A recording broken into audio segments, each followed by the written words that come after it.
gentlemen, please get in your bucket. Oh, Lordy. Okay, hang on. Construction zone here. So many things to talk about. So many, because I know this looks totally weird, right? I'll share in a minute. Reggie, come on. You know who wants to be part of all the things. Because he's like, seriously, look, right here. He's right here. I'm really hoping he'll go in his new bucket.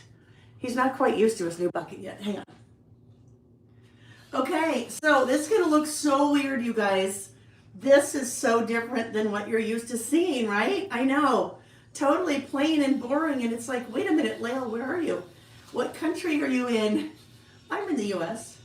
I'm at home in Utah. Well, we'll talk about that in a minute. Okay. Reggie, please. He just wants all the loves. He's very much been missing me over the last, Anyhow, hi friends. Happy Saturday. I'm giving the pets the cat some pets while we're chatting. So, and the hair is just flying in the air. Hello, welcome. Happy Saturday. My name's Layle Konkar, if we have not met before, and I have a business called Layle by Mail. When I'm not traveling, which has been a heck of a lot lately, we're here on my YouTube channel on Saturday mornings doing what I like to call creative listing. So a couple days before we get together, I publish, Reggie, yeah, he's going to get locked out. I publish a couple of different listing topics or different listing prompts, and then we get together and we work on them on Saturday. Yeah, hang on. He's going to have to go. He's going to get banished. Sorry, dude. You got to go. Out. Okay. Anyhow, so like I was saying, we do what I like to call creative listing. I published a couple different listing topics, and that's what I do when we're together on Saturday. When we're doing our creative listing, we're basically telling a story, and it's a different type of story than you may have told before. Like one of our lists today, the topics is things I've been putting off, right? So in your brain, you may have had a running list, I don't know, some of us longer than others, right? Of things that we've been putting off, but maybe that's something that you've never really documented, or maybe you've made a list about that, but not really something to maybe record for posterity, all right? So basically that's what we're doing. We are making these lists. I like to play and use a lot of different products. I manufacture a lot of my own products, and you will find those on my website at laylebymail.com. As we're working, you will find some lots of different links in the description box of the video down below. But one of those is a link to a page on my website, what I'm using. Yeah, so anyhow, welcome. It's been a while. It has been a while. So we gotta chat and catch up for a little bit before we get going, okay? So I guess first and foremost, why does all of this look so different? Normally you were seeing a very different, kind of backdrop behind me. My about last month for the month of March has a lot. There was a lot that happened in my world in the month of March. Our oldest son got married on March 1st. We moved to a warehouse. Prior to that, my business had been run out of our home. So we moved to a warehouse. That was the next weekend. And then I was home for, I don't know, maybe like a week. And then I went to Japan for 2 weeks. I have been home 1 week ago tomorrow. I guess that's how you say it.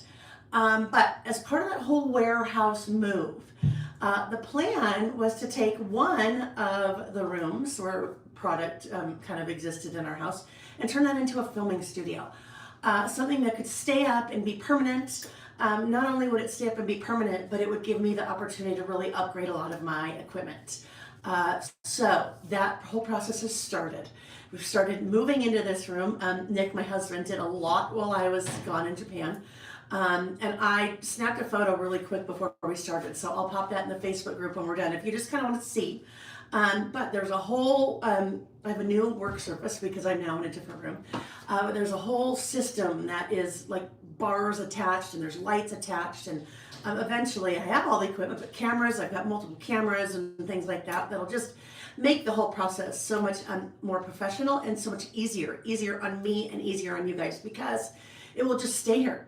It doesn't have to get put up and taken down every Saturday or when we're listing. So that is why it is so weird looking back here, because this is a blank room right now.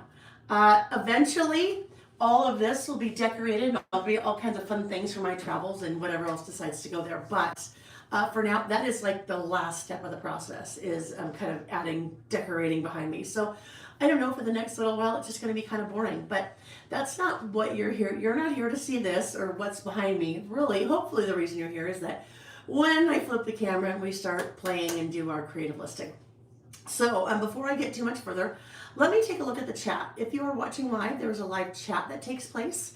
And if you would like to pop in and say, I feel like I have cat hair all over me. He's shedding like you wouldn't believe. Oh yes, if you are watching live, cat hair. If you're watching live, probably stuck in my lipstick and everything, it's flying in the air. If you're watching live, there's a live chat that takes place. And in a minute, I will kind of move my eyes from here over to here so I can see and say hello. But if you're watching live and you'd like to pop in and say hello, I would love that. Love to see you, love to know that you're here. If you want to tell us your name or where you're from, or just pop in and say hi, especially if you are new, I would love to know that you're here. And maybe you're not new. Maybe you've been with me for 5 or 6 or 10 or 20 years, because I've been in this industry for a long time. Even then, I would love it if you would pop in and say hello. The other thing, while I'm kind of greeting everyone, if you would take just a second and give the video a thumbs up, that's super, super helpful to any content creator that you're watching. So I would most definitely appreciate that. It's weird for me to like look at what you guys see, because it's just so weird behind me. It looks so different. All right, so let's see who we have here, and then we will dive in. As I'm kind of greeting everybody, if you are not aware of what our listing prompts are today, and if you would like to know what they are, one of the very first links in the description box of the video is to a blog post for today's creative listing session, and it has our 3 list topics or prompts. So if you want to head over there for a sec, you certainly can. Let's see. Carrie said, good morning. Gorgeous day here in Oregon. How is it where you are? Well, I will answer that. It looks like it's a beautiful sunny day outside, but now I have no windows in this room downstairs. So I'll just imagine that it's a beautiful sunny day. Good morning, Ms. L. Hello, Sarah Foss. Sarah is celebrating. She's very happy today. She's talking about a glimmer that the UCLA women's basketball team, I think last night won. They're now in the finals, right? Last night was Final Four, and so now they're in the finals. So if you are rooting for UCLA, congratulations.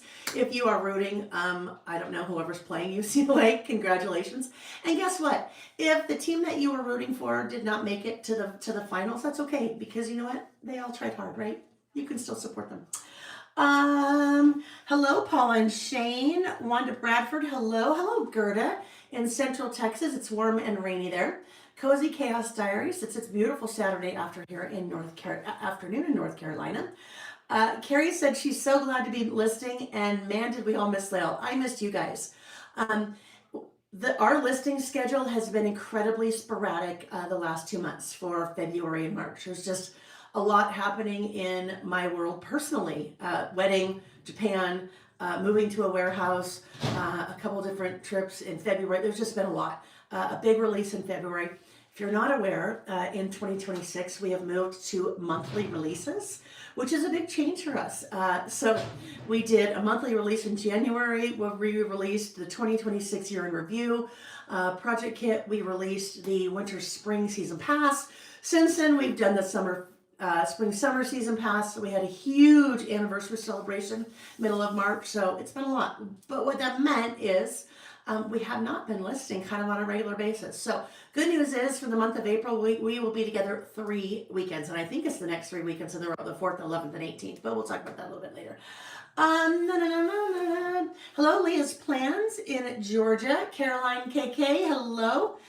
Candace said, good morning from Idaho. It's a glorious day there. Love seeing the sunshine. So glad Layle is back. Layle is back sharing all of her sunshine as well. That's very nice for you to say. Good morning, Marilee. Nice to see you. Sacramento. Jolene. Kelly Martin. Cooper Plans, Reads, and Writes from Seattle. Marion by the Sea. I also know north of Seattle. Hello, Marion. Cheryl Fielding. Hello. Caroline. Oh, apologies. She said she's on the East Coast. She set her alarm for 9 a.m., which it is now noon there, right? So I try to make it as easy as possible with sticking with a time zone all the time. That time zone is always Pacific time, even though I do not reside in Pacific time. I am in that weird time zone that sometimes gets lost, the mountain time zone. So when we're on Saturdays, we are always 9 a.m. Unless we have 9 a.m. Pacific, unless we've got some kind of odd celebration going on. Hello, Tabitha.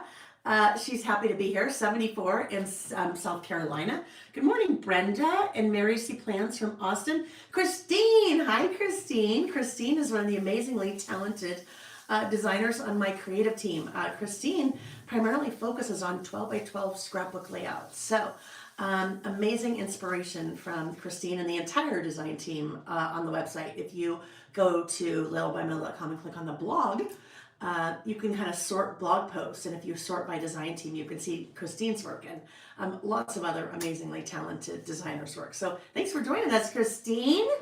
Let's see, Brenda. Let's see, I'm trying to, many of you are commenting again, which I love. I'm trying to, still continue to greet. Yeah, I felt like I needed something bright today, especially since the room is a little, now I do have the lights toned down, because if I had the lights all the way up, it just wouldn't be pretty, when you hit a certain age and you've got really bright lights. So when I rotate the camera, it'll be a little bit, a little bit easier. Pink sweater, Target in January. Let's see. Thank you, Zen Girls, for the reminder to thumbs up the video. Hello, Cheryl Fielding. Mary C. Plans Jordan. Yes, in the new basement studio. We're getting there, right? It'll get there. I'll take you guys along for the ride, though. Like I said, I will post a picture once we're done today in the Layle by Mail Facebook group. Nick is out in the other room building more furniture. So you'll see. It'll be a process. Oh, hello, Diane. Welcome. Diane said this is her first live. Well, we're happy to have you join us live, Diane. Hello, Tiffany, Sherry, Suzanne. Good afternoon. The wall needs some Vicky artwork. Well, I think the wall maybe needs some Layle artwork, right? If you are not familiar, Wanda's referring to Vicky Putin, one of my dearest friends. We've been friends about 20 some odd years. And yes, her artwork is amazing, but I've got some kind of plans for back here. You'll see. Kathy said, Sarah and I were in a pub last night in Camarillo. UCLA was rocking at the end. They all stood up and did the USA cheer. Very fun, very fun.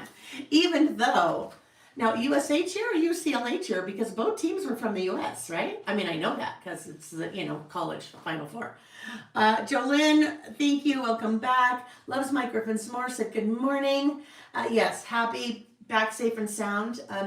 I still a little bit difficult time adjusting to the time difference.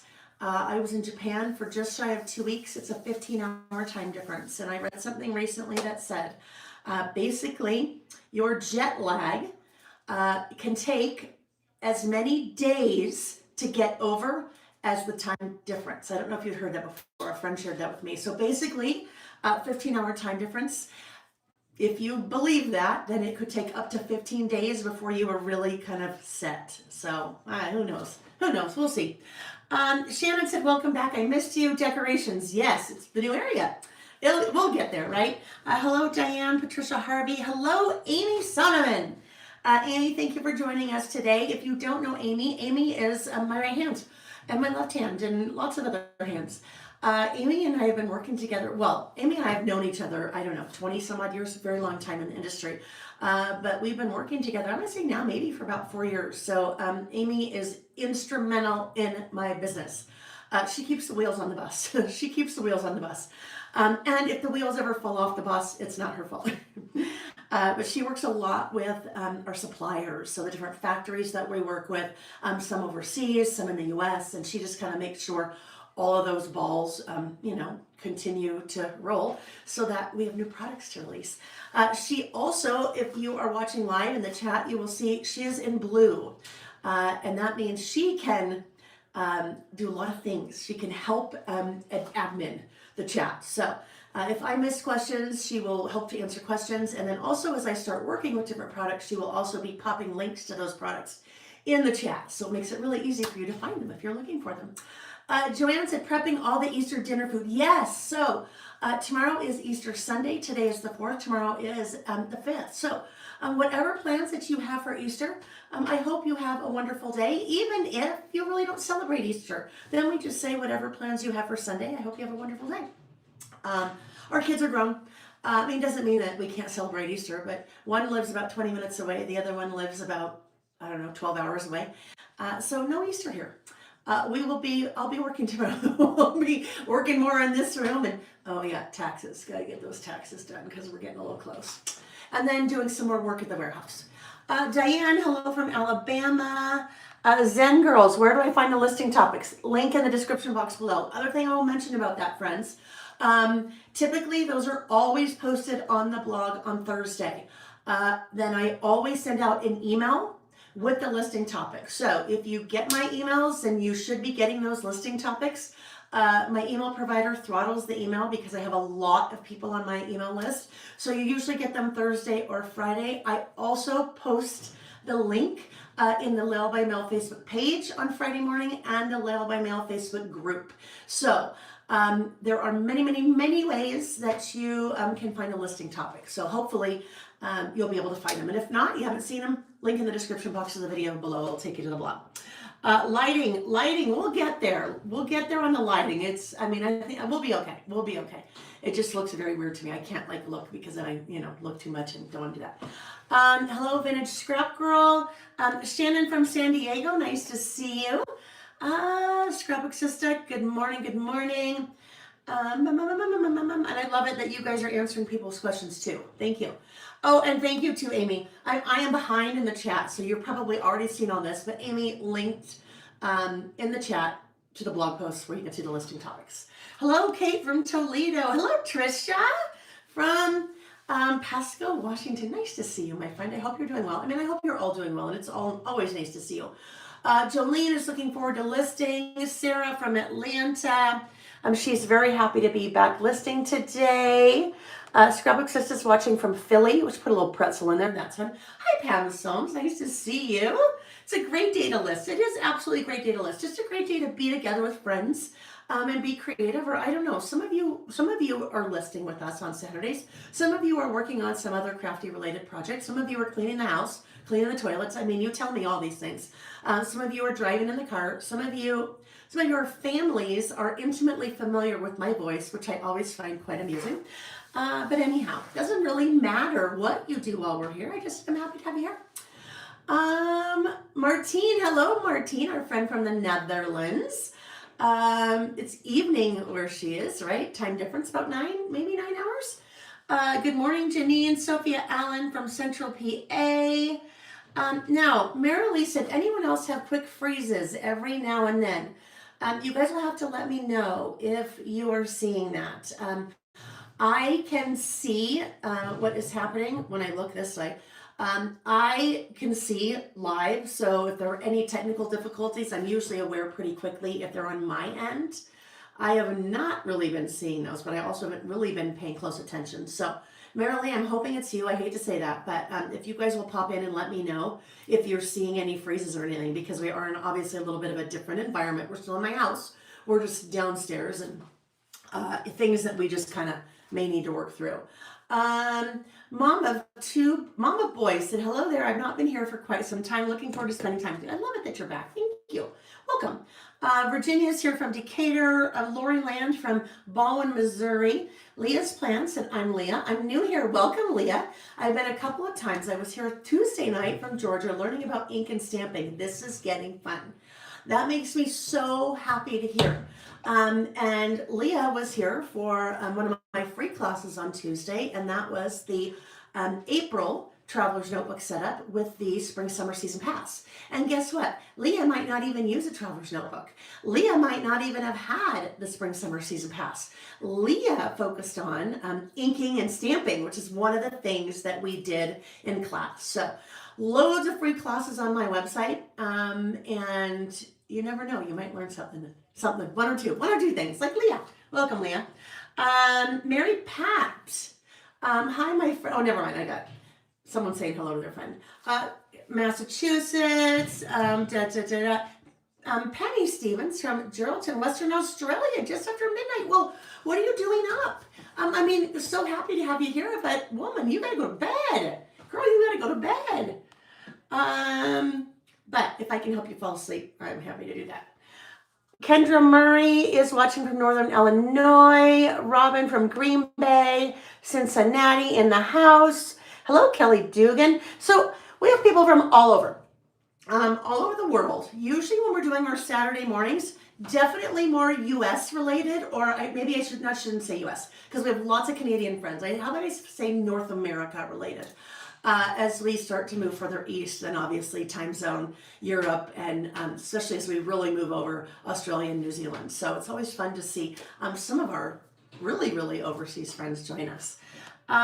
Good morning, Julie. Reverend Joy Ellen, hello from San Jose. You're going to be working on your taxes while watching. I need to work on mine, finish mine. Hello, Colleen. You went from 74 Fahrenheit yesterday to 41 Fahrenheit today. And Colleen, I appreciate that you converted that to Fahrenheit for us, because when people say Celsius, when Vicki tells me, oh, it's, 20 Celsius, I'm like, okay, I don't know if that's like 800 or if it's like -2. So I appreciate, because here in the US we've got to do everything differently. Bitly Ditley has plans. Received her first 2 orders. So excited to start. Ooh, and Out the Window Traveler's Notebook. Love that one. And This Is Us for your 25th wedding anniversary. Congratulations on your anniversary. And congratulations on getting started. Lisette from Puerto Rico. Oh, I know, Brenda. I'm teasing you. She said, we love your artwork too, but I really don't do that kind of art like Vicki does. I gotcha. Yes, we do love Amy, don't we? And that's funny. When I was talking about balls in the air, she said sometimes the balls hit her on the head. Sometimes the balls do hit us on the head. Sometimes the balls land on the ground and we trip on them and we fall down the stairs. And I just mean, best laid plans. And when you're manufacturing product, there's always a wrench in something, no matter, how far ahead you are, what have you. Speaking of far ahead, guess what we're wrapping up right now? Christmas. My second Christmas collection. It's called Holidays. Holidays. Anyhow, we are more or less done with the artwork, so exciting. Always working on something. Yes, she is the best. So, Louisa, hello. Nice to see you. Just popping in. I am Robin Morgan. I'm going to now try to get through things pretty quickly because you know me. We could sit here and just chat the whole time. We could chat about the wedding, we could chat about the warehouse, we could chat about Japan, we could chat about Reggie, we could chat about some random thing I saw on the internet yesterday, because I could chat, all day long, but I won't do that because I know most of you aren't here for that. Most of you are like, Layle, it is now 23 minutes past the hour. Could we do something? We're almost there. I just want to say hello to everyone, if I can. No phrase. Okay, good. So hopefully, maybe just merely cross our fingers. What about Reggie with your move to the new store? We'll miss him. Oh, no. So Julie, this is just in our house. My filming studio is still at home and Reggie is still at home. I tell you who Reggie is missing is Lily and Denise, because they are in the new warehouse. So, I've been spending quite a bit of time when I am in town so far. At the warehouse, we're just still kind of working to get everything situated. They've done an amazing, incredible job, along with Lena, who is Sam's girlfriend or younger son. Yes, dear? This is ready. It's ready? What's ready? Bring it in. Okay, bring it in. No? Okay. Nick's building furniture to come in here in the other room. Anyhow, no, so he will not miss me because he's here. I just had to lock him out of the room because he was, wanting to be right here. Zen, you're staying, playing craft. Yes. Watching the Masters. Is golf on? The Masters. Oh, I love that. Scrapbook says, wish I could meet and greet with you and Vicki in Texas. So let's just talk about a couple things Texas related very, very quickly. One is April 2026 and one is April 2027. April 2026, later this month, I will be in Texas in Conroe, suburb of Houston, at an event called Little Craft Fest. This is the second year they've put on Little Craft Fest.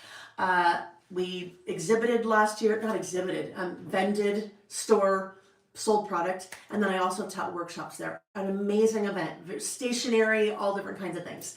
And that is happening again this year. So Nick and I will be there again this year. And Nick, just because there's so much, he just kind of sells. He is in our booth space, I guess, and rings people up and explains to you what a pencil board is if you don't know, which shocked me when I heard him explain that when we were there last year, because I'm like, how did you even know what that is? Anyhow, so that event is completely sold out.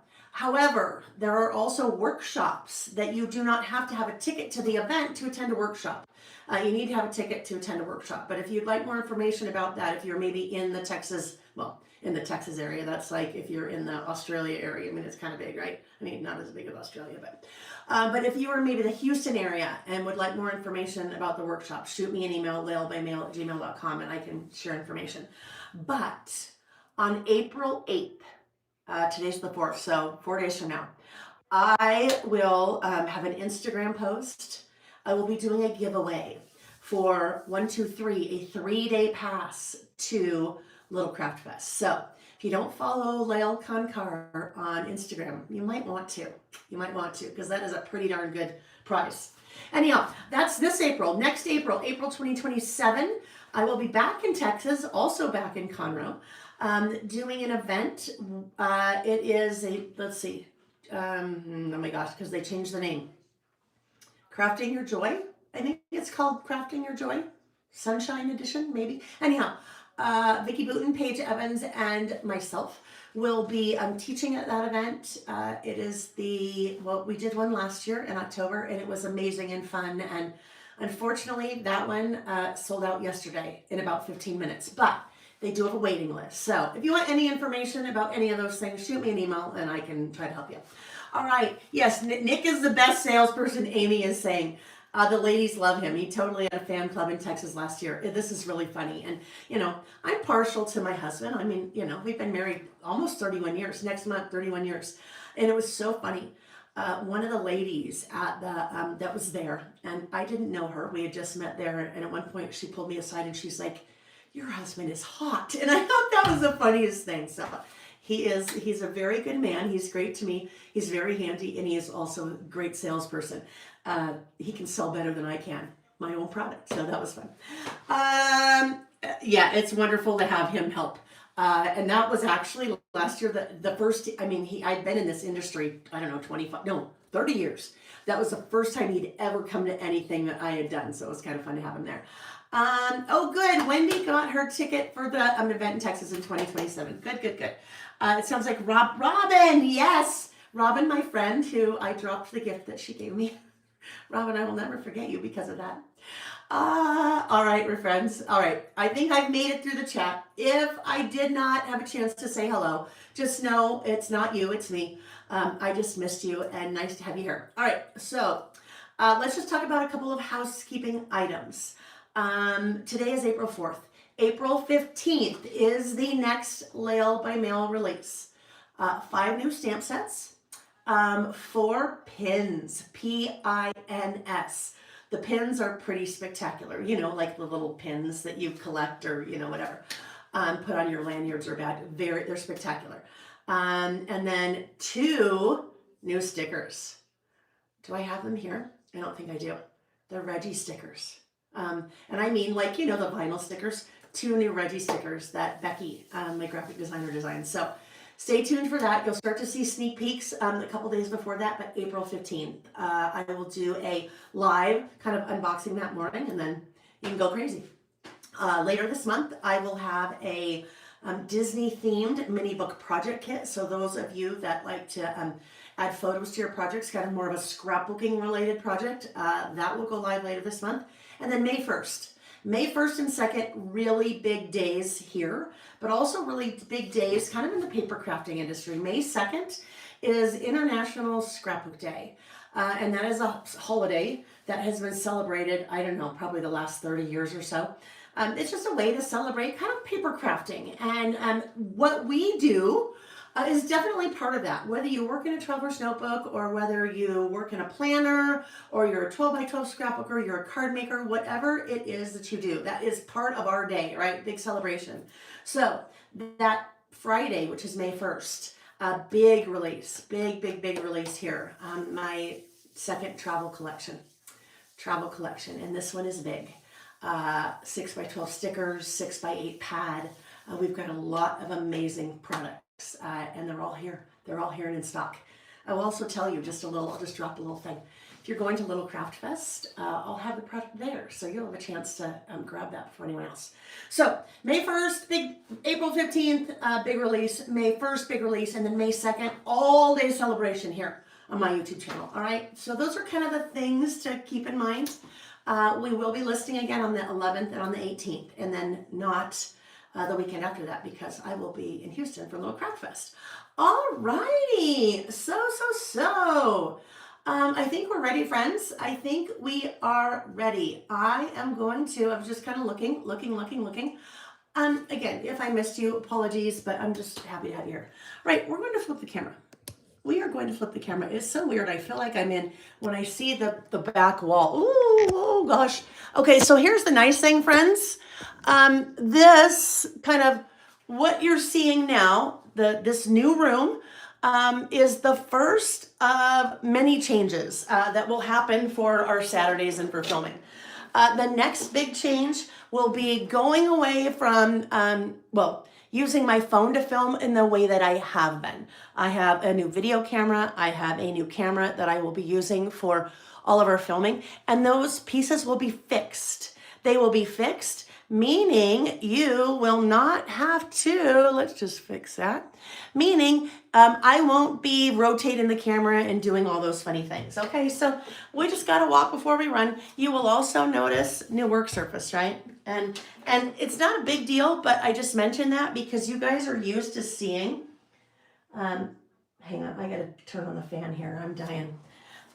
You guys are used to seeing a very specific work surface, right? And it's different. And you notice, plugging in now. Thank you for the reminder. We are plugged in.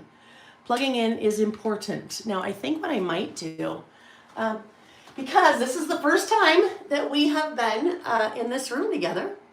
First time I've done any kind of live in here. So I'm just going to adjust the lights a little bit. What I don't want to have there is kind of that big glare. And I think that is the overhead light. So let's see if I turn those up. Does that help get rid of that? Woo, that's bright. All right.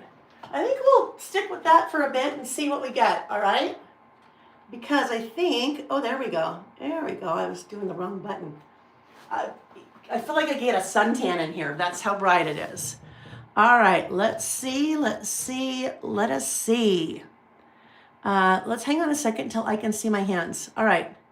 So let me try to turn this off. Let's see what happens there. Are we better? Oh, now we've got two spotlights. Doesn't really matter. All right. All right. So let's take a look at what we did when we were together last. Oh, by the way, you were asking about Japan. Amy was also there. So Amy can, I don't know, she can also tell you lots of different things. I will tell you that many of us that were on the trip ended up buying another suitcase to bring home because, yeah, it's just sometimes what you do. Lots of stationery, like the stationery there is just, you can't even believe. One of the stores that we went to is called Itoya, and it is 8 stories tall, and it is all stationery. Pens and notebooks and amazing, amazing, amazing things. All right. This is going to bug me a bit, but just know we'll get there. It's a little too bright up here, but it'll be fine. All right, so let's take a look at the lists that we did when we were together last. And when we were together last, that was actually on the 14th. Well, the 13th and the 14th of March, so it's been a little while. That weekend was a pretty big weekend in the Layle by Mail world that we were celebrating the 6-year listiversary. 6 years that we've been making creative lists together. Also, we celebrated the 7-year Layle by Mail anniversary. So that was the anniversary. It was actually April 1st. So it was just a couple of days ago, the real date, that I left my full-time job in the paper crafting world, scrapbooking world, and turned my side hustle into a full-time thing. So we had planned for 6 lists that day. We didn't quite make it. We did 5 lists. So Let's take a look. Let me go back and see what our lists were. February. Okay. We started here. We started with a list called About Last Month. And I won't really talk about this concept about last month right now because that is one of the lists. It's actually the list we'll be starting out. Today, our first list will be for the month of March. But we did our About Last Month for the month of February. I had pulled stuff from my February Traveler's Notebook setup.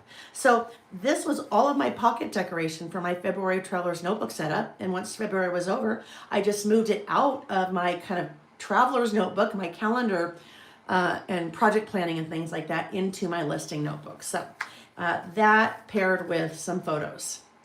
Our next list was things I'm looking forward to this spring. So this is a list that we do 6 times a year. And we don't do things I'm looking forward to this spring 6 times a year. We do things I'm looking forward to 6 times a year. We do things I'm looking forward to this year, things I'm looking forward to spring, summer, winter, fall, and things I'm looking forward to this Christmas. So this is, if you are just starting creative listing with us, this type of list is a great list to start with. Things I'm looking forward to. It could be things I'm looking forward to in May. It could be maybe you're kind of too far into spring in your opinion, even though we've just barely hit spring. You could say things I'm looking forward to this summer. You could say things I'm looking forward to this year. This is a great list if you're just getting started because it's a great starting point, right? One of the biggest questions I get when people kind of meet me or start finding out about me or learning about what we do here is, I'm really interested in doing creative listing, but I don't know where to start. Where do I start? And this is a type of list that's just a great one. You dive in, something you're looking forward to. And when we do a list like this, we chat and I be your therapist and I say, listen, if you think you have nothing to look forward to, let's really dive in. So you may not have big things like I did in March. You may not be moving to a warehouse. You may not have a child getting married. You may not be going to Japan. Those were some big things I was looking forward to this spring. But you can look forward to things like planting a new garden or, oh my gosh, the new Taylor Sheridan series, The Madison, right? Maybe you're looking forward to that. Maybe you have a favorite author. Maybe Colleen Hoover is one of your favorite authors, and maybe she's coming out with a new book, and you're looking forward to that. Maybe you're looking forward to being able to drive to the grocery store with the windows down, right? Maybe you're looking forward to fresh fruits and vegetables that you can only really get in the spring, summer months. So when you approach a list like this, if you're just getting started, kind of keep that in mind. It doesn't have to be big, meaningful. And I shouldn't say meaningful because everything's meaningful, but it doesn't have to be like huge, huge things. All right. And yes, Kelly Dugan, the Madison is amazing. Nick, my husband, is a big fly fisher. He's been a fly fisherman as long as I've known him and longer. So he really, really loves kind of that part. And the scenery in Montana is just jaw-droppingly gorgeous. All right, things I'm looking forward to spring. On this one, I did use products from the spring summer season pass. And I'm going to tell you a little piece of advice. The spring summer season pass is meant to document in any way that you document the months of April, May, and June.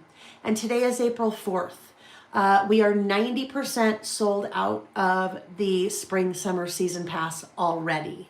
So if you've had that on your list of, hey, I want to pick that up, whether it's the full kit itself or any of the a la carte items, it is selling incredibly fast. So, all right, next one, house projects. Okay, so we've done 3 different kinds of lists that we've talked about so far.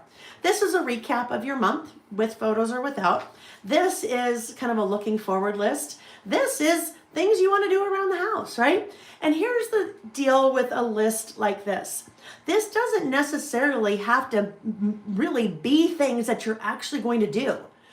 You might say house projects. You might want to completely redo your kitchen. That can be a dream, right? Maybe you will never, while you live in your home, replace the kitchen, but it could still certainly be a house projects list that you would like to do. So my things really mix on the list like this. Look at one of them, set up a filming studio in the basement, right? We're on the way. Some of the things are like flip the mattress, change the furnace filters, right? So house projects, just different kinds of things. If house projects doesn't necessarily maybe pertain to you, maybe it's crafting projects, maybe it's books you want to read. So I think you'll find, especially if you're just starting out with this creative listing, you can pretty much take any of our creative listing topics and make them work for you, right? Maybe this is a work project. Maybe you have a long list of things for your job that you need to get done. It could be a work project list. What's really cool about a list like this, and it really kind of just really boils down to the whole reason that I'm so passionate about this creative listing, is that this tells a story, right? This tells a story for a very specific point in time. This is March of 2026. I actually have done this type of list 3 or 4 times in the past. I'd say the first one I did was probably 7 years ago. And it's very interesting to go back and look at that list as compared to this list, right? This is kind of a time capsule. The list from 7 years ago is a time capsule. So telling a story, telling stories that you may have never told before, right? Okay. And then it can serve as a, hey, what are the things that we need to make sure to do this spring or whatever. The next one. This is always one of my very, very, very favorite lists that we do every month. This is a Glimmers list. Glimmers. We will do this list again this month. This is typically a list that we do on a monthly basis. But Glimmers, in a nutshell, they're just little sparks of joy. All right, little sparks of joy. One of the big sparks of joy for me the last couple months has been this guy. And if you don't know this guy, I want you to Google him. His name is Punch. He is a monkey, a baby monkey, whose mom abandoned him when he was born. And the zookeepers got him this little stuffed orangutan from IKEA. And the whole internet is like exploded over Punch the Monkey. So in my list, talking about Glimmers, Punch the Monkey was one of my Glimmers. Anytime I see anything on social media about Punch the Monkey, it just makes me happy. Now, I had a big Glimmer related to Punch the Monkey. Now, we were in Japan, and we did not have time. We did not have in our itinerary. Vicki and I got there 4 days early before the rest of the group. We did not have time to go see Punch the Monkey. But one of my friends did. And she brought me this little guy. This little monkey from the zoo. And she sent me pictures because she knows I love Punch the Monkey. So now he's hanging. He's hanging here with me. So every time I look at him, he can be a Glimmer. But this kind of thing, your Glimmers, as we've talked about, Glimmers mean different things to different people. So for me, Punch the Monkey is a Glimmer. For you, you may be like, who, what, a monkey? Yeah, no, that does nothing for me. But what may do something for you is maybe you see a rainbow, or maybe you time to spend with one of your grandkids, or maybe you're at the grocery store and somebody smiles at you, or maybe somebody lets you in front of them on the freeway, right? All different kinds of things can be Glimmers, and really Glimmers different, can be different for different people. The whole point for me though in documenting something like this, it's good to recognize little sparks of joy, right? Most of us gloss right past these things and focus on the triggers, the bad things, right? Like, oh my gosh, I can't believe that guy cut me off on the freeway. Our minds tend to focus on those kind of things as opposed to these kind of things. We have done a list about, we've actually kind of, what did I call them? Pet peeves. We have done a pet peeve list, right? Like a triggers, but focusing a little bit more on the Glimmers, the things that kind of give us a little spark of joy. Aloka the Peace Dog is my Glimmer, Joy Ellen said, and I don't know what that is. I'm going to have to search that out. Okay, next one. Lessons I learned as a kid. This was, I think the 5th list that we did on our anniversary celebration. Lessons I learned as a kid. And this is just kind of one of those fun ones. Again, when you look at the 5 lists that we did when we were together last, they're all completely different. Some are current, like About Last Month was current. Glimmers was current. Things I'm looking forward to spring is looking forward to the future. And this one is looking in the past. So we have been doing creative listing now for, oh my gosh, 6 years.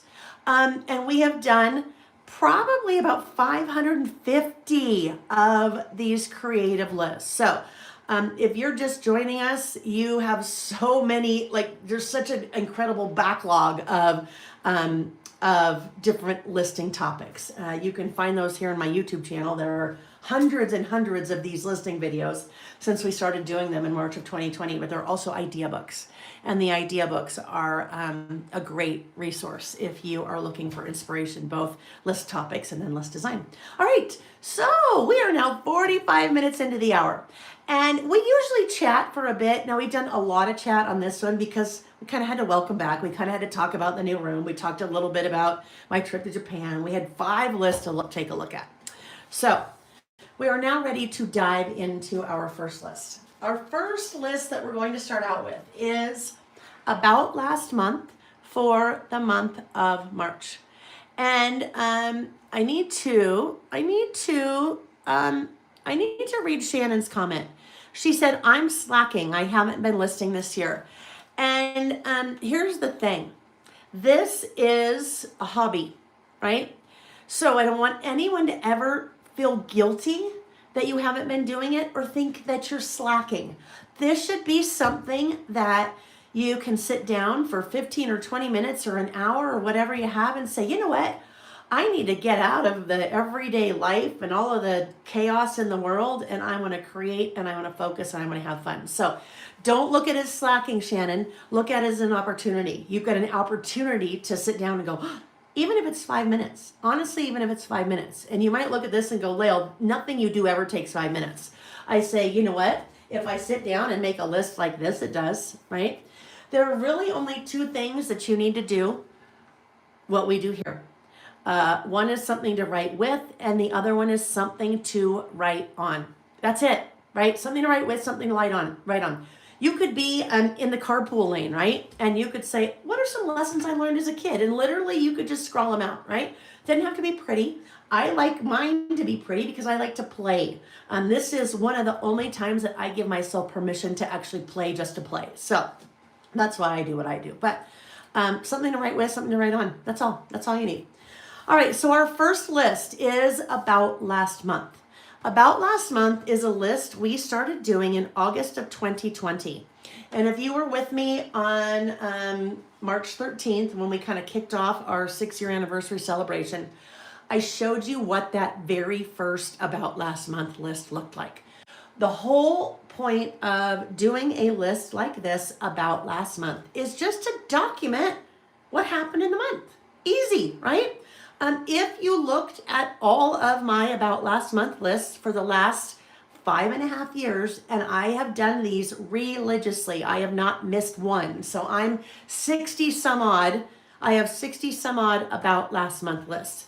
What's really powerful when you think about that is the decoration's not powerful. What's powerful, the words. I can go back 6 years and look what I was doing in August of 2020. And in a little bit of detail. If I add photos, I have all the photos or the photos that I added from August of 2020. Like one day I'm going to look down and go, oh my gosh, what was this February? Oh yeah, I remember February I had walking pneumonia and had to get a chest x-ray. So these 2 things together, whether you have photos or not, I think a lot of us have photos because we have a camera in our pocket at all times, right? Our phone. But a lot of us don't take the time to do this, actually write kind of what happened. So the whole premise behind About Last Month is making a list of what you did. And it is that simple. Again, something to write with, something to write on. If you keep a spiral notebook and all you do is make a list of whatever you did during the month of February or March, then you have that to look back on down the road. Not only do you have that to look back on down the road, anyone in your family, your friends, anyone in your life at some point could look back and learn about you in a way that they probably might not learn about you. All right, so that is our first topic, our first list prompt for today, and that is about last month for the month of March. This was a very, this one was hard for me. And when I say it was hard for me, I mean the photos. I typically like to add photos to my about last month list because I like to take photos. So it's an important kind of part of my documenting process. 3 big events happened in my life in March that I needed to figure out how to represent in photos. A wedding, our oldest son got married. That's hard to boil down into 1 or 2 photos. Going to Japan, that's hard to boil down into 1 or 2 photos. Moving to a warehouse, hard to boil down. But I figured out a way that I could actually, let's see how many. 1, 2, 3, 4, 5, 6, 7, 8, 9, 10, 11, 12, 13, 14, 15, 16, 17, 18. I am going to add 18 photos here, just right here, for my about last month for the month of March. So we'll talk about how I'm going to do that as soon as we get to photos. So photos are part of it for me. The other part of it is stamping. Every year I release a new about last month stamp set, and this is the stamp set for 2026. 2026 about last month. Those of you that picked up my year in review, Traveler's Notebook Project Kit for 2026, that is the exact same stamp set. So every year I have a new stamp set that I use for the entire year. And that is really what makes the process so doable. I'm using the same stamp set every time, and I pretty much am using the same format every time.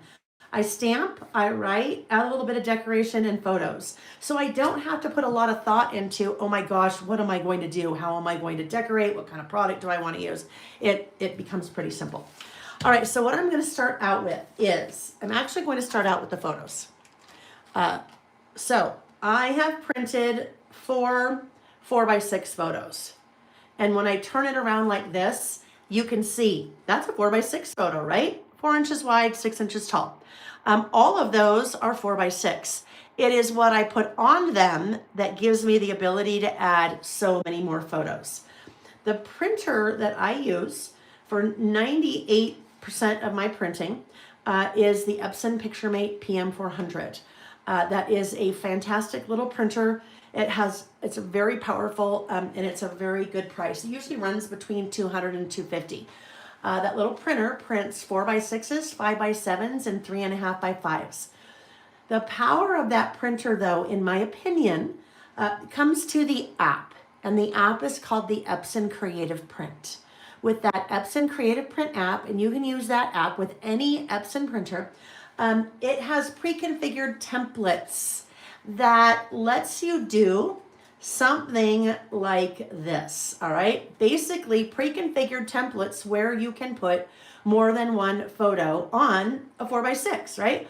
I don't need to have one of those little tiny printers. I do have those. I have quite a few of them, 3 or 4, but I find I never use them because if I need a 4x6, it prints a 4x6 for me. If I need little photos, I can get my little photos because those are just little photos on a 4x6 that I could then cut out. All right, so that's the printer I use, and that is what I have used for this. So Joe Disney fan raised an interesting question. She said, would you ever consider doing 4 pages to document last month for times like this where you have a lot of photos? So Joe, for me, I would not. I would not, and there's a very specific reason. Because I have to think about the idea book. The idea book does not very easily accommodate more than a spread because we have so many lists that we do throughout the year. So if it wasn't for the idea book, I mean, there would probably be times I could have 2 or 3 or 4 different spreads if I had a lot. But for me, the other point in doing this list is I like to try to keep it pretty succinct. So if I'm going to do 2 or 3 or 4 spreads, then it turns into an entirely different type of project for me. So usually how I would handle that, I will end up documenting the wedding. I'll still probably do it in a traveler's notebook because that's kind of my format of choice, but I will document that probably in a full insert because there's so many photos and so many parts of that story to tell. Same thing for the trip to Japan. I mean, to boil this down into 8 photos was incredibly difficult. And this is not where I will document Japan. I'll do 1 or 2 lists next month about Japan. And it's really more about traveling, my travels, so that it's something that any of us could do that travel. But I'll just show you this real quick. This is how I have started documenting my trip to Japan. And I started doing it before I left. So this kind of explains a little bit more why I wouldn't do more than 1 spread for the month of March, because there is way too much from this trip that I need to document. So I started out using 2 of my Document Your Travels Traveler's Notebook inserts, the themed inserts. So I've added all kinds of stuff so far. I still need to go back and add the itinerary, but I started on day 1 on the trip documenting. So this is, I cover this whole process. There is an e-course here on my YouTube channel. Well, actually it's on the website called, I think it's called Documenting Your Travels, but it's an e-course that has about 12 hours of content about how I do this kind of thing. But for me, I have to do this I do this every night while I am traveling, because if I can do this every night, it makes sure I get all the details documented. If I don't, then all those little details I tend to forget. So as you look through all the different days, I do a little bit of prep work ahead of time. I do all of my stamping. I don't take any stamps with me. Stickers I pick up along the way. I cut parts of magazines, like those were things from magazines. So probably why I would never do a 3 or 4 page spread for About Last Month, because I am really tackling it in something like this. There's another fun thing that I do as part of that. So that is all different memorabilia that I just glue in. There things like this. I was doing these yummy vitamin C shots every day because I got sick while I was there. So I peeled those off the label. From our tour one day, those were the little stickers that we all had to wear. Vicky had bought this bag of candies. They were really good. So I literally glued the wrapper in there. Parts of washi, like that came off the top of the washi. There's little price tags. Just all different kinds of things. So when I am documenting something big like this, I do it in a whole insert, and I actually have more than 1 insert, because this is bad. You can see some of the days I didn't document yet, but I have all the notes on my phone, but I kind of started picking up at the end. So it's all here, and then it will continue to be here, because really there's no photos here yet, right? No photos, and that's where all the photos and the deeper stories will go in there. All right, I know that was a total segue, but it very much pertained to Joe's question. And then someone said, Amy linked to that Document the Details e-course in the description box of the video. Thank you. And Mary C. Plans, yes, I am. That's one of the workshops I'm teaching at Little Craft Fest, a Document Your Travels, where I go through kind of that whole process. Wanda, that is standard wide traveler's notebook. So 5 by 8.25, my same size that I use for everything. All right. Okay. Oh, Debbie. Hi, Debbie House. Vietnam, Cambodia. Fabulous. And the key there, at least for me, is getting all of that prepped before I go, because I don't take stamps. I don't take a photo printer. I don't take anything. I take a pen. And basically I'm buying stickers there because that's part of the memorabilia. I'm cutting out of magazines and things, and that's what I'm doing to document. All right, so here we are. We have my photos, and I'm going to start with my photos. And I said I'm going to put all of these photos, which there's 4 4x6, but individual photos, there's actually 18 photos here. So how am I going to get them all on that one page, right? What am I going to do? Am I going to cut them all up and overlap them? No. What I'm going to do is I'm going to layer them. So one would be here. I'm trying to do these chronologically. One would be here. One would be here.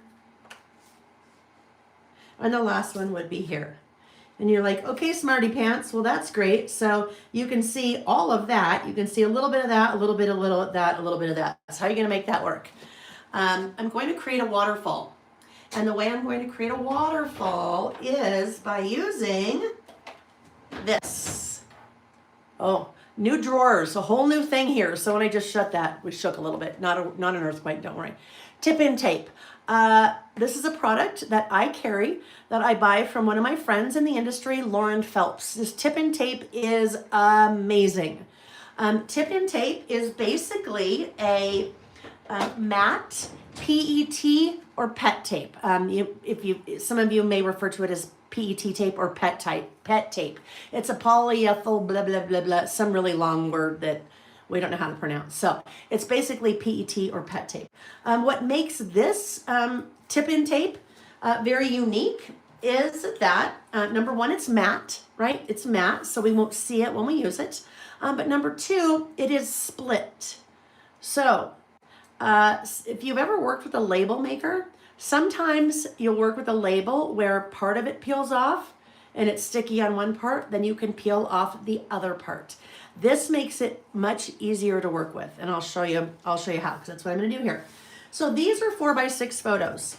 So what I'm going to do is I am going to cut some 4x6 strips.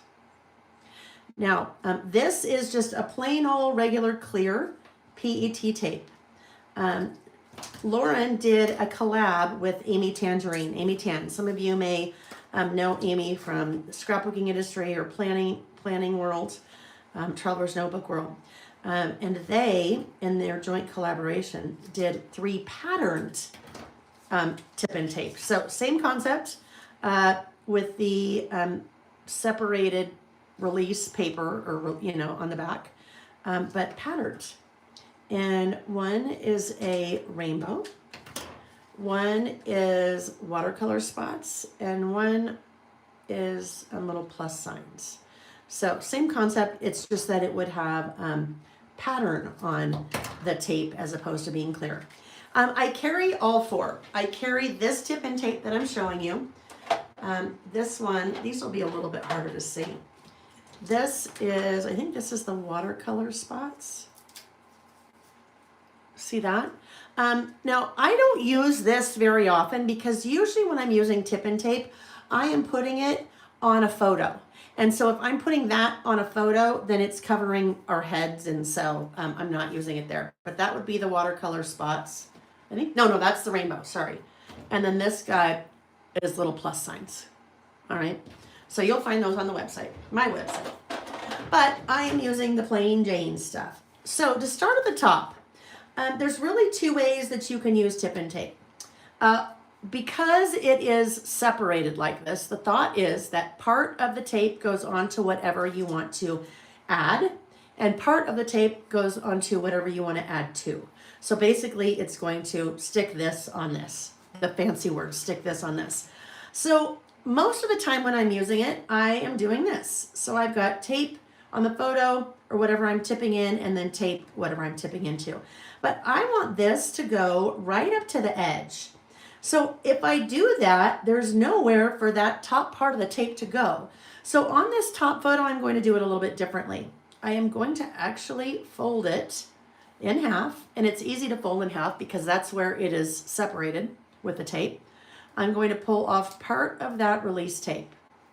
Okay, so part of the release tape, meaning half is sticky and half still has the release tape on it, so half is not. I'm going to turn this over, and I am going to adhere this to the back of that photo. Like that, all right? So I basically created a little hinge. I have not taped on the photo at all. I'm just, part of the tape is on the back, and now that little hinge is at the top. So what that will let me do is hinge or adhere that right there. I didn't have to worry about, trying to tape into something that doesn't exist. So this is a little bit long. Just let me kind of trim that real quickly here. And now, not sticky, right? Because I haven't peeled off the release paper. Peel off the release paper, that is now sticky. So I am going to adhere this right to the top of my page. And now that creates a fun little interactive element because this can lift up. Because this can lift up, if I want, I can actually come back and put another photo on there, which is probably what I will do, right? I have not even had a chance yet to look at all the photos from the wedding. I've seen a couple. So I think I might put just one big like hero shot from the wedding there, right? All right, so there's the first one. But because I have this interactive element, now I can add another photo below. So that would now be this one. The second kind of big thing that happened in the month is I got a warehouse, which is a big, big deal. I will tell you, I'm very nervous right now because I am worried that we don't have enough space, which I signed a 2-year lease. So we're going to have to get creative. I think I needed a bigger space. It's like Jaws. I think we need a bigger boat, right? Anyhow, so just photo kind of early March as we were kind of still doing a lot of work inside after we'd moved in a little bit. Sam, our son's an electrician, so he was doing some, work. So this one I am going to put down here.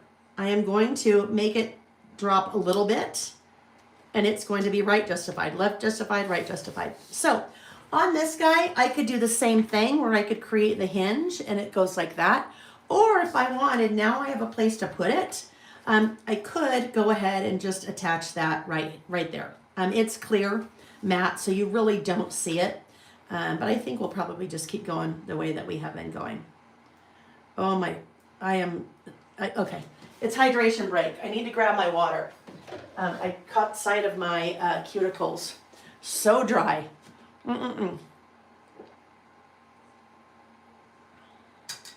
If you have not been hydrating, stop what you're doing. Hydration is really important, especially as we get older. Hydrate with something. Just grab something, right? That's water with electrolytes in it. That's kind of my thing. But I live in Utah. Utah's incredibly dry climate. Even though Japan should have been humid, it didn't really feel humid. I felt like I was really dry there, but I drank nowhere near the amount of water I do at home. I was lucky if I probably had 12 ounces of water in Japan a day, which is horrible. Horrible, horrible, horrible. So I'm just feeling a little dry. Are we on a time limit today that I should be on? Terry, you're so sweet. Terry is always, some of you have your little roles, and they're roles that you have given yourself, which I love so much. Terry is always so good about checking to see if we have a time limit. Not necessarily today. I'm hoping, Terry, that we are done at 2 Mountain Time. No, 1. Yeah, 2 Mountain Time. That'd be about 4 hours for us. So I'm hoping that we can get it all done 2 Mountain Time. About last month usually takes a little bit more time because I am talking about kind of the whole concept. So that takes a little bit of time to introduce the concept. All right, there we go. So there's our second one. That's waterfall, right? I have nice waterfalling photos. Oh, Tracy, you've been sick for over a week. I'm so sorry to hear that. That is no good. All right, so another big thing on my list, we had an amazing adventure. Basically we were in Seattle for a week for the wedding. We were home for 3 days, moved into the warehouse. The next week was the big anniversary weekend. That Saturday night, we did something spectacular with our group of best friends. And then 4 days later, I left for Japan. So those are kind of the things. But this one, our friends, one couple that are my best friend, Nick's best friend, they're married. They were both in our wedding. Nick's fraternity brother, my sorority sister, we've known each other we've known 40 years.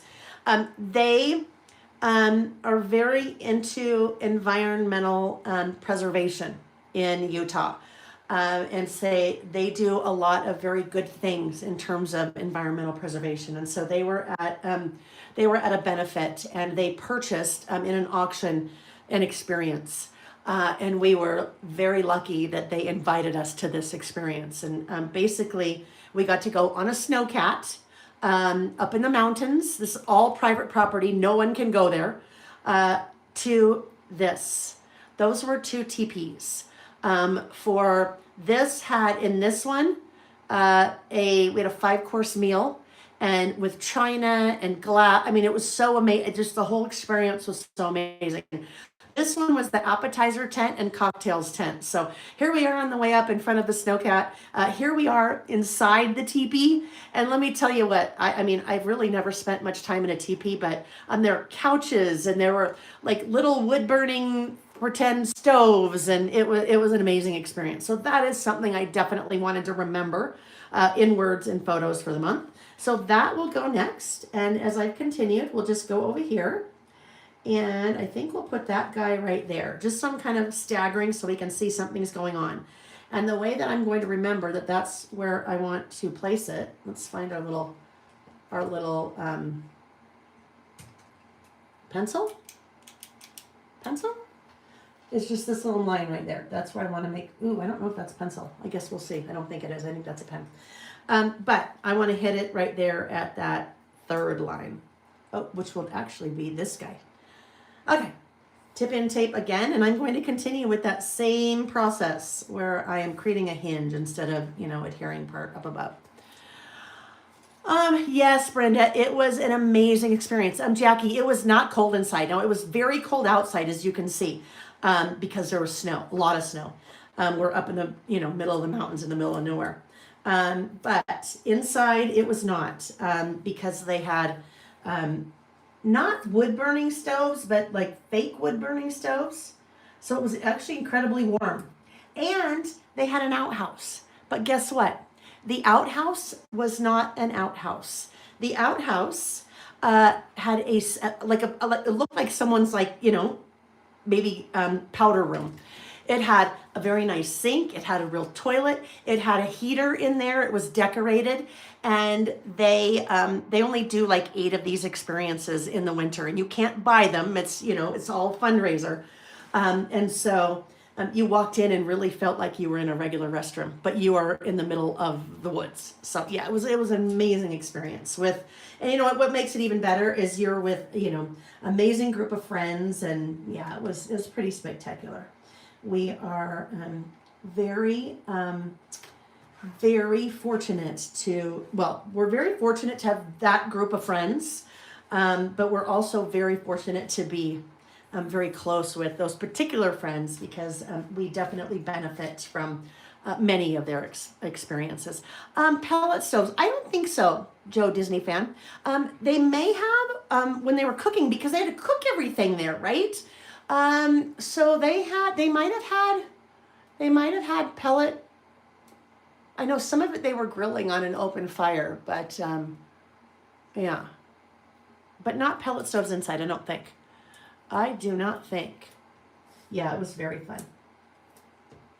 And that type of thing, those photos for me will tell way more of the story than they would in words, right? So for me, I will, forever look at those photos and go, oh my gosh.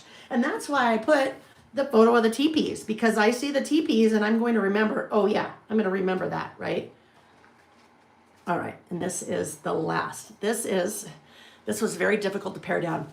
8 photos from the trip to Japan. Mount Fuji, I can't remember the name of these gates, but these things are incredible. There are 10,000 of these gates, and they go up into the mountains. This was at a temple, and beautiful, the sakura, the cherry blossoms. This is the group that we were with the second part of the trip. Second part of the trip was called Vicky and Layle Take Tokyo. Definitely some sightseeing, but also very much geared towards a stationary shopping experience. Bamboo forest, one of the temples, this cat temple, and then on a bus one day as we were going to a couple of different stationery stores. So some of you may know, Reggie was just clawing at the door, so we'll see if he'll behave himself. And the Tory Gates, thank you, Amy. Yes, the Tory Gates, and also Crafty Ashley, the Tory Gates. And Zen Girls, the Tory Gates. So guess what? That is also why I do this, right? Because I could go back in here, and whatever day that we were doing the Tory Gates, it would tell me that that's what it was, that they were the Tory Gates. So that's how I would remember the details. I will also tell you, just because this is one other little thing, that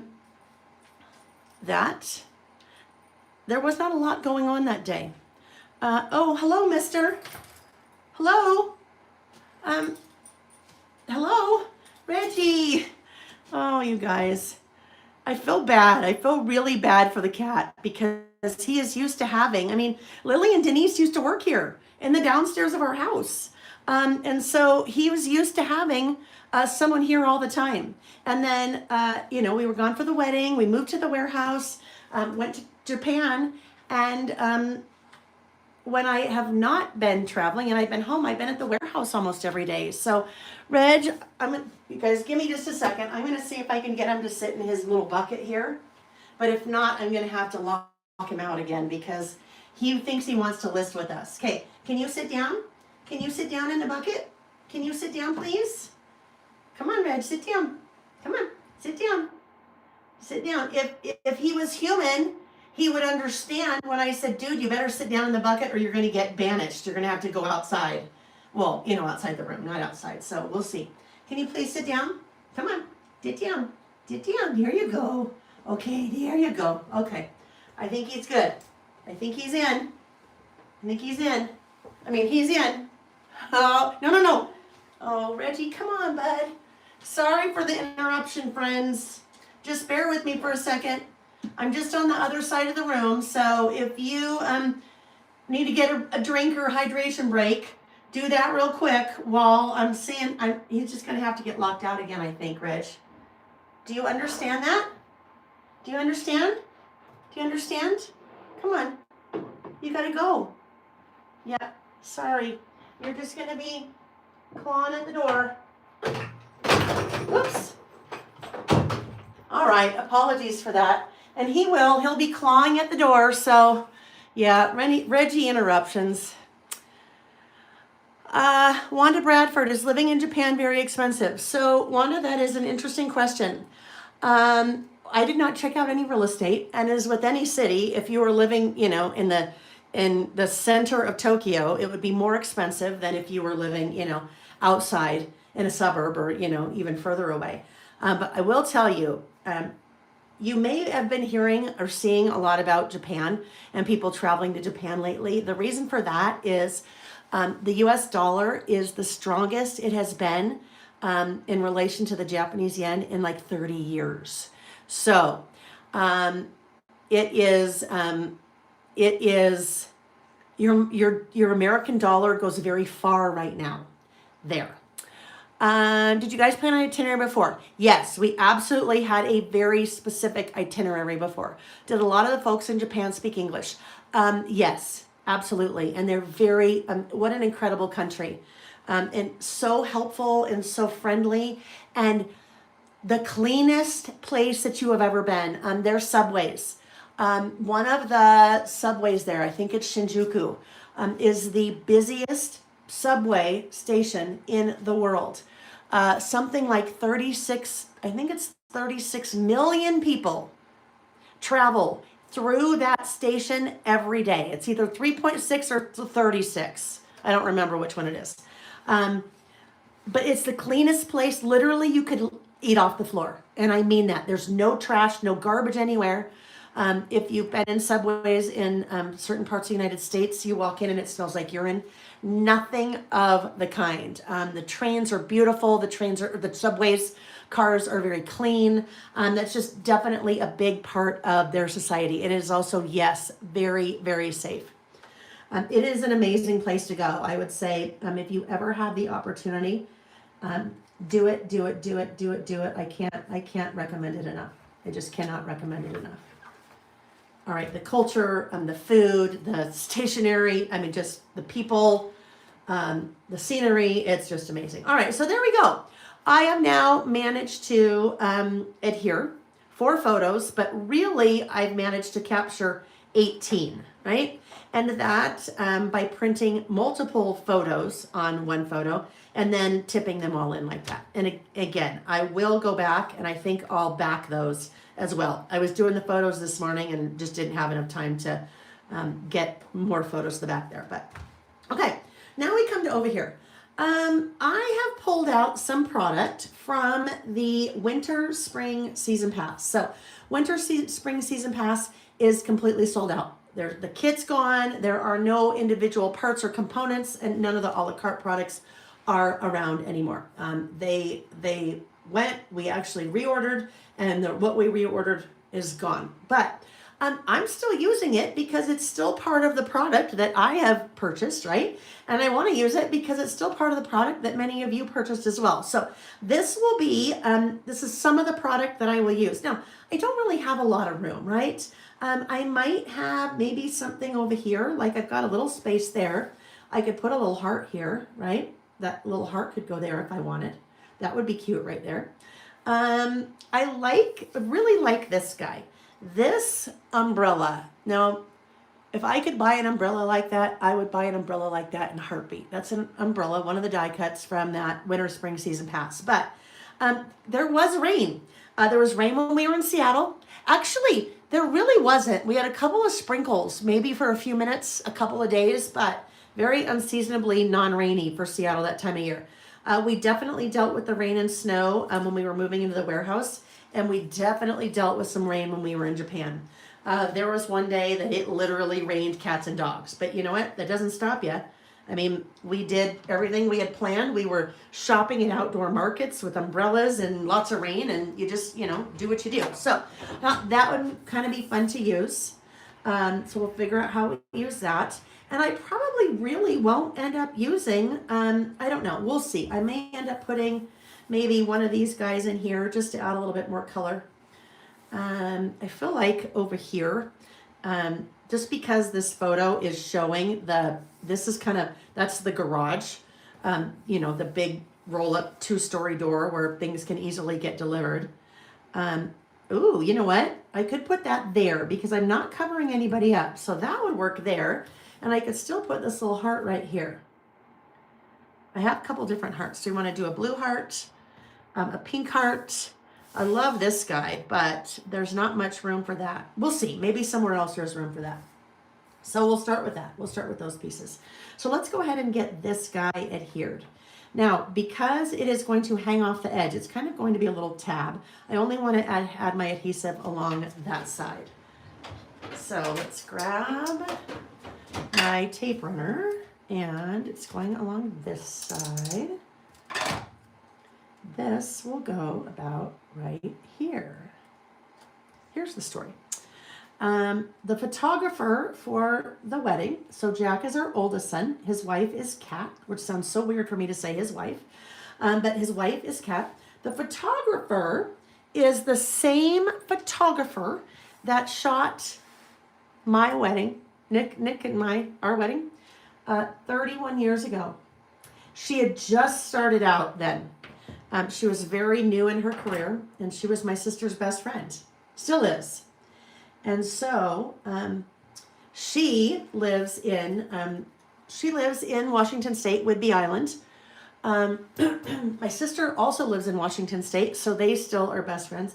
And that is what my sister and brother-in-law gave Jack and Kat for the wedding, the photography, which was amazing. So it's really cool. It's kind of this full circle moment that Cindy was the same photographer. And all right. So that's all I'm going to do to start. Now what I need to figure out is this. I'm using the 2026 About Last Month stamp set. And I think we have a lot of options for color here, right? So this is going to be super, super colorful. The stamps that I need for this month are, I need the grid because everything for the stamp set centers around the grid. This is March, so I need to pull March. I need to pull the 2026. And I always call this list About Last Month. So that is what I am going to use. You have a couple of other prompts. You have month in review. You have, here's the story. You even have this little loved this guy. So if I look back to February, I actually turned the stamp upside down. What I mean by that is, well, there's really two ways that you can use this stamp. The way we designed it was actually to work this way. So you can see where you put your 03 here, you put your month here, and then you put about last month there. This one I turned upside down. So loved this above it. So there's really two different ways that you can use the stamp. But I think on this guy, I am going to use it this way, Reggie here, because there's some other things that I want to do that a little bit differently than I normally do over here for this month's list. So I actually need quite a bit of room. So let's grab our stamping block. When it comes to stamping, a couple things that we need to talk about. Yes, Terry, it was an amazing gift, Virginia, and an incredibly generous gift. They don't have kids. They won't ever have kids. And so when my sister told us that's what she wanted to do, I'm like, you can't do that. That's way too generous. So they're basically like our kids. So they're closest to kids we will ever have. So yes, we will do that, right? Yes, we will do that. So that was nice. I start my voice therapy on Monday. My voice has never gone back to normal after my teaching in the fall. Usually my teaching in the fall, my voice starts to get really gruff because it's overworked. Well, it has never gone back to normal. So I went to an ENT and he said, yeah, you need voice therapy. So I'm going to start voice therapy on Monday. All right. So, colors. Yes. Let's go back to colors. So this little guy gives me about every color in the rainbow that I might want to use, right? And then this cute little bird, I will bring in, I think, some more color there. So I need 2 to 3 colors for that stamp set. The grid will be one color, and this I had down here. I wish I had... I have a bunch of examples of the different kind of colorways I've used this. So I think what I will do, I've used 2 colors here. I used one for the grid and the month of February, and then I used a different color for the other stamps. So if we're thinking along those lines, I think we could probably go with maybe like a pink and maybe a blue like that. So let's look and see what we have. I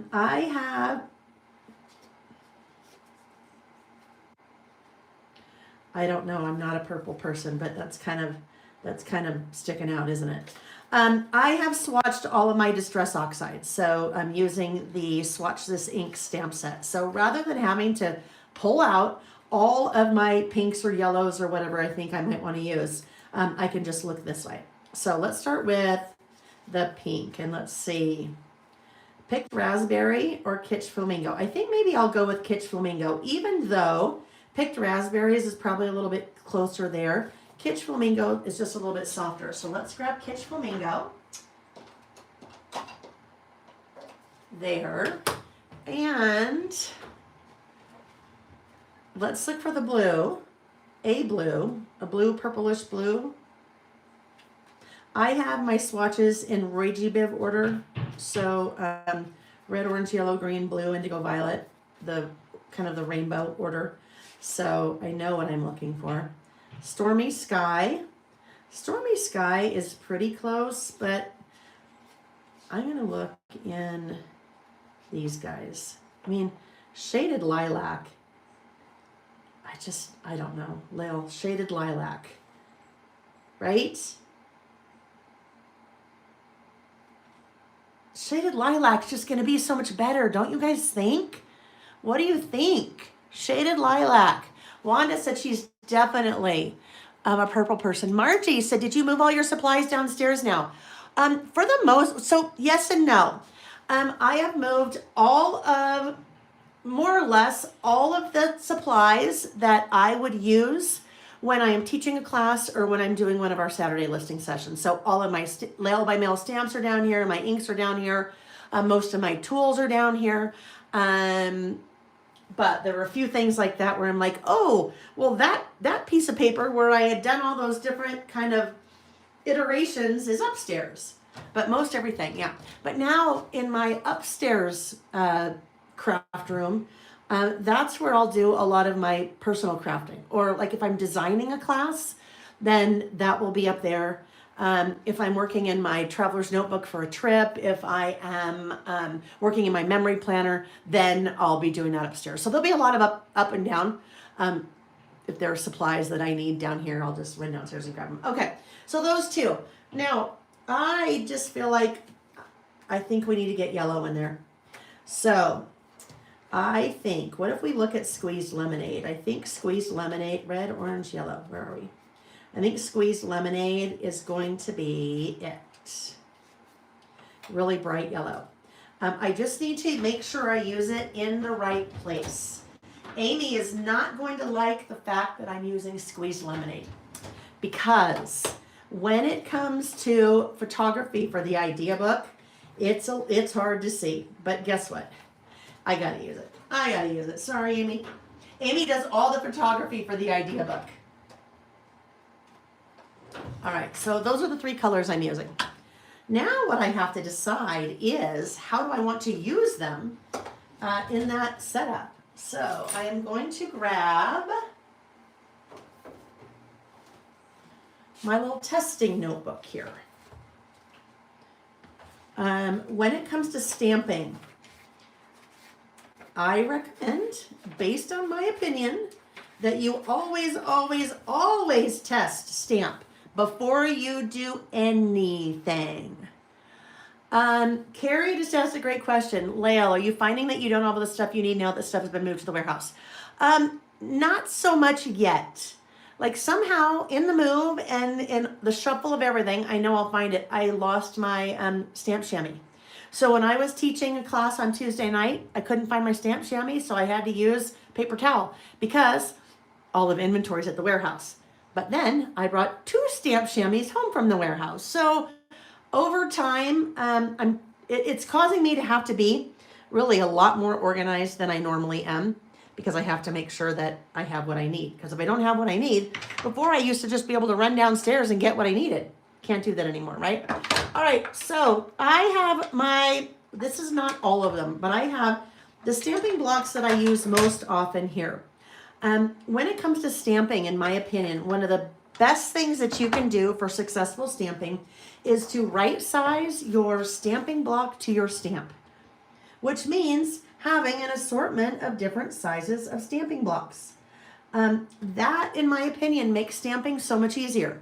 If I only have one stamping block, then it has to be my biggest stamping block for my biggest stamp, right? If I have a stamp that's this big and I only have one stamping block, this is the block I have, which is great for my big stamps. But when it comes to something like that little 2026, that is not easy to do, because this is a really big block. And if I am trying to get it even so I get a nice stamped impression, that's a little bit more difficult to do. Not impossible, but if you are someone who's a little bit tentative when it comes to stamping, or maybe you're just starting out, in my opinion, one of the best things that you can do for yourself is start purchasing some different size stamping blocks.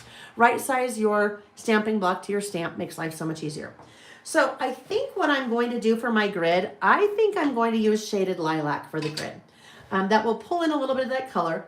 As I said, I'm not necessarily a purple person, so that's the way I can get that in there without getting a lot of it in there.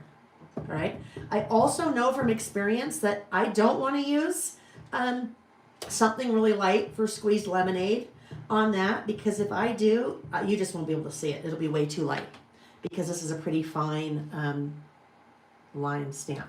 All right, stamping. I have already used these stamps many, many, many times before. So I didn't have to prime them or condition them before I started using them.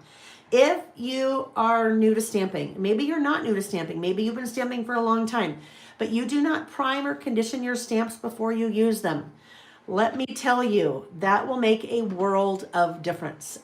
Amy will pop in, if you would, Amy, a link to a free class here on my YouTube channel on some different ways of priming or conditioning your stamps before you use them for the first time. And in that video, I explain why.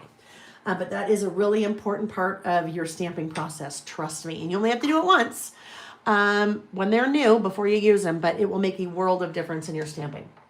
All right, next up, I have MAR, M-A-R. So I have left to use. March, I have 2026, and I have about last month. If I'm really keen on using this yellow, I know from past experience that I need to have a stamp that has a little bit more surface area to it, so I'll be able to see it. So I'm thinking that I will use the March for that. You'll notice I am testing first. I always suggest that you test stamp first. There's a lot of things that you can learn or find out in your stamping when you test it. I would rather learn that I have a big old Reggie hair in the middle of that stamp. Reggie's the cat, not the husband. Or that I have some lint or dust on there. Or maybe it wasn't totally clean from the last time I used it. So maybe I used black on there and it wasn't totally clean and I put yellow on there and then I get something really muddy there, right? So there's a lot of things I can learn test stamping. I would rather find out here than in my project. And I like that. I think that's going to be nice. So now I can just go to my little 2026 goes right there. And I think we'll use Kitsch Flamingo. Ooh, that guy is a little bit too small. That's the other thing. When it comes to right sizing your stamping block to your stamp, don't go too small. Your stamping block really needs to be the same size or larger than your stamp. If it's too small, good luck. The whole reason for a stamping block is to give support behind the stamp, right? Just to get a nice stamp impression. If this stamping block is too small, I'm going to grab something really small here just to show this. If it's too small, then there's nothing to support. Can you see that? How it's hanging off that side and how it's hanging off that side? There is nothing to support that. So that's not going to necessarily give you the support you need to give it a nice solid stamped impression. So right size your stamping block. Same size or larger. Don't go smaller. And then that little guy will work great for that one. I have an assortment of stamping blocks on my website. Some are Layle by mail and some are other brands. Just depends on the sizing. All right, there we go. So that's going to be great. And then, you know what I think I might be able to do? That this little guy might be able to work. I don't know, could that work in here somehow? We might be able to make that work in there. I think that might be cute in there. So we'll see, either that or we'll put the little bird there. Oh, except if we put the bird there, well, it'd be okay because we still know that's March. That would actually be cute. And then that totally brings together all those colors. I think that's what we're gonna end up doing. All right, so we've tested, we like the colors, we know we're good, and we're ready to now really commit. So let's bring this guy back in. Now, because I am working in a traveler's notebook, that means I don't necessarily have a flat surface to stamp on, right? If I have a piece of white cardstock here, I can stamp directly on this and it's fine because I have a nice flat surface. But I don't have a nice flat surface in my traveler's notebook because I've been working, right? All of these things have been happening. In some cases, they might be a little bit bumpy, so I don't have a nice solid surface here. You want to have a nice solid surface when you are stamping. So basically we need to give ourselves one. And I'm going to use something called a pencil board. Pencil board is a fancy name for a flat surface that you can slide underneath something like that to give yourself a flat surface to stamp on. All right, so my pencil board, I've now got a flat surface to stamp on. And that's one of my products too. So that is a little bit smaller. That's probably 4 3/4 by 8. There are two different sizes. There's an A5 size, and then this is like a traveler's notebook size. All right, so going back to the beginning, we are going to start with our grid. Starting with our grid, I do need to re-ink that, right? There's no way that there's enough ink still on there because I already stamped with it once. And then it also has had a chance to dry a little bit too. So we want to definitely re-ink that well. And I need to kind of be kind of high here. I need to be high. Well, that didn't sound right. I need to be, you're going to see my head for a minute probably. All right. I want to be up towards the top of the page, a little bit higher than I normally would, because my idea for down here, we'll see if it'll work, but I'm going to need a little bit more room than I normally would. So I'm giving nice even pressure. There we go. There's my grid. And I'm going to clean that stamp off right away. See my stamp chamois that's now brand new? It's all nice and clean. I mean, even when it's well used and loved, it still works the same way, but all nice and clean because I have no idea what I did with the other one. Probably somehow got thrown away in all of the craziness of moving, and I was working in my traveler's notebook the night before I left for Japan, and it was probably 12:30 at night, and I needed to wake up at 4 the next morning because I was trying to get my, it prepped for the trip. And prep for the trip again so that I could, stamp a lot of things in there, kind of decorate it a little bit because I don't take anything with me. I don't take stamps with me when I am traveling like that, working in my traveler's notebook. I don't take stickers. I don't take pens, or I don't take a photo printer. Certainly don't take a photo printer because what you find is when you are on a trip, really any trip, by the end of the day, you are so tired.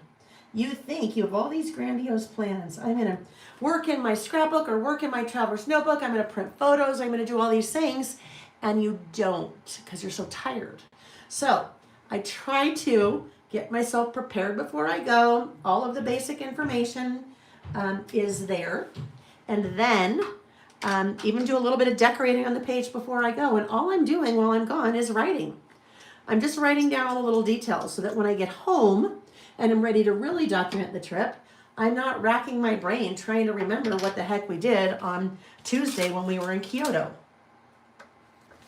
All right, now we're moving over to the pinks. So let's use this guy. We'll put about last month right there.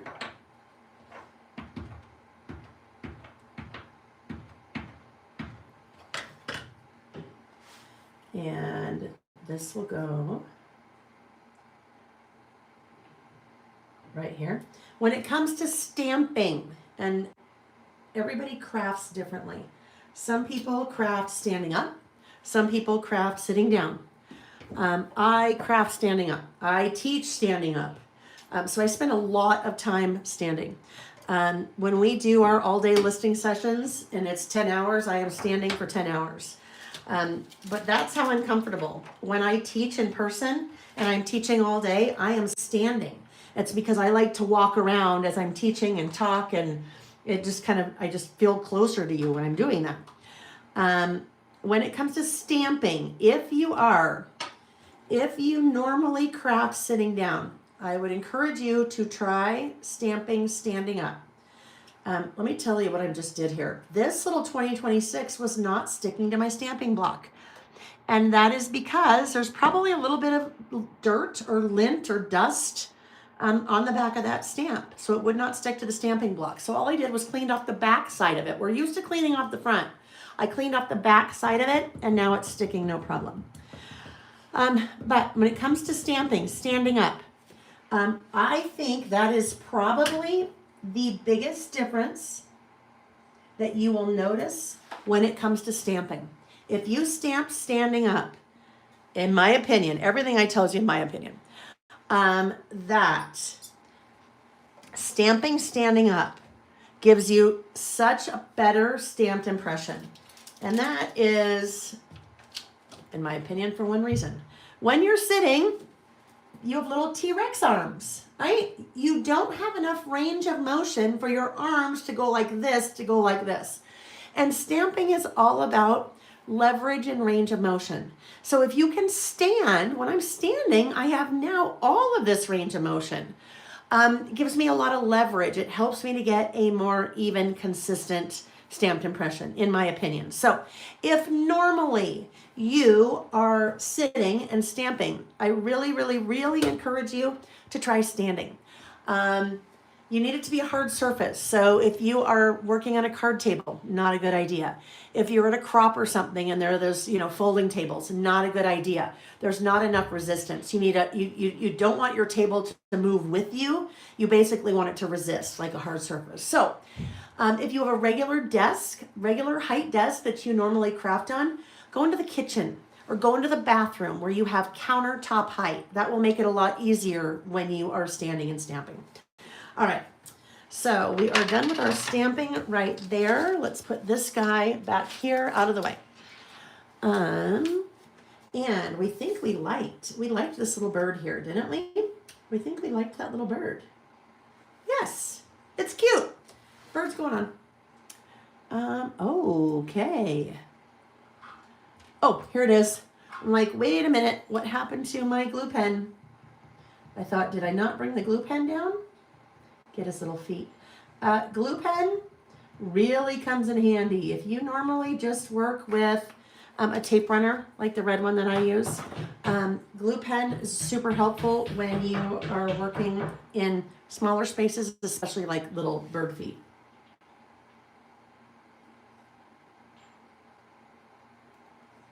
Okay, there we go. Now, I'm going to try not to yank that drawer open and close because it tends to make the whole table shake, and if the table shakes, camera shakes.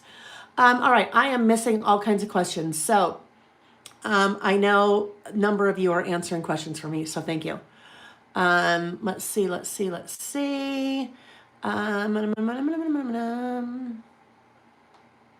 just want to make sure that I didn't miss anything. Do you put a little water in the salt cellar or just dampen the whammy? I like that. What was that? Something. No whammies, right? No. For me, it is dry in there. I just dampen that before I start. And the reason I put it in, this is a salt cellar. The reason I put it in something like that is because when I am stamping for hours, basically, we'll be here 4 hours or whatever. My stamp chamois, if it was just sitting out, it would dry out. And it wouldn't dry out all the way. It just would not, it just wouldn't work really well. It'd start to get hard. So I keep that in there while I am working. A word to the wise. Make sure to take your stamp chamois out when you are done.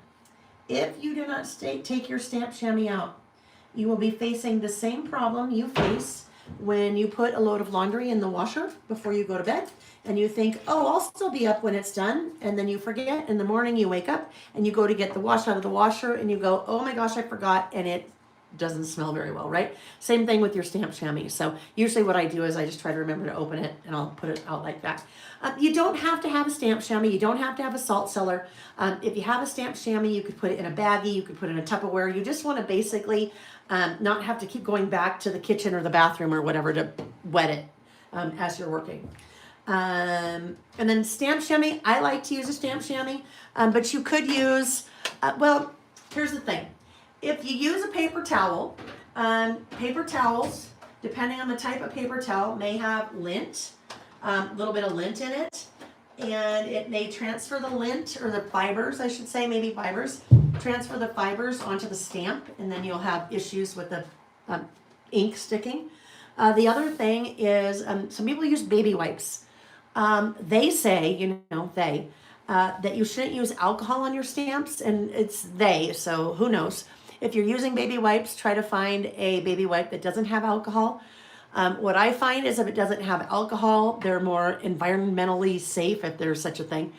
Good for babies, baby wipes, natural, but those tend to have a lot of fibers in them. I've bought baby wipes before and basically had to not use them at all for cleaning my stamps because while it cleaned the ink off, it deposited a lot of fibers onto the stamp, which then I had to then go clean off again, or else I wouldn't get a nice stamped impression. So that guy will probably go, I don't know, maybe somewhere like that. In fact, not yet. I can't do that yet. So normally on my About Last Month list, normally I am doing this, just one big run-on, okay? I'm not Ernest Hemingway. Most of us are not Ernest Hemingway. And it's that fear of feeling like that we have to be Ernest Hemingway is what stops a lot of us from writing. Journaling, whether you're a scrapbooker and you don't like to journal on your layouts, maybe you like to work in a planner and you don't really like to write a lot because you feel like you have to be Ernest Hemingway. That's why we do creative lists, because it is just a list. I don't have to be Ernest Hemingway if I am making a list, right? Everybody can make a list. So when I'm doing my About Last Month, most of the time I am just doing a run-on list. What I mean by a run-on list is my long-lasting cold turned into walking pneumonia. That was one thing on my list. And then the next thing said 2 antibiotics, an inhaler, and an x-ray. And I'm just using a little bullet stamp to separate the things on my list. That's what I normally do. But for this time, I kind of have 4 big events, right, that I was maybe talking about. So instead of, I mean, there really wasn't a lot. I mean, there was a lot associated with the 4 big events. But really, if I boil it down, it's 4 big events. So what I was thinking I could do here, I was thinking I could take maybe that in the box and or in the box 2 and make just 4 little boxes here. And then basically I've got a list of 4 things. So whatever I write in the boxes would pertain to those 4 things that happened in March. So with that said, let's look. Let's look and see what will work, because the in the box stamps are different sizes. Now, there are actually 4 different in the box stamps. There's in the box 2, there's in the box scallop, and then there's in the box quotes. But I thought I would keep it simple and go with one or maybe a mix. So if we did, let's look.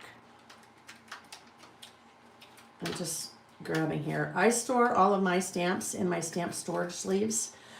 You'll notice on both of those, I have a little piece of white cardstock in there. The white cardstock normally sits behind the stamp, but the plastic from the stamp ends up sticking to the plastic from the stamp storage sleeve. So I just pull it out, put it in front, and it kind of breaks that stickiness, the sticky stick, and then comes right out. All right, so if we did, let's just take a look here. If we did that,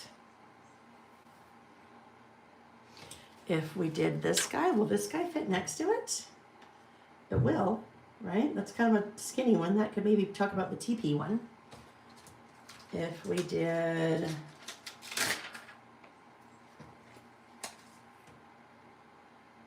this one,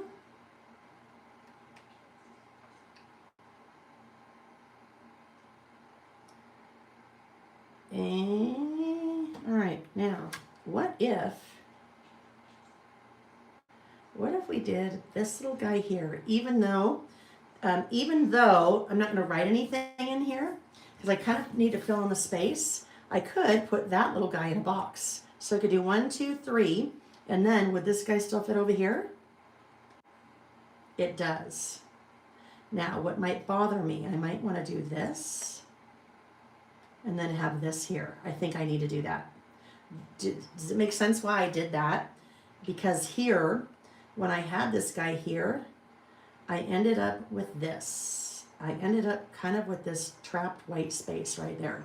That little gap, that's what it's called. It's called trapped white space, and that kind of wasn't sitting well with me. So if we do this guy here, and we put this guy here, like this, that's decorative, and then this will go there again.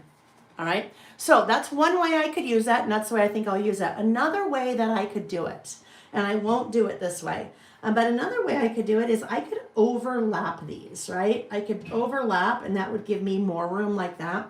But if I overlapped like that, I would either do a little bit of masking. What I mean by masking is once I got that guy set, I would come in with a sticky note, and I would basically put this like right here, and then I would stamp again so that this part of the stamp would stamp on my sticky note, so that when I removed it, this part of the stamp would not have stamped on top of that one. I'd basically be layering, but I wouldn't see that crossover of one to the next. The other way that I could accomplish that is that both of these stamp set also have coordinating dies. So I could stamp those boxes on white cardstock and then cut them out with the dies and then overlap them like that, and then you wouldn't see. But I'm going to keep it simple today, and I am going to do that. All right? All right. So, oh, wait, I shouldn't have put all of that ink away, right? Because guess what? I need all those same ink colors again, don't I? Squeezed lemonade. We used Kitsch Flamingo. And we used Shaded Lilac. All right, so I think what I'm going to do, I think this first box I will stamp in Shaded Lilac just because I have the pink right there and I have the yellow right there. So if I do that, it'll kind of just, you know, be a little bit more prominent. We don't want the Shaded Lilac to feel bad because, you know, like I said, I'm not really a purple person, but I used it. Alrighty. I'm missing all kinds of things in the chat, so I know Amy's got us covered. Thank you. All right. So move these out of the way. And stamping block. So let's see what we have. This one is a good size. Put my pencil board in. Again, that's a very important part of the process. If you've ever been stamping in something that you can't take the page out of and had a very uneven impression stamped image, it's because something underneath it, you ran into something underneath it, right?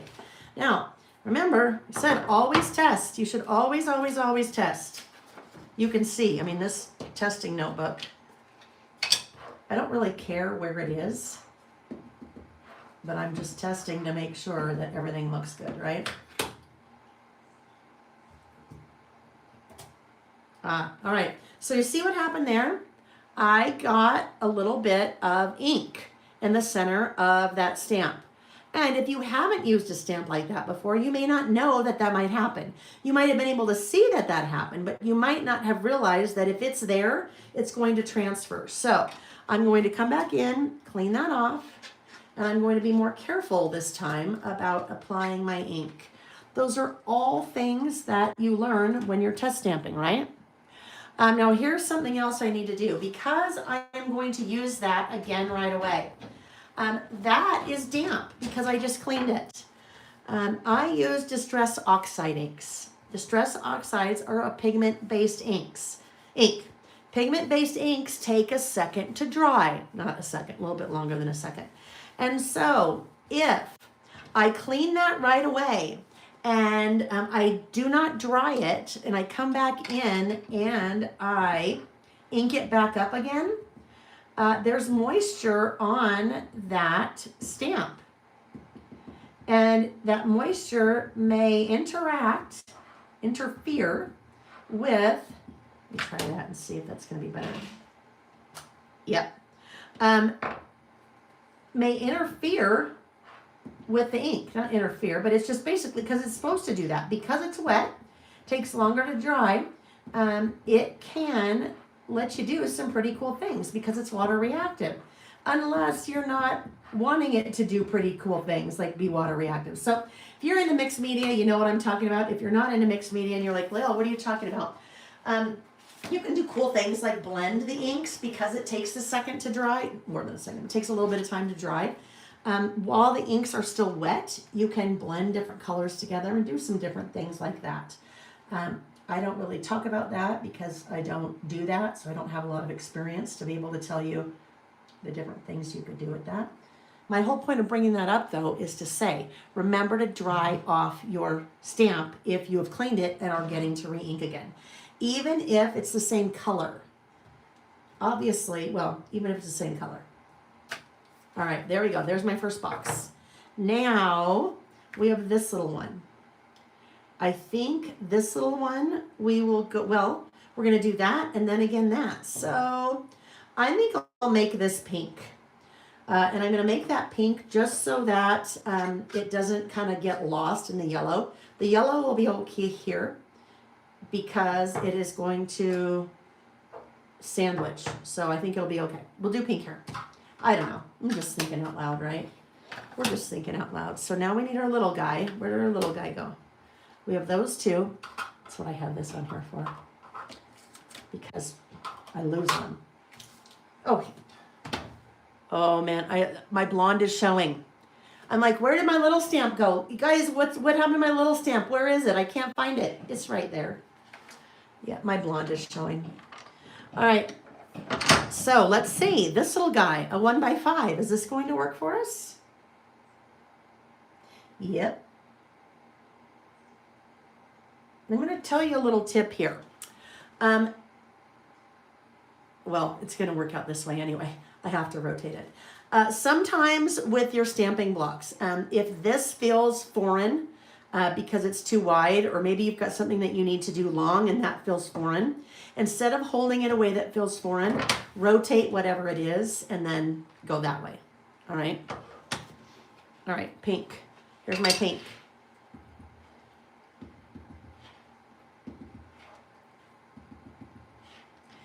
And let's see how that guy ends up, because I've got a little bit there in the center. Nope, we're good. You will never regret testing, I promise you. You will never regret spending an extra minute or two test stamping to make sure that everything looks okay. Maybe you think that the color is what you want, and when you actually stamp it, you're like, oh gosh, that does not look good at all. Or maybe you, hang on, have to think here. Maybe you have maybe you have a word stamp, maybe like a word strip stamp, and it's really fine, very small and really fine, and you're not sure how hard you need to press. That is something that you can figure out while you're testing too. Generally what I see happen is when people are stamping, they press way too hard. You press way too hard because you think that you need to press really hard. And so when you're pressing too hard on a stamp, it tends to blur or really smush, I guess, smush the polymer or the stamp material. And if it's doing that, it's going to make your stamp really blurry. So another thing you're doing is testing to see how much pressure you need to apply. You hear Nick drilling in the other room? All right, this one is going to be difficult. I know it's going to be difficult even though I chose it because it's a pretty, those little outlines are pretty narrow, so it's going to be a little bit hard to see. So there's actually something I'm going to do to help it after I stamp it. This guy's going right here.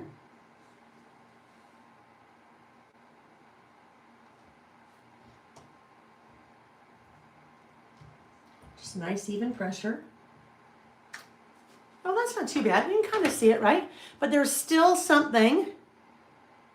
Wait, your jet lag is showing. Oh, my jet lag is showing. No, the blonde's showing, Terry. It's the blonde. I always say my blonde's showing. I guess I could for a while say the jet lag is showing, but it's the blonde. Valerie, hi Val, nice to see you. Said I love your acrylic tray for your stamp blocks. Where did you get it? In the description box of the video, there is a link, and it is a link to a blog post where I show you and give links to all the different organizational tools that I use when I'm teaching or when I'm doing something like this. One of these little guys, this little guy that I use. You guys have seen maybe this that I use that has the little, that's like the little scallop letter divider that I put some of my stamps in. But yeah, you'll find that linked in the description box of the video. And Amy, maybe Amy, if Amy's still here, she would grab that for us and pop it in the chat. Okay, so we're done with these guys, right? Okay, these guys can get put away now. It's a really good idea to clean your stamps right away and then put them away right away just so that, you know, they stay in nice shape and you don't lose them. Okay, now where's that? And that you also don't, this always happens to me, it's this little thing that I end up misplacing on the stamps because it's clear. Well, maybe that one didn't have it. We'll just do this. And I do store my stamps and dies together. So stamps there, on the back side, the coordinating dies. Okay, so we've got 2 more to go now. We're gonna do this little guy here, right? And then this little guy right here. And then actually, maybe we'll end up putting something fun down here. So this should be pink, I think. Let's make this one be pink and this one be purple, just because the yellow is a little harder to see. You think? Pink and purple, let's do it. All right, so, does that guy work? No, too small. How about this guy? Nope, corners hang off. So, we want this guy. We said pink. Pink next. So basically, I'm just making my little blocks here. I'm making my little blocks for my things that are going to be on my list. So basically, my list is 4 things. And then I'll just, you know, expand upon it a little bit. Instead of saying Jack and Cat got married, because it's usually, you know, on a list like this, what I would write. But, you know, I'd like to have a little bit more about that. So that will go right there. Okay. And then we have our little yellow guy.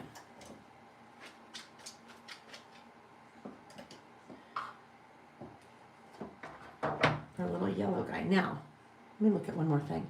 We also have this guy. If I put that guy there, and then where'd my little umbrella go? My little umbrella can go here still, right? I think I'm going to do that because this guy, if I put this guy here, there's just a little bit more white space than I would like to have. So switch it up. This guy's going to go back and we'll go to this guy. This guy's going to get put away. And, look.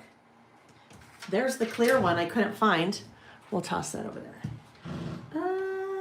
All right, so does this guy work? It does work. He's just a little bit smaller than the other one. Oh, guess what? I didn't stamp that one ahead of time either, did I? Bad, Layle. Bad. All right, this guy's going to be purple, we decided. It worked out. Living on the edge by not testing it ahead of time. Bring this guy here. Good. Yeah, I'm not worried about that. I know why that's open right there because I stamped on this on top of that, which is not a good idea, but I got what I needed. Now, I want to make sure to move my stamping block, or excuse me, my pencil board down because it's been up here to make sure it hit all the way. If I stamp right now, I'm going to have a problem because my pencil board is hanging out the top, so it's short. So we'll just slide that down a little bit. And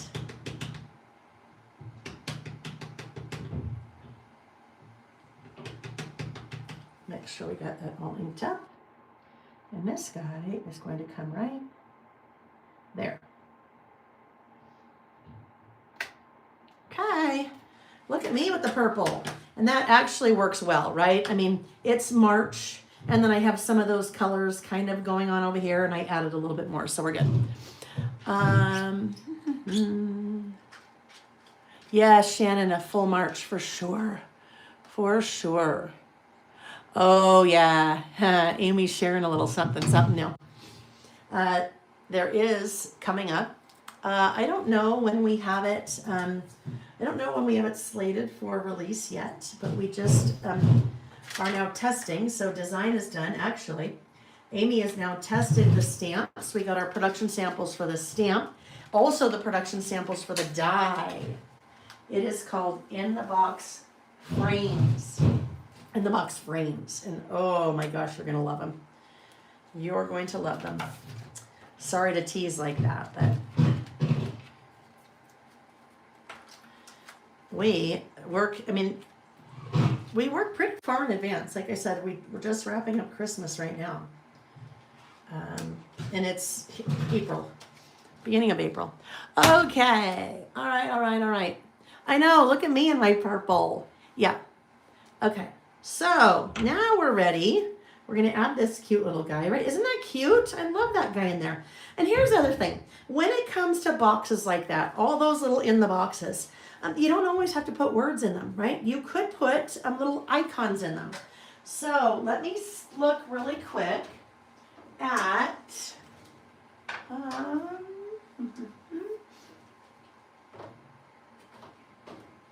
hold please. Here we go. This year's idea book, which is our list for 2024, or 2025, sorry. Travel 30. So I'm gonna go to page 30. And here is an example, kind of what I'm talking about. This was a list that we did in May of last year with my new travel collection at the time, which was called Postcards and Passports. But do you see, I use those little in the box stamps. I didn't do any writing in the stamps at all. I added icons, little fun die cuts to those little boxes. So you can use your box stamps like that for a lot of different things. Housing icons, you could use them to house photos, or you could do your writing in them like I'm going to here. All right, aren't you impressed that I knew exactly where to find that idea book? I'm impressed. Because I will tell you, just last night I started putting stuff in here. But I did it with thought. And it's not because it's sitting on the ground in a pile. All right, this little guy's going to go right there. Cute little umbrella. All right, so now I need to write. So the first one, my little box here. I do happen to have... Those are little die cuts that are part of that collection, part of the winter, spring season pass. So I could, are you bringing in a piece of furniture, Nick? No. Oh, you're trying to let the cat in. Oh, Lord. Help us all. Help us all. The cat's going to try to come in. What? He's been kind of sad. I know he's sad, but he wants to be right in the middle of me. And that does not work. Yeah. Yeah. You get in your bin, you can stay. Yeah, we'll see how that works, right? All right, so now I'm just adding a couple of little die cuts from. Okay, Nick's got him in his bucket. Let's see what happens. I thought I had some other little flowers. Hang on. Oh, there's one. Oh, look at that. That came out of my traveler's notebook from the trip. We'll do something fun with that. Oh, he's sitting. Thank you. Now, because it's really nice to have that window open. There, right? So we had a no, not window. The door. Please leave the door open. Well, I'm still putting cabinets in there. Oh, okay. Okay. Well, then you better close it. If you're drilling, or I don't know, whatever he's doing. All right. So we're gonna put this guy right there, and we're gonna put this little guy right here. You could use rub-ons, you could use stickers, you could use die cuts, you could even use stamps. If you have little stamps of things and you felt like you needed to just add a little bit of something, right? I feel like we need a little something just to decorate those little boxes a little bit more. So this is a very different version, a very different design of what I normally do for About Last Month. Usually I'm always doing kind of just a run-on list here. Which I'm not doing here, right? I am just going to write about the 4 things.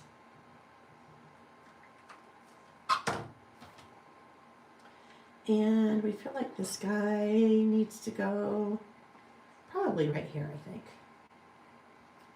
All right, so I think what I'm going to do, I will write in one of these. How about that? Because watching me write now is going to be like watching paint dry. So there's one more thing that I want to grab, and that is here. So, well, maybe. I was looking to see if I had one of these rub-ons from that spring, summer season pass, winter, spring, if that would work right there. And I really don't, because That was January, that was February, that was March. And so that orangish color makes its way into some of the papers for that month, but really doesn't go with any of the colors I used. Although, I don't know, let's look. Let's just look. What I really wish I had right now, hint, hint, were some border stamps. Hint, hint. That is a brand new pack. Let me look and see if I have. I'd rather not open the brand new pack, because what? You know what? I don't open the brand new pack. Ooh, ooh, ooh, boy. If I don't open the brand new pack, that can go to the warehouse and get added back into inventory. All right. So this, don't mind this here. That's why you should put your things back in the package, not like I did. What do we think? That looks totally out of place, don't you think? I think that looks totally out of place. There's a little bit of orange. Don't you dare, Reggie, don't you dare. There's a little bit of orange, but it works there, but it doesn't work, so we're not using that. What about this guy? Reggie, please. I mean, that could go there. What if, hang on. Come on. Meow. You hear him? You're gonna be naughty. Yeah. All right, let's look at this. Let's look at this. This is some washi that, all right, I like this washi better than this. But here's a little tip when it comes to washi. This to me is too wide right now. And I'll just put it down so you can see. But look, it's too wide. It's too solid. It's too wide for right there. It's too much. That doesn't mean I can't use it. This is a great tip for taking your washi and making it a different width, height, width, whatever it is. All right. So I'm going to take my washi and I am going to, let me start over because I've already kind of stuck that. I am going to line it up right here on my trimmer. And I am using that black line right there as my mark. All right, like that. And I'll just say I need that much because I'd like some to go on the other page.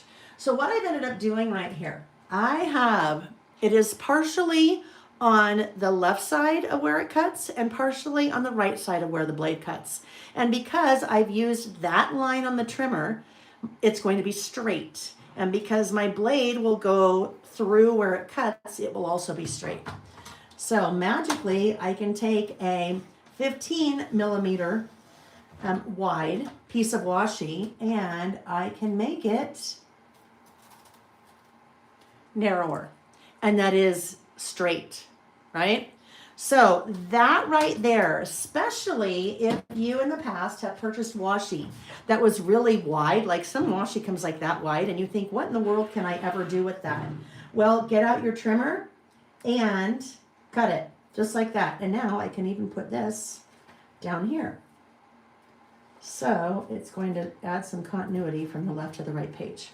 That's exactly what it needed, right? That is exactly what it needed. It just needed a little bit more yellow. And now helps to bring out that yellow and the yellow and the bird, and it kind of even ties the two pages together. All right. And it's funny, if you ever see some of my trimmers, let's see. Actually, I've pulled them all off. Sometimes you'll see my trimmers like that, and there'll be like a big piece of washi right here, and you might think, why in the world is that there? Because I don't take it off. Alrighty. And if you didn't have washi to do that, you might have pattern paper, right? You could do that with a piece of pattern paper.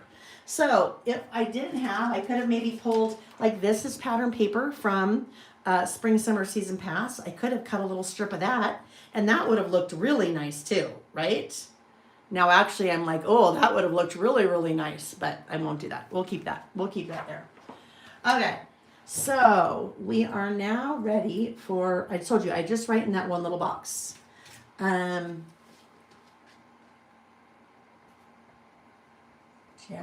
and Kat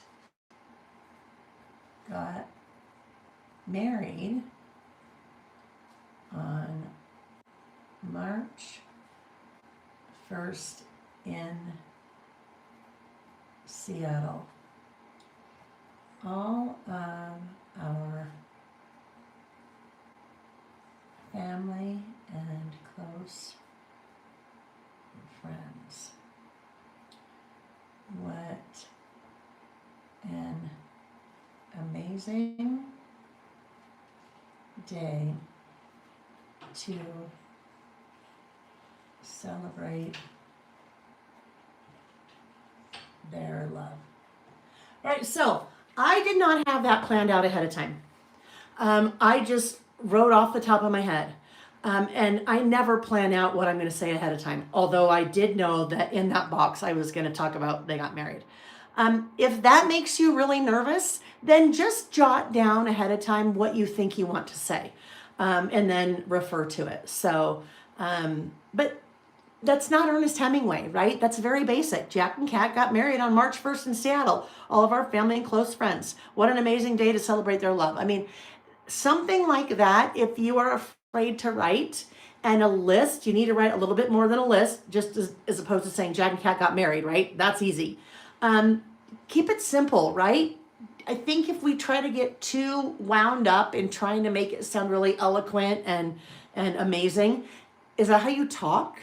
If you don't talk like that and you're writing like that, it doesn't necessarily kind of work together, right? So down the road, you might be like, well, who the heck wrote that? That doesn't sound like something I'd write.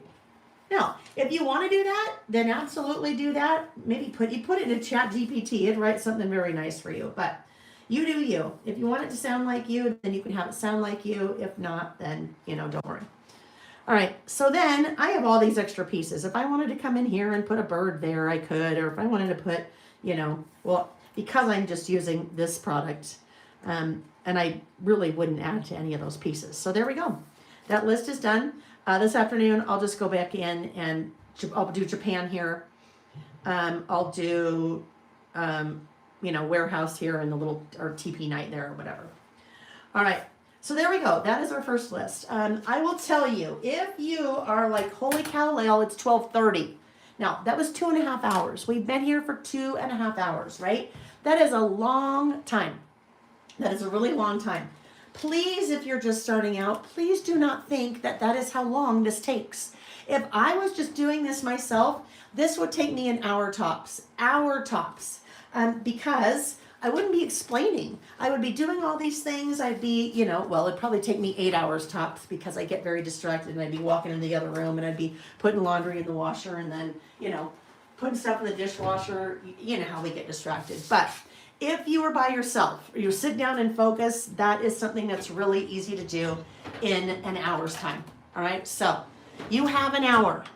I promise you, you have an hour. Even if it's an hour across 3 days.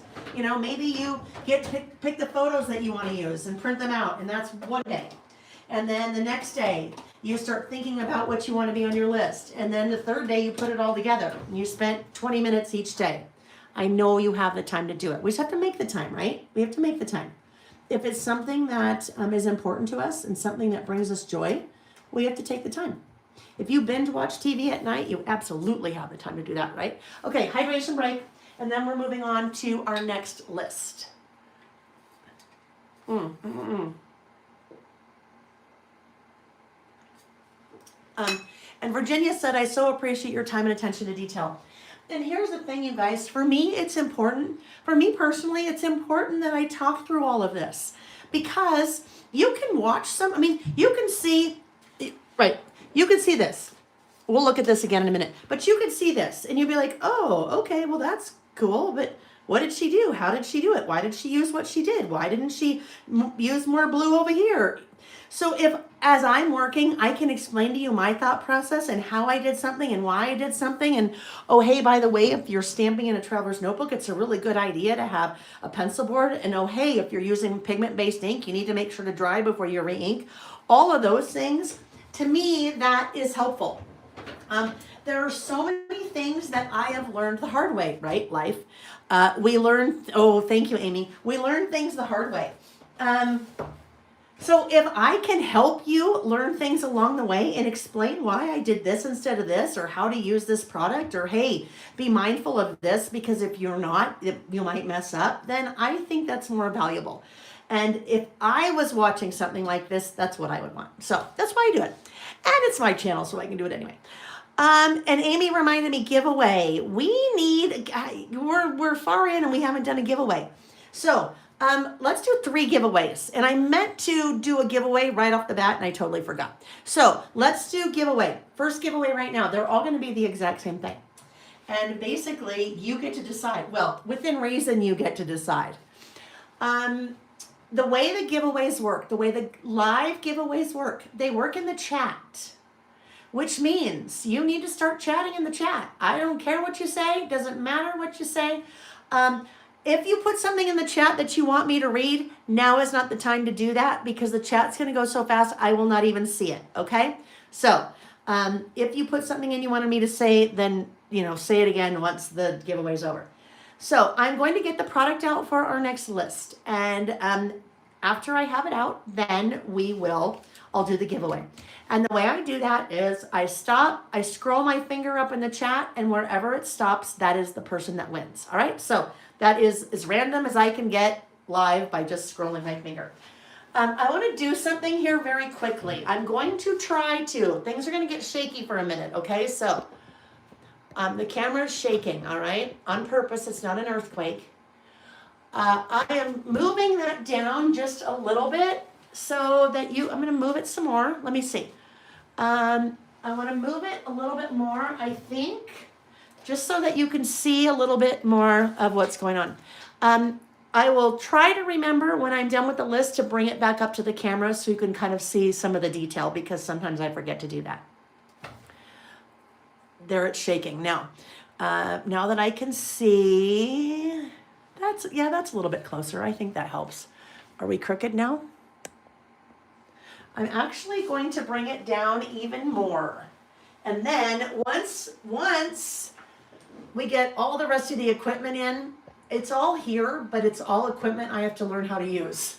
Because it's a video camera and it's a camera and there's switching boxes and all different kinds of things. What's going to be so cool, you guys, is that I will be able to hit a little button and all of a sudden you'll see my face. So like right now I could hit a button and be like, okay guys, we're doing a giveaway. And then you can see me. And then when I'm done, I hit a button and we go back to this view. I'll also be able to zoom in on things. It's going to be amazing. I just have to learn how to use it at all. All right. So let's do the giveaway. And I didn't tell you what it is. The giveaway, all 3 today that I do, all 3 giveaways are going to be $25 store credit on my website. So basically you can, whatever you want for $25, you can spend. All right, so first winner, and I'll do another one in a little while, but the first winner is Janaea 1976. Janaea, congratulations. Janaea 1976. Please send an email to laylebymail@gmail.com. And I just saw this question, so I'll talk about that in a second. Shannon. Janaea, please send an email to laylebymail@gmail.com. In the subject line, please put $25. And I will add a $25 store credit to your account on my website. Now, if you don't have an account set up yet, please set up the account before you email me, because if you don't have an account, I have nothing to attach your store credit to. And account's free. You just have to go on and, set up an account. So congratulations, Janaea. Okay, you got it. Congratulations, Janaea, 1976. And if you're not Janaea, don't be sad yet. I'll do 2 more of those, all right? I will do 2 more of those. Mary Pat said she loves Japan. It's been over 20 years since she's been there. Mary Pat, it had been 53, 49, 49, 50? I don't know. At least 50 years since I'd been there. I lived there when I was 4, 5, and 6. My dad was in the Navy and he got stationed there. So we lived there for 3 years. And I remember parts of it.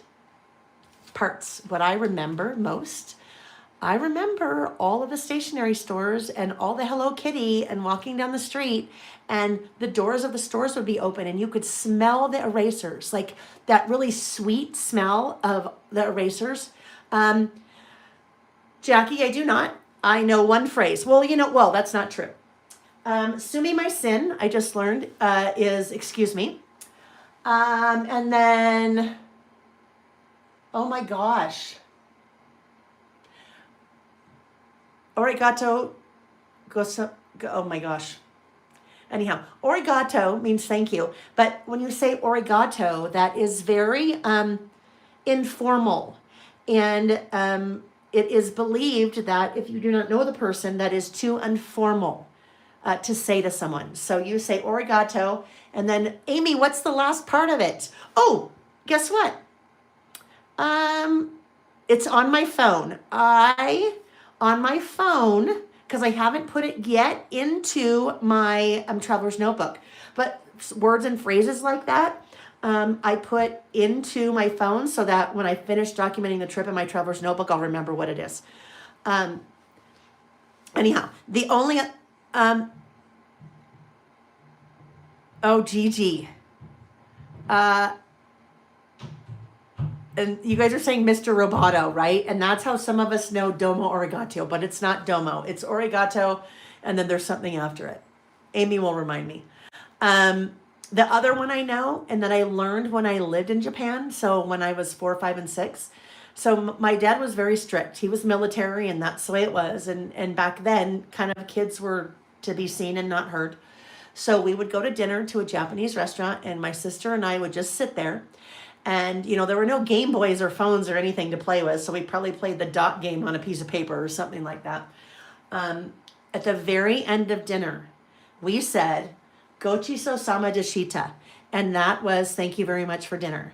My sister and I were towheads. Our hair was white. I mean, we were so blonde. And the people that worked at the restaurants just thought it was the coolest thing because number one, back then you didn't see a lot of blonde people. And then number two, these little blonde girls were saying, thank you very much for dinner in Japanese. So I can't, and no, Andrea said, I can't remember how to pronounce it. Anyhow, I'll remember, or next time I'll find it. Amy, how do we pronounce that? The origato, and then it was like a sing-song way at the end. All right, anyhow. Yes, we did our first winner. So in a little bit, we will do another giveaway, okay? All right, so our second list. Our second list is another list that we do once a month. And it's something that I call What a Day. What a Day. Zen girls, you lived there for 7 years and your twin girls grew up there. I love that. Is that military? Just curious. And thank you, Grace. What a Day. What a Day is basically a time capsule. It is a list of whatever you did during that day. This is an example of December. I don't think I did a January one. I may have, but I could easily find December. So basically, some decorating, and then it's just a list. Woke up early, 3 times in the middle of the night, thanks to Reggie. Read, ate breakfast, got ready for the day, helped Lily and Denise get orders out before the holiday break, move out of the basement, decorated the squirrel tree, ate lunch, appointment to see 2 warehouse spaces, drove to Evanston for lottery tickets, ate dinner, Christmas dinner party trip. When I day Christmas gift prep, doesn't matter. And then Utah hockey on TV. So that is basically a time capsule. It's a very specific, it is a very specific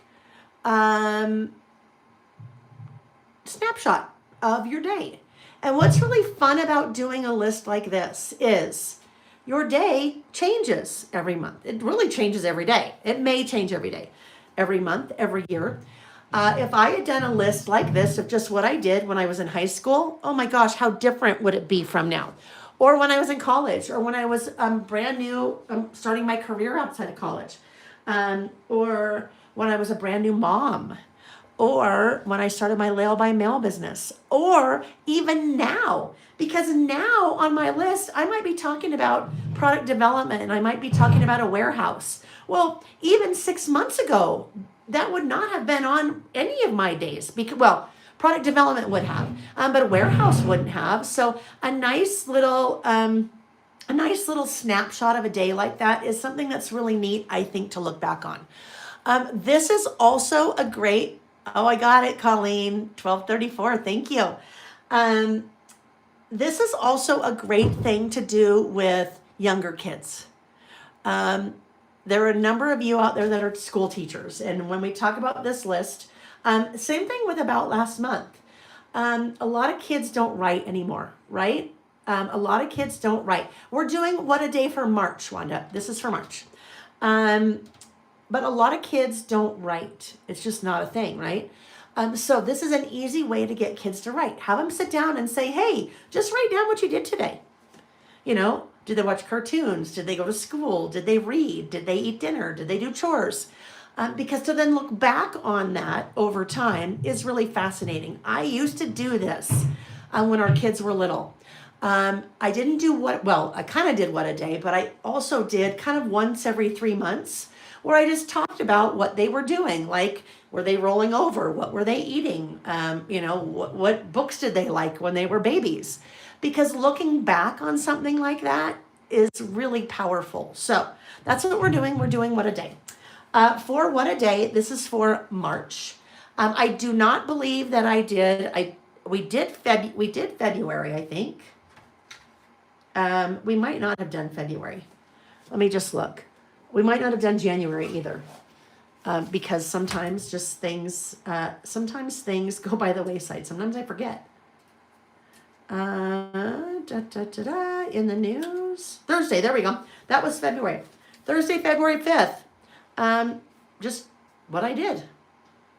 Sometimes, actually most of the time, I like them to be regular days. I like them to be just regular days and not like a vacation day, because a vacation day is, different. Because I think it's kind of fun to just document the mundane, everyday, ordinary. So for this list, I am using products from the Simple Stories Color Me Happy collection. Color Me Happy, all right? So we used that. I used that on this house list, so this house project. So if you like the look of that, that is from the Color Me Happy collection from Simple Stories. I have it on the website, so if you're like, ooh, I kind of like the bright colors and things, it's kind of fun. This one, when it kind of has a couple of different themes to it. Well, not even themes. I won't even call them themes. I'll just call them looks. And when I was working with this before, one of the themes or kind of design elements that kept popping out to me was fruit. And so, I didn't eat any fruit that I recall on this day in March. I don't have to be very literal, right? If I saw a lot of fruit and I thought it was cute, and I'm like, that'd be fun and colorful, I'm going to use fruit. So that is what I'm going to use on this list. We might use one of those guys or a couple of those guys. So let's see. The fruit. Look how cute the cherries are, right? Nice, bright colors. A collection like this, I think, in my opinion, is always a fun one because it doesn't really have a theme to it per se. So I can just, pull out fun colors and use whatever I want. Like this one. She's on the telephone and she says, I mean.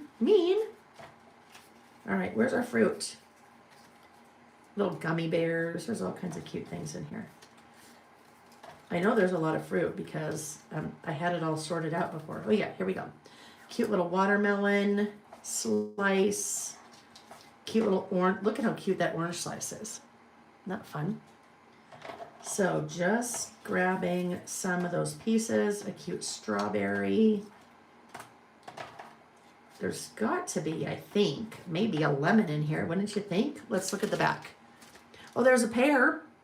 and an apple. I'm just looking for some different colors. So let's find the pear and the apple because that will help. That will help bring in some different colors. Simple Stories recently made a change to how they do some of their products. Their die cut packs are now much larger. So like this die cut pack is 94 pieces in it. In the past they were, around 50-ish. So you get more bang, but you also pay more buck. You know what I mean there. So because they've got more pieces, the packs are a little bit more expensive. But I like that because then you've got lots and lots of different options. Where in the heck is that apple? It might be fun to just get some green in there. So where are you, apple? Oh, and Reggie's starting to claw at the door again.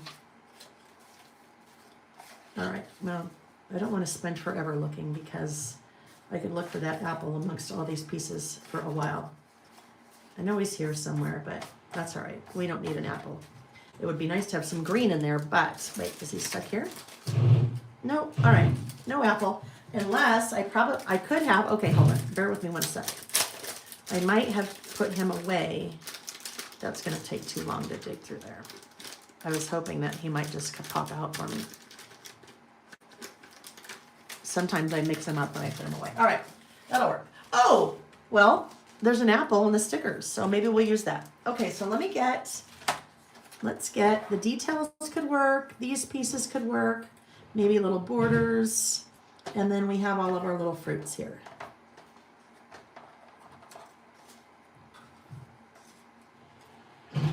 All right. So, when I pick a What a Day list, now I picked What a Day. We were actually going to do What a Day, I think, a while ago.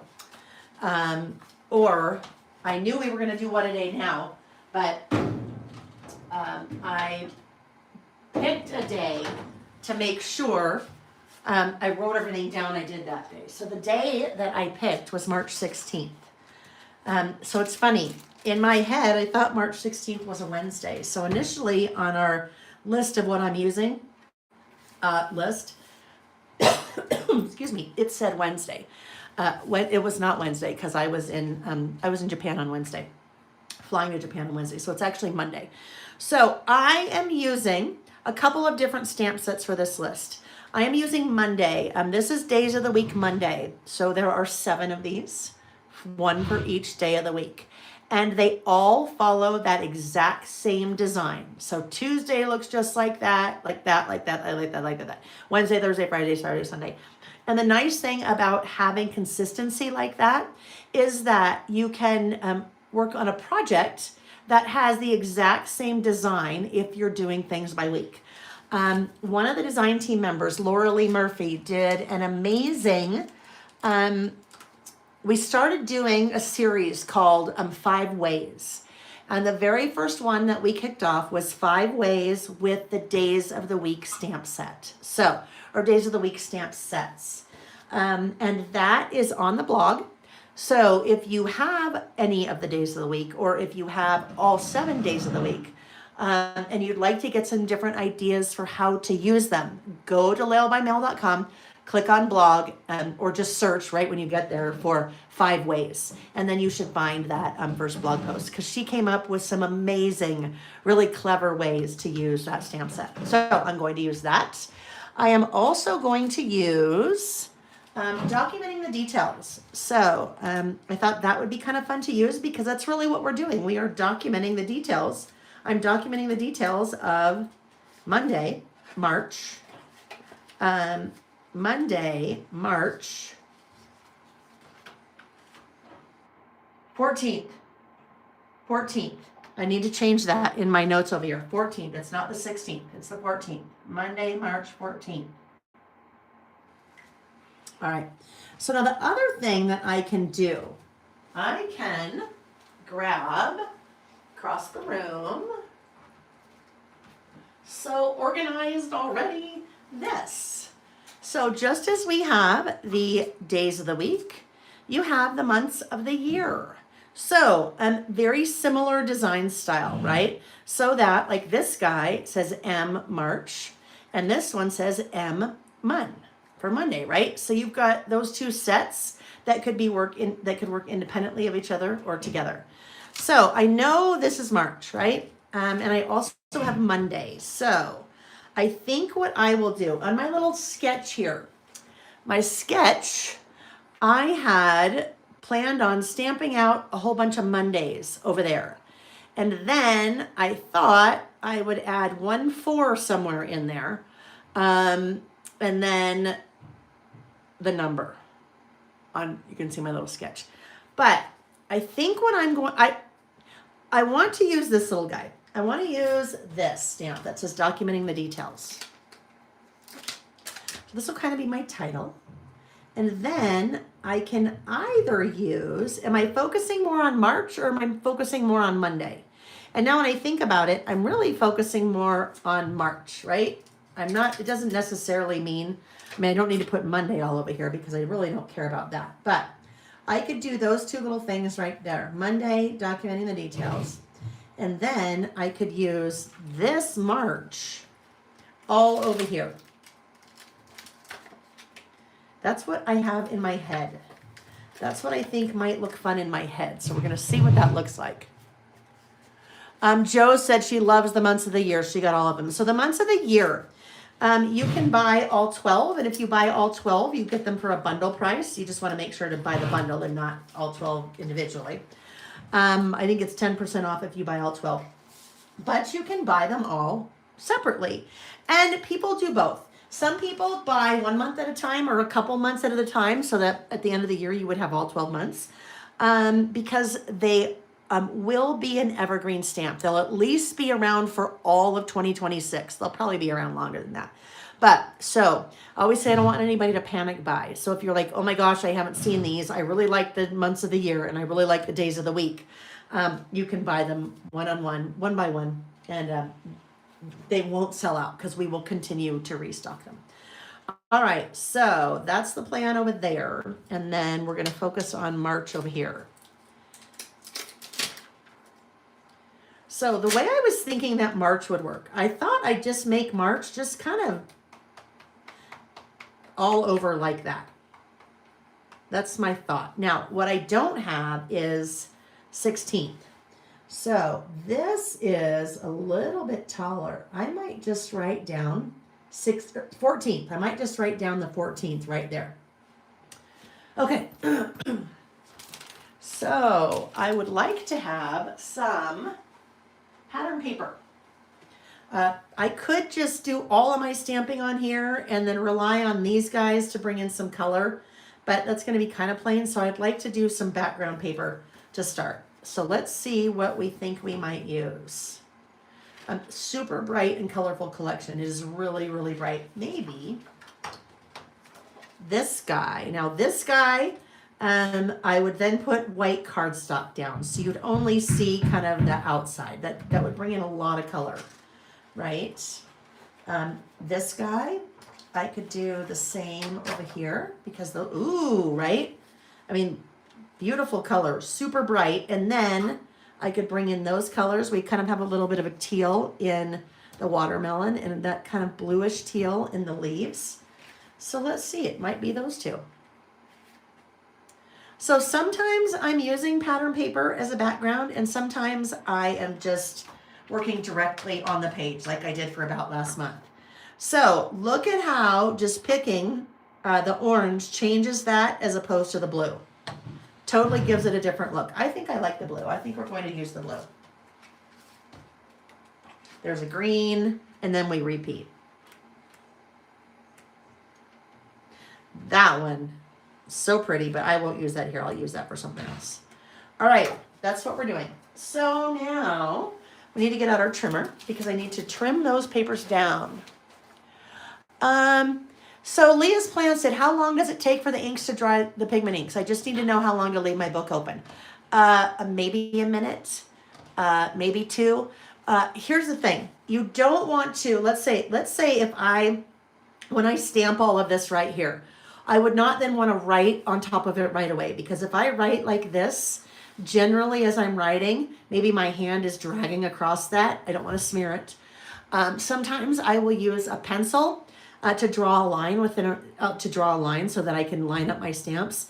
I would want to wait, at least for me, I would want to wait a day before I ever erase that pencil line, just because I don't want any of that ink to blur as I'm erasing. But it usually dries pretty quickly. Like when you saw, I mean, that I did my stamping, I was decorating, I was writing. It is way dry by then. I mean, way dry by then. So it dries pretty quickly. Now, if you had a stamp that was like this, let's say that was one solid rectangle stamp that you had, that I would wait, because that'd be a lot of ink. It'd be really solid. I would probably stamp it and then set it aside, work on something else, and I don't know, maybe like an hour later come back, just because that's really solid. And an hour is probably way too long, but if that helps, hopefully that helps. Okay.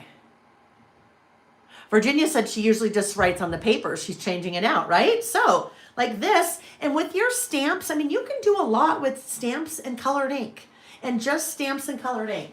I'm going to pull out the idea book again and show you. Let me see if I can remember where it would be, because I have a really bright list.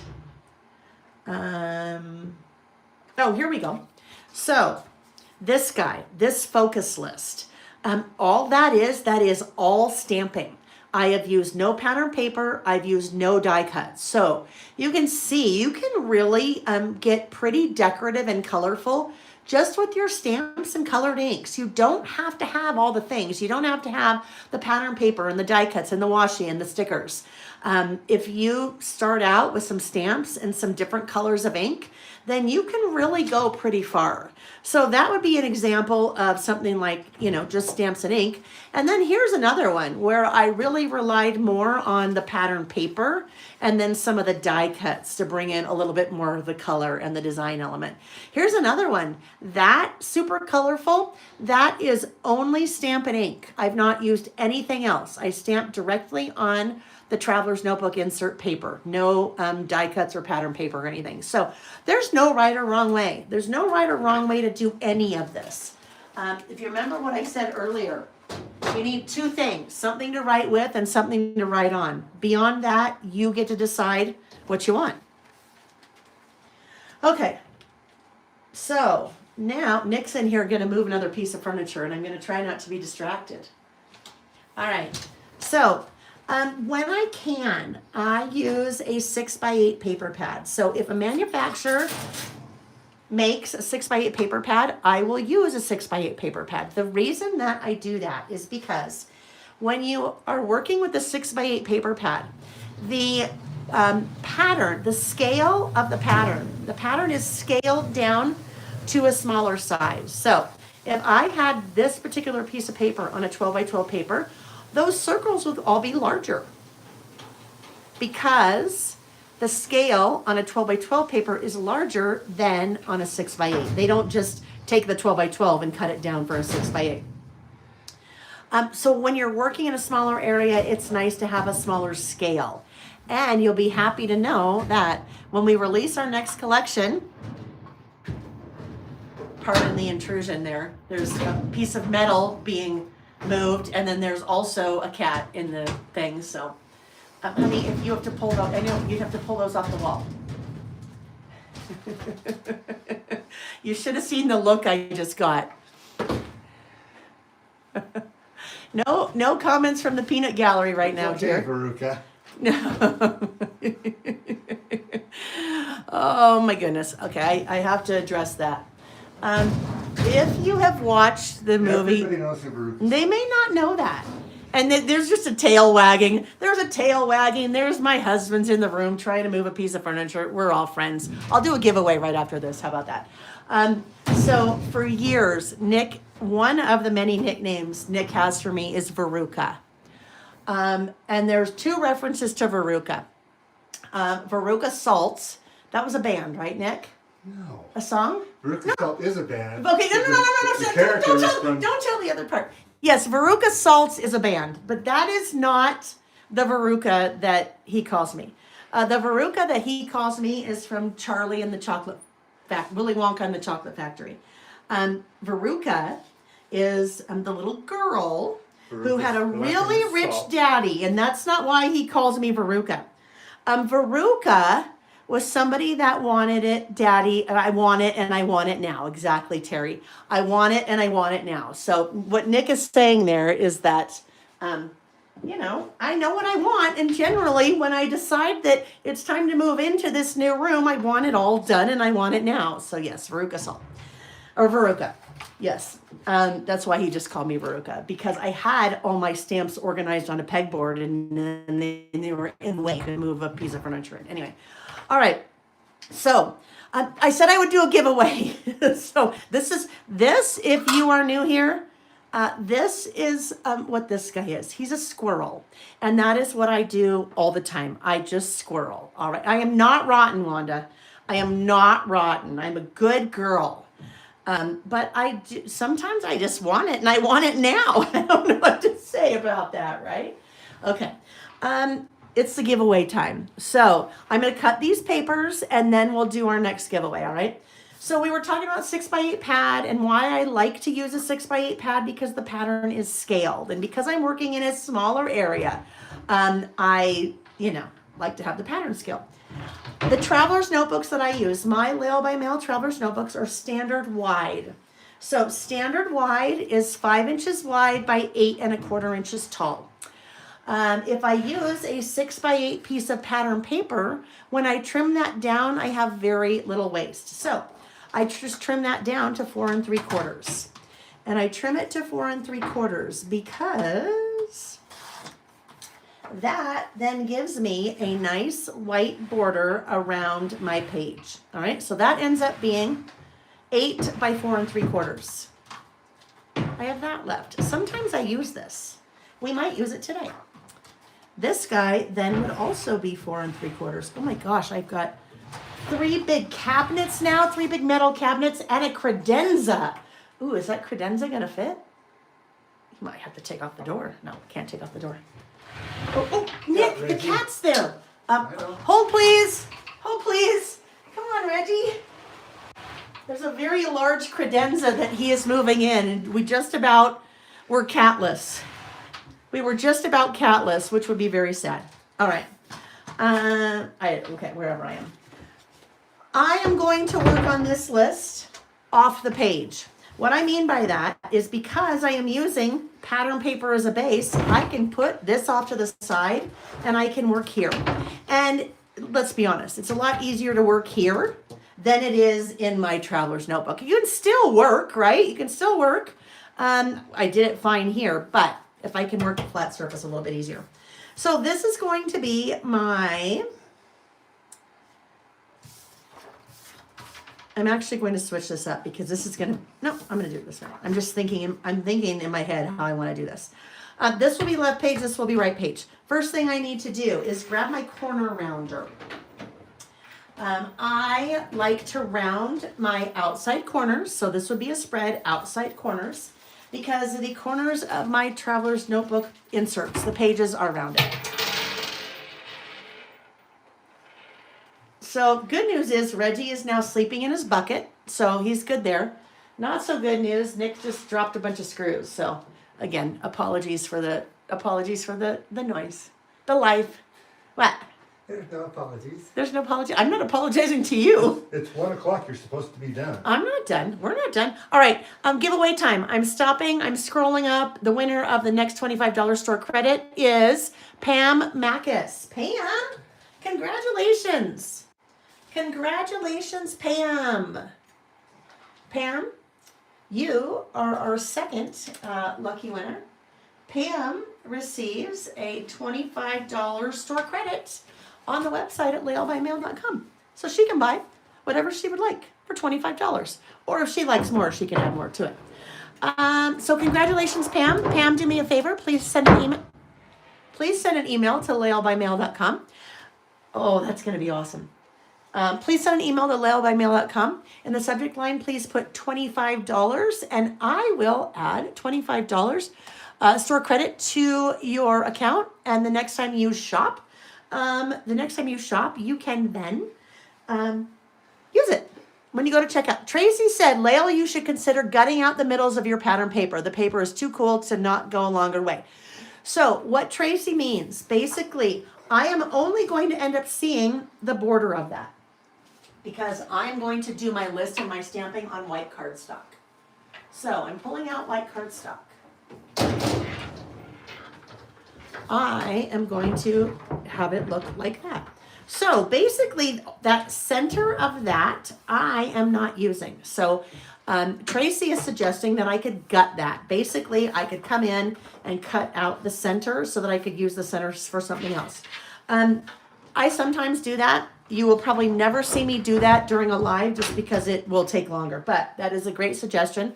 That's something you see a lot of people do like on a 12 by 12 scrapbook page because you've got all of that real estate in the center that if you're adding a second layer on top, you're basically just wasting what's there. All right, so now this is my right facing page. So I am going to, actually before I do that, this was part of here. So I'm going to flip this in case I decide to use that part. So outside corners are getting rounded. Reggie! You guys, he was just in his box laying down. All right, and this would be my left facing page. So maybe if I ignore him, he'll just go away. What do you think?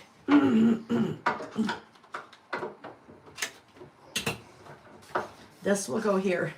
So what I'm thinking is this, sometimes when I cut off a piece like that, sometimes I will do this, and then that just kind of adds some continuity from one page to the other.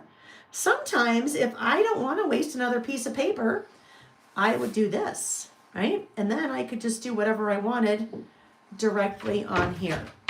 Or sometimes I would do this and then put this over here. So this little strip that you cut off, moral of the story, you don't have to throw this away. Now, one of the things I just realized, and luckily we won't even see this, all of this is upside down. There are actually little words in there and upside down, but I will end up covering it up, so I don't think it's going to be a problem. So what we are going to do though is this. I think I would really like to have this be right here. So we'll take our tape runner. I'm curious, what is this paper, this side, what does that remind you of? I see that, it reminds me of something very specific, that pattern. So in the chat, tell me what that reminds you of, if it reminds you of anything. I might even sing the little jingle. Let's see. He does want to be the superstar. He does. He wants to be the star of the show. He often is. You know, cats, they kind of do their own thing. Dana's got it. Dana knows. That's exactly what it reminds me of. Oh, Pam. Okay, Pam. She said she loves color event. I get that too. Tabitha is thinking the same thing I am. Tabitha, Dana, and I are all on the same. Jeez, honey. You guys, just sorry. Between the cat and the husband, it's a little bit of a ruckus in here. A little bit of a ruckus. It just froze. It just froze. Well, go. Reggie, please go. Well, ... When this happens, well, ... When this happens, the only recourse is to close it and start a new one, period. Which means I need to create a brand new video with a brand new link, period. That's the way it is with YouTube, unfortunately, period. So give me about 10 minutes. Oh, am I back? Oh, wait. Okay, hold on. You can see me? I can't see me yet. Hold on. Hold on. You really can see me. Oh. All right. So this is funny. You probably heard me. I was dictating in the chat, telling it what to say. Oh, there we go. All right. So you guys, so weird. It just, nothing happened on this end. We just completely lost it. We completely lost it. And when I say we, I don't, at this point, I feel like I'm losing it, but no. We just lost the internet connection. And usually what happens is when you lose the internet connection, it's gone. With YouTube, usually it's gone and you just have to start a new one. So we're good. It's all good. So before we were so rudely interrupted by the internet deciding to leave us, this is what I was saying. I was talking. You know what? And Terry, it's not the basement. It's not the basement that's causing it.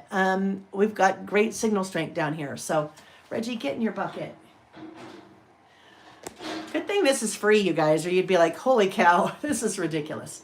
All right, we were talking about paper and how important the quality of the paper is when it comes to your stamping. And that's what I want to show you. I had pulled this out, and this is what I was trying to show you. Don't worry, the cat is going away. He just walked into his little bucket. So in this example, let me find a different one. In this example, this is a good one. This paper is very thin, right? I don't use this for real stamping. I just use this for testing. The paper is really thin. So take a look at that 3. That's a big number. It's pretty solid, and I have stamped it in black. If you are using very thin paper, which generally will equate to not as good quality, you will end up with this, shadowing and ghosting. Do you see how you can basically see it looks like a reverse 30 on the back side? So that's one of the things that low quality or inexpensive paper will do. Another one, if you have paper that has a lot of fiber in it, what ends up happening when you're stamping is that the fiber is soaking up the ink, and it looks really blurry because the fiber is soaking up the ink from the stamp. Same thing if you have paper that's really textured. So back in the day, or some of you may be familiar with this brand, but Basil made cardstock, and they had lots of different textured type of cardstock. So one was called orange peel. So it was kind of bumpy. And if you tried to stamp on that, your stamped image would not look very good because it was being affected by all the bumps in your paper. So your paper is just as important as the quality of your stamp. So I use a Nina Bright White. It is a flat, no texture, nice quality. Now, what you're going to see when I turn this over to adhere it is something from the wedding. I was printing and messed up when I was printing, but still, this side of the paper is still good. So I had marked out where are my little marks again? Oh, I had marked out where I wanted to cut that. Now, usually I just eyeball it, well, which is what I did there. And my eyeballing is pretty consistent. Usually this ends up to be about 7 inches and then somewhere between 3 3/4 and 4. So we look at that. That is just shy of 4. And that is a little over 7. It's a little bit over 7. And I just say that because I know sometimes you like to know what it is. So that will go right there. That gives me now my surface to do my stamping and my writing on, but it also has given me plenty of room for to see that pattern paper in the back. All right, so now I need to, it's the height I need it to be, but the width, we'll just do this. And that's, subjective. You might want to see more of the pattern paper behind, you might want to see less. You do you. All right. So coming back here, this guy will go here and this guy will go here. Nice and bright. Now, so you see just by adding that little bit of leftover from this side, it's really going to help kind of bring those two together. That white is pretty stark, isn't it? And if you look through any of my idea books, I use a lot of white. I just really like I like bright color, but I like a lot of white to kind of balance it out. But right now it's a little bit too stark. So what I need to do is I need to decide what colors I want to do in my stamping because I'll end up doing something else with it. So let's grab our swatches. There are 2 colors here that really stand out kind of as the primary colors to me. That teal and that really bright pink. So that really bright pink is probably picked raspberry. So we used Kitsch Flamingo on the last list. It's a little bit brighter. Picked raspberry, and let's see if we can find something here that's close. Evergreen bough not really. Evergreen bough. It's a little bit more green than blue. I know we'll have one here. Oh, peacock feathers, right? That's it. So we're going to go with picked raspberry and peacock feathers. If you are looking for inks, I have, I don't carry all 80 colors, especially when you start getting into a lot of the different browns, because there were a lot of browns in the distress inks. But I don't know, I have maybe like 60 of the colors I carry. And that is picked raspberry. You will notice I only use Distress Oxide inks. So, Ranger makes Distress Oxides and Distress inks. And there is a very important difference in the two, visually and how they are used. And I did not even realize this until I really started using inks. Distress Oxides have a gray little plastic container. Your Distress inks have a black one. So very easily, you can tell the difference. This is a Distress ink, which is a dye-based ink, and this is a Distress Oxide, which is a pigment-based ink. There is a very big difference. Even those are those exact same colors, vintage photo and vintage photo. Very specific difference between a Distress ink and an oxide, or a dye versus a pigment. If you are doing any kind of mixed media, it's important that you know the difference, okay? Really important that you know the difference between those two, because different properties. Distress Oxides, a pigment-based ink we talked about, takes a little bit longer to dry. Your dye-based Distress ink dries instantly, which you can do certain things with a dye-based ink that you can't with the pigment. And likewise, so if I wanted to blend two inks together, easier to do with a pigment-based ink and oxide because it takes a little bit longer to dry. For me, my personal preference, I only use an oxide. I only used a pigment-based ink because I like the coverage. It's an opaque ink. It gives me a really nice, deep, solid coverage. All right. So when I say that, what I mean by that, like when I look at that 6, that is a really nice, deep, solid impression. The 203, that's really nice, deep, solid. My yellow here, that yellow there. Those are all pigment-based inks. I can't really give you a lot of information about, let me just fix that. Sorry, that's totally crooked, I just realized. I can't really give you a lot more information about the difference between a distress ink, a dye-based ink, and a distressed oxide, a pigment-based ink, because I don't care. I know what I am looking for in an ink, which is I like more of a complete kind of opaque coverage. So that's what I pay attention to. Really, you don't need to necessarily know the difference. You need to know what you want to do with it and what kind of look you like. All right. In the description box of the video down below, the very bottom, there are linked to 2 articles on scrapbook.com. One talks about the differences between a dye-based ink and a pigment-based ink, regardless of the manufacturer. So whether it's Ranger for distress inks, whether it's Gina K, whether it's Stampin' Up, Stamp Market, whatever the manufacturer. It is regardless of manufacturer, just talking about the different types of inks. That's one article. The next article talks about the differences between a distress ink, dye-based, and a distress oxide, pigment-based. And that is Tim Holtz, kind of the master behind all of this. That is showing you with the same colors, kind of what you can do with them and the differences. So boil that all down to say that you need to know there is a difference. There's a difference between a dye-based ink and a pigment-based ink. And you need to kind of know how you want to use it and what you're looking for. Once you know those things, then you can start to do the research to know what type of ink that you want. All right.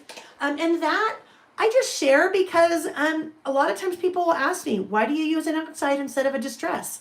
And I will tell you, when I first started buying inks, I had no clue. Didn't even occur to me that one was black and one was gray, right? I bought a number of these and then realized, wait a minute, I don't like distress ink. I like distress oxide. And then I went, oh, how interesting. These are black and these are gray. And they're that way so you can visually tell them apart without having to read. Okay, it's time for a hydration break. which all I have to do is grab that. So I'm not going anywhere. Thank you, Amy. Amy just included in the chat links to both of those. And if you're watching the replay, just scroll to the bottom of the description of the video and you'll find both of those links. And, well, I didn't even know there was a difference. I didn't even know I needed to ask anybody because I didn't know there was a difference. Okay, I pulled this little tool out. We will do a prize. So Liz Keel, we will do a prize in a while, and it may have depended on when you jumped in. We just kind of finished up a prize. All right, I pulled this little guy in. This is a little tool that I'm going to add a little foam blender on top of. Where are these? Next door down. Next door down. Yes. No. Okay. Hold on. Hold on, Layle. What did I do with those? All right. Hold please. Hold please. Oh, they're in the drawer with the ink still, right? Yes. I just didn't open the drawer enough. I ended up buying a Husky. This is a whole giant Husky unit. Husky, like a tool thing. I'll have to show you guys because it is amazing. The drawers are super deep, and anyhow, I just didn't open the drawer long enough. So I am going to use, I think I should use peacock feathers. I'm going to ink the edges of both of those pieces so they just kind of aren't so stark against the pattern paper. And I'm going to use peacock feathers because it will go really well here, and I don't want to do one of each color because that to me would just be too weird. So I have pulled out my ink blending foam storage cases, I guess. This is one of our products. These are little storage cases that you can use to store your little blender, your little foam blenders, all right? So we have storage cases, probably maybe 12 different brands of ink. Distress Oxide, Distress Ink, Simon Hurley, Stampin' Up, Stamp Market, Gina K, a whole bunch of different ones. So when you order, you are ordering the case and you are selecting which ink it is. You get 2 of those sheets. Your little boxes here will hold 2 sheets. Each sheet holds 20. So your little box here will hold 40 of your little ink blending foams. In that, when you buy that, you also are getting 40 pre-punched circles, so you can swatch all your circles for your inks. Also, you are getting 40 of the little, Debbie, I just remembered your comment. Shoot me an email on my necklace. I'll send you a link. Also 40 of your little Velcro pieces, because that is what's holding all those guys on. With that, and on the blog, when you look at that, or not on the blog, on the website, there is a video that Amy has done, because this is Amy's brilliant idea. She brought this idea to me when we first started working together. But a video that kind of walks you through how to go about the whole process of taking one of those kits and swatching all your things. All right, so what I'm going to do, I'm going to take that guy, and I am going to, it is Velcroed onto the end of my tool. I'm going to circular motion on that ink pad. Now it's important. This one is peacock feathers. This is peacock feathers. You do not want to cross-contaminate your color. You also don't want to cross-contaminate the type of ink. Remember when we talked about that your Distress Oxide is a pigment-based ink and your Distress ink is a dye-based ink? Even if I had peacock feathers in both a Distress ink and a Distress Oxide, same color, you'd think, oh, I can use the same little blender. You definitely do not want to do that, even if it's the same color. Because if you are using your inks, because of the different properties, a dye versus a pigment, if you use the same color, but 2 different properties on the same blending tool, you have basically just completely negated those properties, because now you have mixed a dye with a pigment, and if you are expecting it to act a certain way, it's likely not going to act the way you think it's going to act, because it is now a mix between a dye and a pigment. All right. And that's a lot of information to share, but that's all just stuff that I've learned along the way and I didn't know. So I figure as I'm working with something, I might as well share that with you guys. And to some of you, it sounds like this. Moi, moi, moi, moi, moi, right? But if you're interested in inks, or if you're using inks and you're stamping and you want to know more about why you use one ink versus another, then it's kind of helpful. I also just realized I never told you, from my perspective, what that black paper looked like with all those colored dots. Light Bright. Remember that little jingle? Light Bright, making things of light. What is it? Light Bright. I don't remember the whole thing, but I remember the jingle and the kids playing with the Light Bright. I loved the Light Bright. All right, so what I did there, I inked the edges, right? And with those inked edges, do you see what it did? It now just kind of made it look like that white cardstock just is part of that. Whereas before, it was sitting on top of it and it just looked, I don't know, it just seemed like it needed something, right? So now we've added that and it just kind of makes it blend a little bit more. Now, there's some things I need to do here before I touch anything else. I need to, let's put that there. I'm going to start losing my stamps because they're sticking to things. All right.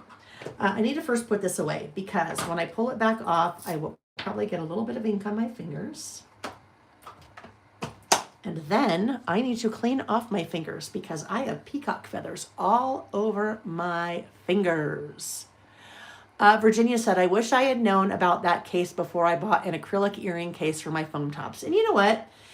To me, it's more of just have a way to store your things, right? Because whatever tool you use, whatever thing that you find at the dollar store or pre-made solution like that, if you have a way to organize your things, then you know what you have. And if you know what you have, you'll use it, right? At least for me, if I don't have my things organized, well, especially for things like this, can you imagine what a you-know-what show it would be if I was trying to find all my things and I'm like, oh wait, is that Kitsch Flamingo or is it picked raspberry? I don't want to mix the colors.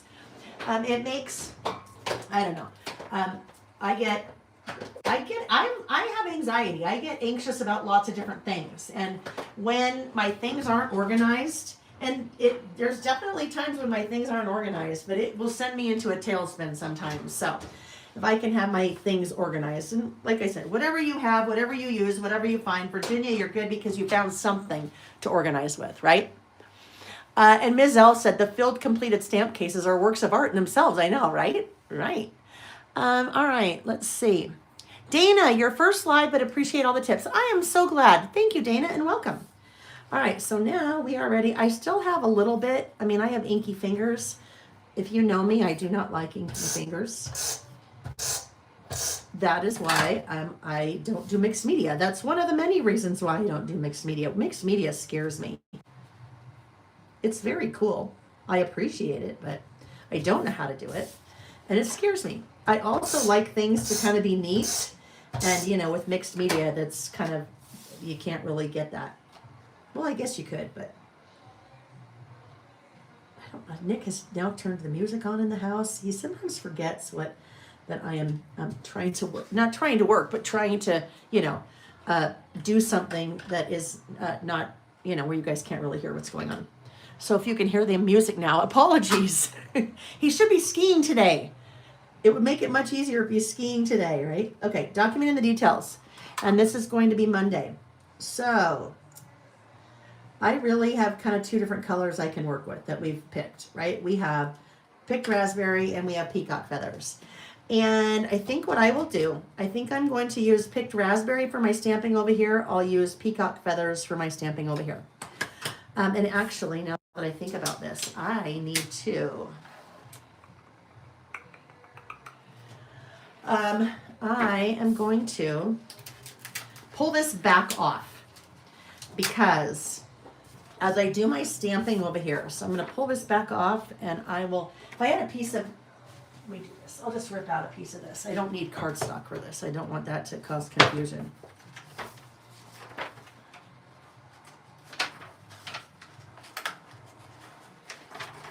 All right, let's just get that up. And ideally, I would not have already added my adhesive on there because no, it's going to stick.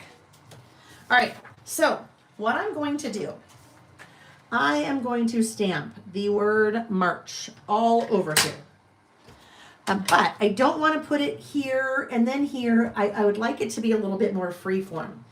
So I'm basically creating a mask, I guess, outside of that. I don't know if that's the right word for that. So that I can kind of start here and be a little bit off the page so that everything doesn't look so uniform. Basically, I'm creating my own pattern paper here, right?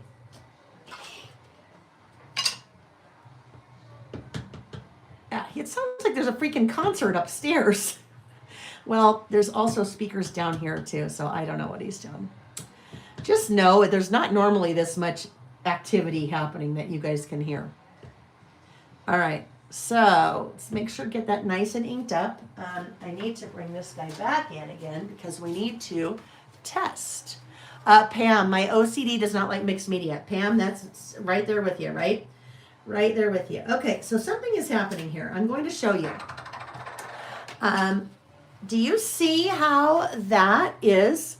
Look how splotchy that is. I may not have. I haven't used this stamp set yet. I can tell by looking at it. I have not used March yet. So what's happened there is residue on that stamp. It would be on all of these stamps. There's residue from the manufacturing process. I talked a little while ago, probably about 18 hours ago, seems, about when you have a new stamp set, you need to prime or condition it. So that's what I have to do right now. When you get a new stamp set, and I will tell you this is the case for photopolymer stamps. I don't know if it's the case for acrylic stamps. My stamps are photopolymer, but I would assume you would need to do the same thing. When photopolymer stamps are manufactured, the material is put into a mold, all right? So your polymer, that material is liquid. It starts out, it's put into a mold. That mold, when I explain it, I kind of explain it like a muffin tin. A muffin tin is a mold for muffins, right? You most likely would never just put the batter for your muffins right in the muffin tin. You would spray Pam or put butter or something in there so that the muffins would release when they were cooked, right? Same thing happens as your photopolymer stamps are manufactured. There is a mold, like a muffin tin, and they're pouring the polymer in, liquid, like the batter for your muffins. And they put something in the mold so that when the stamp is done, that it releases easily, so it doesn't stick to the mold. Your stamps likely have residue on them from that manufacturing process. If we kind of think about the muffins, they have Pam on them. It's not really Pam, but they sprayed something in the mold. They have Pam on them. And so I did not get a nice, good impression because there's residue on that stamp. So if you've ever stamped with brand new stamps before and had something like that and went, wait a minute, what's wrong? That doesn't look right. I'm using a Distress Oxidize, I'm using a pigment-based ink that should be nice and solid. What's going on? That is why you have residue on your stamp. So I am taking a just white rubber eraser. I do not use this for erasing pencil. I only use this particular eraser for doing this. And I am coming across the top of all of those stamps, and I'm just lightly erasing. On your stamps, especially the newer stamps, on the back, you have a little QR code. And that QR code is a class, free class here on my YouTube channel, where I talk to you about how to primer condition your stamps before you use them. There's a couple of different ways, and this is just one of the ways. This is the way that I use, but I can't recommend enough that you do one of those ways to primer condition your stamp before you use it, or you might not get the look that you're going for, like mine was splotchy. So I've taken that eraser, and now I'm going to come in and just clean it off with my little stamp chamois. That is going to get any of that little eraser residue off. Okay, and I do it for the entire stamp set. You'll notice I'm only using March here, but I put March back on and did the whole stamp set. It's way easier to do them all at once because then you just know they've been done. So I'm cleaning it off. Now, really important, I need to dry that because I'm ready to use that March stamp, right? I want to use that right away. So I need to make sure to dry that. If not, and I go to put my ink on there right away, that moisture that's still on that March stamp is going to interact with that ink, and I know it certainly does. It seems to do it more so with some of the blues, the pigment. It would not give me the color that I wanted because it'd be reacting to the water or the moisture. All right, so super simple process, doesn't take a long time at all, but that is something that you want to get in the habit of doing with your brand new stamps. All right, now let's take that off and try again. You'll notice that for the most part, when I am adding my stamp to my stamping block, I am putting my stamp on my work surface and picking it up with the block. It's way easier for me to get it straight that way instead of trying to, you know, put my fingers on it and get it straight. And you know what's really interesting? You'll see me do that a lot when I'm stamping. I look at the ink. I look to make sure that it is completely covered. But I knew already before I stamped on the last one what was going to happen because I could see. But I wanted to stamp it so you guys could see. So I've conditioned it now. Now watch. I don't have enough ink on that little M part. All right. Same ink, same block, same paper. The only difference between the left one and the right one is that I've conditioned it.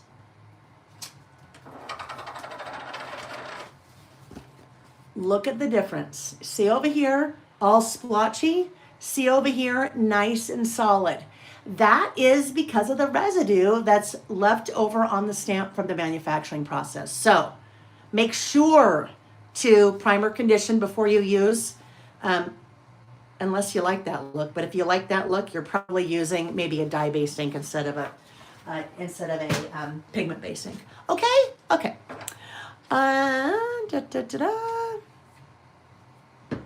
Now, actually, let me do it this way. We need to re-ink, right? We absolutely have to re-ink because I've already stamped with it. I won't get the coverage that I like. And as I mentioned, I am going to do this. And the reason why I have that background paper, it's so that whatever is going over the edge, you know, is on the background instead of on my work surface. I would not want to do that on my brand new table.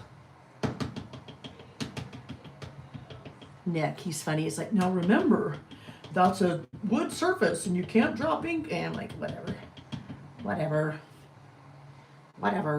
Now, I want to do probably something like this, right? I don't want to go in right next to it because if I go in right next to it, it'll look really odd. So I just moved where I stamped it. And I'm going to continue to do that all down that paper.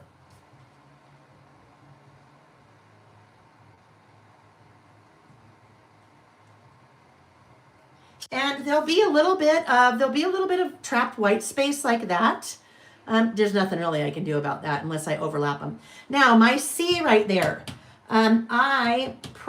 What happened, I either didn't get enough ink on the C. It probably wasn't that. It was probably I did not put enough pressure. You want to make sure when you have a stamp that has a larger surface area like that, that you are applying your pressure in the center. Because if you're not applying it in the center, kind of where my C was, I didn't apply enough pressure there, and that's probably why it's a little faint right there. All right, and we're just continuing to make our little background paper here. Pam asked a great question. How often do you have to re-ink your ink pads? Pam, I have never had to. I have never had to re-ink any of my pads. Actually, that's not true.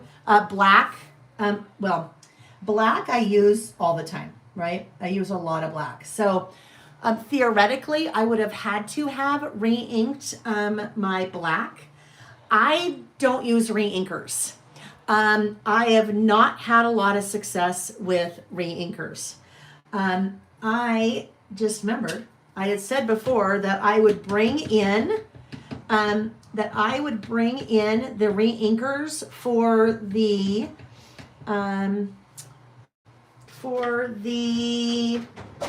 VersaFine. I will bring in the reinkers for the black.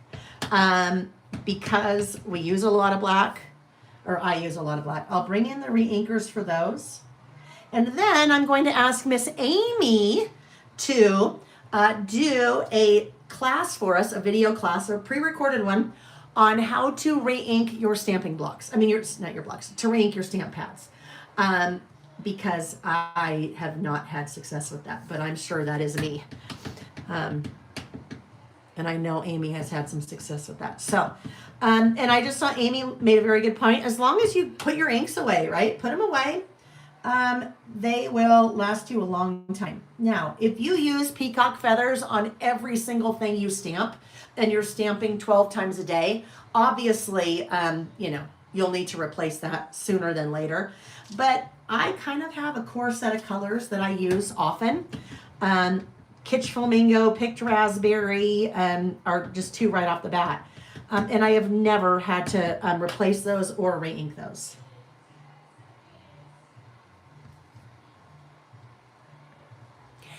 You bought a new pad and it was not very moist. Now that is interesting. That's very interesting. Because generally they shouldn't be that way. Now, if it was a dye-based ink, it could be different. Just because, like I said, a dye-based ink, I feel like we need to do a little bit down below there. Dye-based inks to me don't have the same type of coverage that a pigment-based ink is. And that's why I don't use dye-based inks. I was looking for an ink that could replace this guy because Sukaniko raised their prices. And so I was looking for an alternative, and I tried a whole bunch of different, I think I tried 4 different black dye-based inks. And I'm like, nope, I don't like it. Don't like it. All right, so there we go. There is my background paper. Someone mentioned Julie. Julie mentioned she uses the Misty because she is challenged with inking of stamping. Misty is a stamping platform. It is a brand, a stamping platform. See, now I had already applied my adhesive, and now it's sticking to my background. I'm also trying to be careful where I touch here. So if you're doing this, don't put adhesive on your background first, like I did. But you can also see why I needed to do that, because that overspray, my overstamping, would have ended up being on our pattern paper. What a mess. All right. See, I do that so you remember next time not to do that.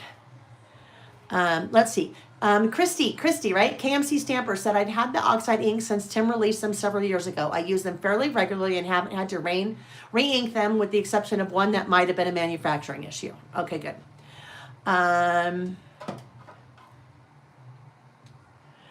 Distress ink. So Zen Girls is talking about maybe distress inks being too dry. I find, and I don't have a lot of experience with distress inks because I really do not like the coverage, and really any dye-based ink, but it just, I don't know, I don't know if sometimes they're just not inky enough, or most of it is just it's the property of the ink. All right, there we go. Now that's pretty busy, isn't it? That's a lot going on right there. That's a lot, but we know it's March, right? It's definitely March. Okay, we can put our peacock feathers off to the side. This is so funny. You don't often see me have inky fingers like that because it's just not my thing. I don't use mixed media. People that do mixed media, like Vicky, tend to have inky fingers a lot, right? So, I don't know, a year or so ago, Nick and I had gone to the home show here. And I don't know, we were in some booth. Nick was looking at, I don't know, some driveway spray or I don't know, whatever it was. And one of the guys at the booth was talking to me, and he looks at my hands and he goes, "Are you an artist?" And I go, "What?" And he goes, "You have ink all over your hands. Are you an artist?" And I'm like, I mean, that's a really hard question to answer because no, not an artist. I mean, I don't know. Some people will say if you're doing anything with your hands, it's art. But I'm like, yeah, probably not in the way that you were thinking. So I'm like, how do I answer that? I'm like, oh, no, I was just playing with some inks. And he's like, well, what were you doing? And I'm like, well, I was doing a live on YouTube. So we got into this interesting conversation about whether I was an artist because I had inky hands. All right, so now we're going to do this. So we're going to do these side by side, and I am using, that was days of the week, months of the year, obviously, and then days of the week, and then documenting the details. So let's look here. Big enough? Nope. Again, you don't want to go too small with your stamping block. That's not a good idea. So that guy is good. And I think we'll do MON, Monday right there. Let's just see though, where we think we need it. Does it work there? I want to make sure that I've got it in a place that is even-ish. Now the question is if I have a pencil down here anywhere. I think we figured out that is not a pencil, that's a pen. I have pencils, but they are all leadless. Okay, hang on. We'll pull this guy out. There's got to be a pencil in here, right? All the pens. So I need a pencil so I can make a mark, and then later I can, I have like 1,012 mechanical pencils. And I brought probably 8 more when we were in Japan. Come on. I hate it when you do things like that, right? Well, we're just going to have to eyeball it, friends. So this is how I'm going to eyeball it. I'm going to say it starts about right there, in between that little X right there. All right, now we got to get on our little tester again. We always test. Now that tells me I definitely didn't get enough ink on that. I was going way too fast. And sometimes you can look and see, oh, there's a Reggie hair. Reggie, he is shedding so much right now. Not even funny. But he's asleep in his new bucket on my new desk. All right, so that one works there. And I think we probably need this guy.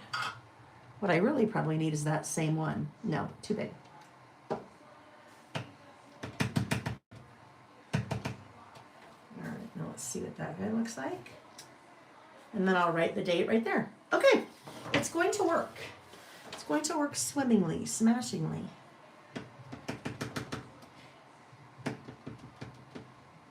It sounds like Talking Heads. I think Nick has the record player, his turntable on upstairs, and I think he's listening to Talking Heads.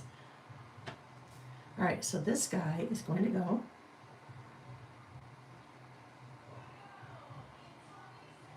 right there. Hello, Becky. Becky, you are on the airplane. I love that. So Becky Moore. Becky Moore is my graphic designer, my amazingly talented graphic designer. Becky is on vacation right now, and it sounds like she is. This is the power of technology. She is on an airplane 30,000 feet up in the air, and she is using the Wi-Fi on the plane, and she is watching us and chatting. I love that. That's so fun. We're all going to wish Becky an amazing vacation because she has been, well, she deserves it. We all deserve vacation, right? We all deserve time off. She has. When Amy and I were in Japan, Becky worked on and pretty much completed, I'd say 95% of the way done, our new Christmas collection. So we spent quite a bit of time before we left kind of talking about direction and some details and color palette and icons. And we had a call on Wednesday this week, our weekly call, and we went over all of it. And oh my gosh, you guys are going to die when you see it. Oh, but you can't see it until August. Sorry. All right, there we go. M for Monday and documenting the details. So someone just asked if this was about last month. We're doing What a Day. So we are doing What a Day for the month of March. And if you are just joining us and you're like, what a day? Wait a minute, what the heck is that? What a Day is a list we try to do on a monthly basis. And it's basically a snapshot. You just pick a day and keep track of what you did that day. And it's very mundane. I mean, you'll see my list. It's like, okay. But it is a snapshot in time. It tells a story, right? This tells a story. It's a very different list of my day if I was in college. Or, and this is how I really like to think about it, if my mother was doing this back in the 70s, how cool would it be that I could look back at her list and see what her day was like in the 70s? Or my grandmother in the 50s. Wouldn't that be cool? Because then you see the passage of time, you see technology, you see society. I mean, you see so many different things that are changing over time just based on, just based on a typical day, right? Because that's what this is. It's a typical day.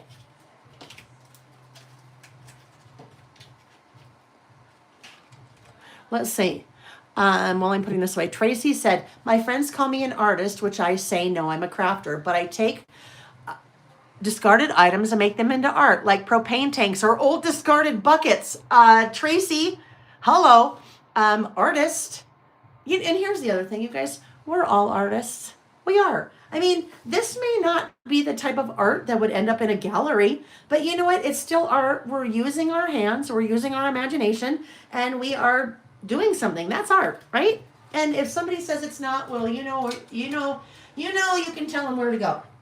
To the moon and back. Although that's not what I would say, but on YouTube in public, that's what I would say. Okay, so I don't know what I did with the back for that. Let's move that out of the way. All right, so we're just about ready. Now, we know that this was the 14th, so I need to say, I could put a big number stamp right there, but that would be way too much. And this was a Monday in March 14th, so I'm going to just write that in right there in that little space. That is why I put that stamp where I did. I didn't kind of center it because I knew we wanted to write there. So, let's see. We'll do Monday. 14th.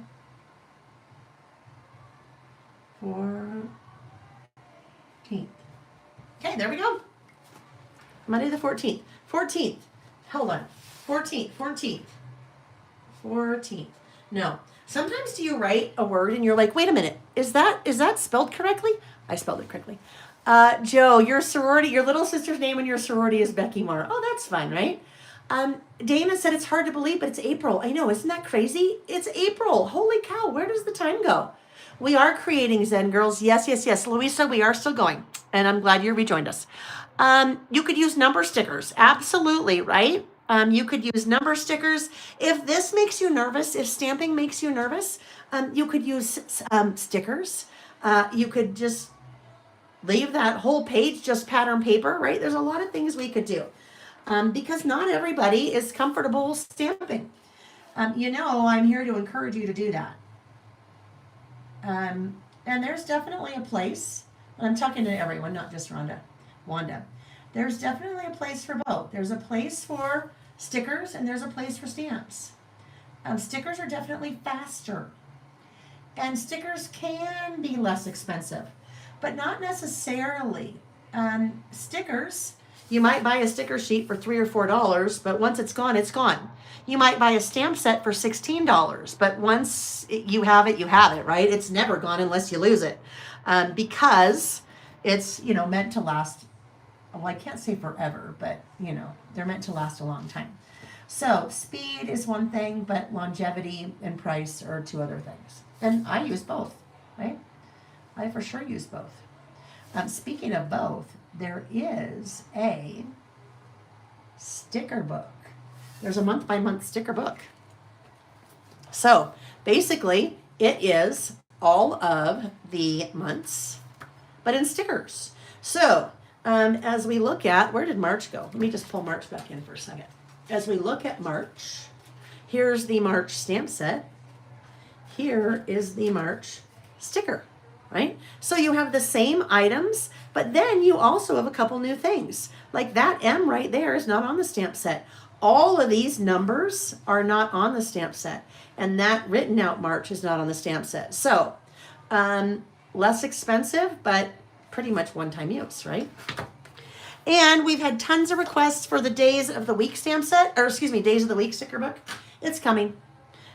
We just have to, Amy and I were talking about it the other day. I've got to kind of wrap my head around a few things with it because Our sticker books have 12 sheets. They're only 7 days in the week. So we just need to kind of think about that a little bit. That could be fun there. That's a die cut, right?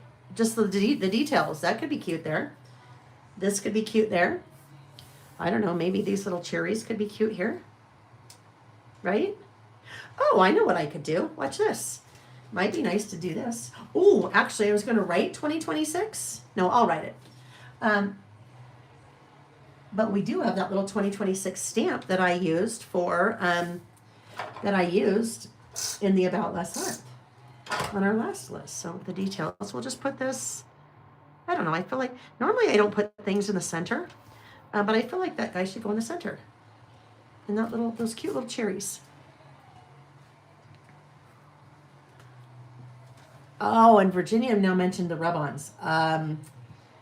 Take my word for it, take Virginia's word for it, take lots of people's word for it. Our rub-ons are amazing. They really are amazing. They're incredible quality. The colors, the vibrancy in the colors, holy cow. We have an amazing factory that we work with that is just killing it for us. I mean, they're doing such an amazing job.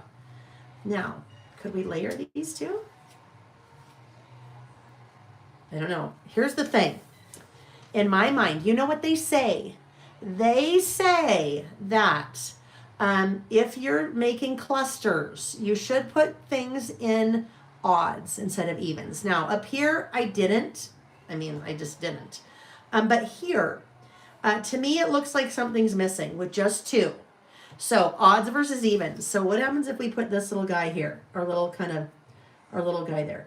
That seems a little bit better, right? Seems like a little bit more balanced. Whereas that, it's just 2 versus 3, odds versus evens. So if you are layering or clustering and you kind of feel like you're struggling a little bit, try that, odd versus even. Another thing is if you are varying the shapes, right? We have 3 very different shapes here. Well, 2.5. We have a half circle, a full circle, and then that squash looking pear. That having different sizes and different shapes can really help in your clustering, just like having odds versus evens. I am going to take a miracle tape. This is called highlighter tape. Highlighter tape is repositionable tape that is meant for highlighting in like a book or a textbook or a magazine or something like that. And the reason that that's important, oopsie, I didn't get that enough stuck down to it. Hang on. If you think about using tape on a magazine or using tape on a book, you would probably not use tape on a magazine or a book because you know what would happen. You'd end up ripping off the words as you remove the tape. This is meant for highlighting, things like that. It's repositionable, it's removable. What that does for us here, it just took my 3 separate icons and turned them into one die cut, right? 1 instead of 3. And that is much easier if you are working with your die cuts or trying to cluster something and you struggle with getting the placement that you want and then picking each one up and adhering and putting them back down and keeping that same placement. Highlighter tape like that is really great because it takes your 3 pieces and turns them into 1 piece. So you can easily move them. All right, there we go. I'll probably end up finding something else to put there because now that'll probably bother me. Now, I was looking at these guys. I don't think we need any of this. Although this could be kind of, no, I don't think we need any of this. There's a lot going on here, right? We've got a lot of color. We've got a lot of patterns. So I feel pretty good about just keeping that, except for we might have to do something up there, like I said. But that's too big. That doesn't work. Let's talk about why. When it comes to clustering, let's just talk about why I felt like that didn't work. Number 1, there's no color variation at all, right? I have the same. The other reason is this is pretty much the same size as that, is pretty much the same size as that. All 3 of those pieces are the same size, which for me, when I'm clustering, that doesn't work very well. We've got shape variation already, but the fact that those 3 pieces are kind of the same size, that's not going to do it for me. So I'd probably find something in, I don't know, maybe a sticker. I won't use cherries again because that wouldn't make sense even though they're smaller. Oh, I know what I could use. That'd be easy. We could just use a heart. Let's see what happens if we do that. And there is already a heart there, so let's look. How about that? All right. So that now is just help to me even it out a little bit. Just having that extra little piece. We've kind of created a triangle here like that. If you have heard of that concept of visual triangle, we've now created a visual triangle, and that is visually more appealing, so they say, than two pieces. All right. All right, all right. So now we're ready for our list. Holy cow. Seems like forever, right? But you know what? We've been doing a lot of education today. A lot of education. And I'm okay if it takes longer. Because guess what? I'm here. I could be in a room by myself. Even if you guys weren't chatting, I would still think that you were here. So I'd be like, oh yeah, I'm still going. All right, there we go. I did do a little visual separator there because now there's going to be some writing going on here. But before we can do our writing, we need a bullet stamp. Well, we need some kind of stamp. Let me look at my list that day. 1, 2, 3, 4, 5, 6, 7, 8, 9, 10, 11. So what that tells me is I probably need to do a run-on list, because if I tried to do a numbers list, I'd start running over here, and then that would be weird with my numbers. I'm okay with my things wrapping around this way, but I'm not okay probably with my numbers wrapping like that. Let me just look at this really quick. There was something there that was bugging me. So this was bugging me. Did you see that? These two things were kind of up there together. I didn't like that. And I probably didn't notice that enough until I started looking at it. Nope. It goes like that. There. That's good. I didn't like those two leaves being up in the same spot. All right. So I need a bullet stamp. Let's take a look at what we want to use here. I use bullet stamps on the majority of my lists because most of my lists are run-on stamps. Oh, excuse me. Most of my lists are run-on lists. So I need something to visually separate one thing from the next to the next on my list. So with that said, what do we want to use? I mean, we have the original Bullets and More, and it's just called Bullets and More. It has some numbers. It has some basic shapes like squares and circles and hearts, some stars, a few flowers. That's basic. Then we get Bullets and More 2. Bullets and More 2 has a ton of little tiny icons, all different kinds of themes. And then Bullets and More 3. Even more icons, a little bit more detailed, so they're a tiny bit larger. So lots of different things to choose from. And I just need something, right? I just need something to separate. I don't necessarily need fruit. There's a thing of grapes, snowflakes, flowers, asterisks. Maybe I will, oh, you know what I'm going to do? I'm going to use a heart. Since I have hearts over here, we will use a heart. So heart is coming from Bullets and More, the OG. No, it's not really called the OG. It's just called Bullets and More, but it's the very first. Bullets and More stamp set was probably one of the first, I don't know, maybe 3 stamps that I came out with, however many years ago. All right. With these little guys, I try to put them away right away. I've got multiples in here because they're so tiny, I will lose them. Sometimes I lose them because I don't clean them off, or I forget. I forget to put them away. They end up on my stamping stylus, and then I never put them back. And then I lose them. So this guy, remember when we talk about right sizing your stamping block to your stamp? This is a stamping block, right? Stamping block, stamping block, stamping block. This is just a very different type of stamping block. This is called a stamping stylus. It's one of my products. Even if this is your smallest stamping block and you think, hey, that's good. It works, right? But it is a lot larger, and when your stamping block is larger, sometimes you have a difficult time getting a nice, even impression. That's where that little stamping stylus comes into play. So it's just a really long, really small stamping block. And the length of it is really handy. Our hand is used to this, right? We're used to that shape. We know what to do with that. Same shape, we know what to do that. It's even almost the same length as a regular pen or pencil.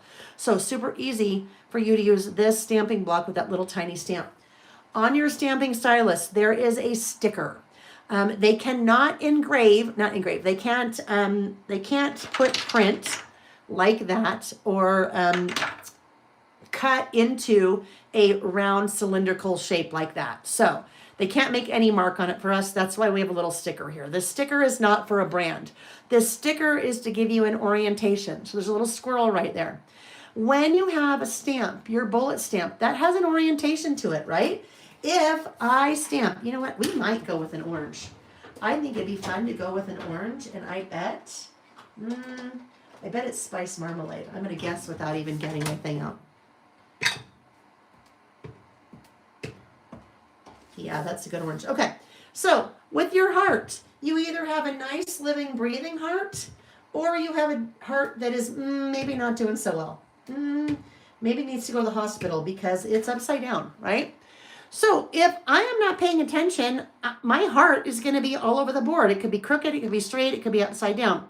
And I don't really have a way of knowing because I can't see it, right? When I'm stamping, it's all the way down here and it's too small, I can't see it.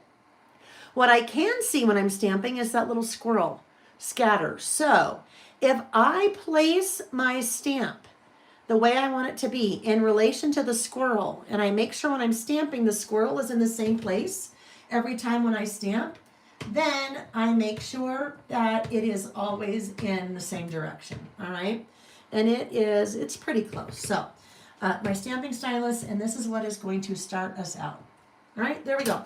The first thing that I did on March 14th, Monday, was I woke up at 3:45 a.m. Not intentionally. I was up for the day.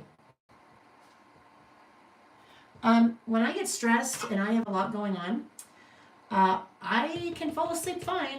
If I wake up in the middle of the night, it's over. So this was 2 days before I left for Japan. I had a lot to do. Woke up at 3:45 and my brain started turning on and I was awake. So I didn't set my alarm, so this doesn't happen every day. But this is a snapshot of today, right? I don't always wake up at 3:45 a.m., but this day I did. So I answered emails. After that, I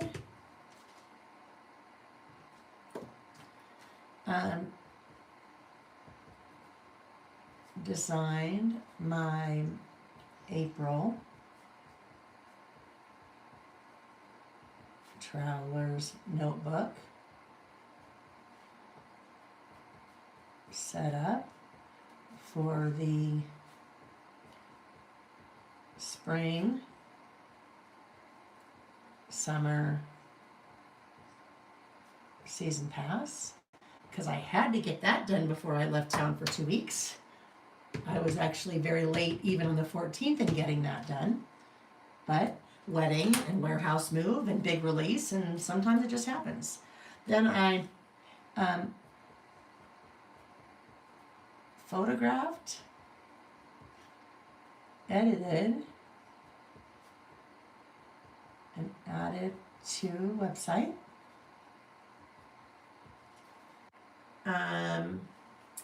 Then, while I had all the my light box out, I photographed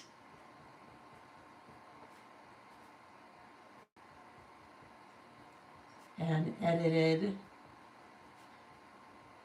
lists for social media to post while in Japan, which I did not end up doing. I did that. I photographed and edited them, but I did not post anything while I was in Japan. Actually, I posted one thing, but nothing related to that. Next up, I don't know what I posted on social media, but posted something on social media. So what's interesting about that? We talk about this being a time capsule. 20 years ago, do you think any of us were writing on our list that we were posting on social media? Probably not, because I'm pretty sure social media didn't end up, or it didn't exist back then, right? So that is something that's very specific to this time in our world. Doing that before I left for Japan, right? Again, very much time specific to now. I went to the warehouse.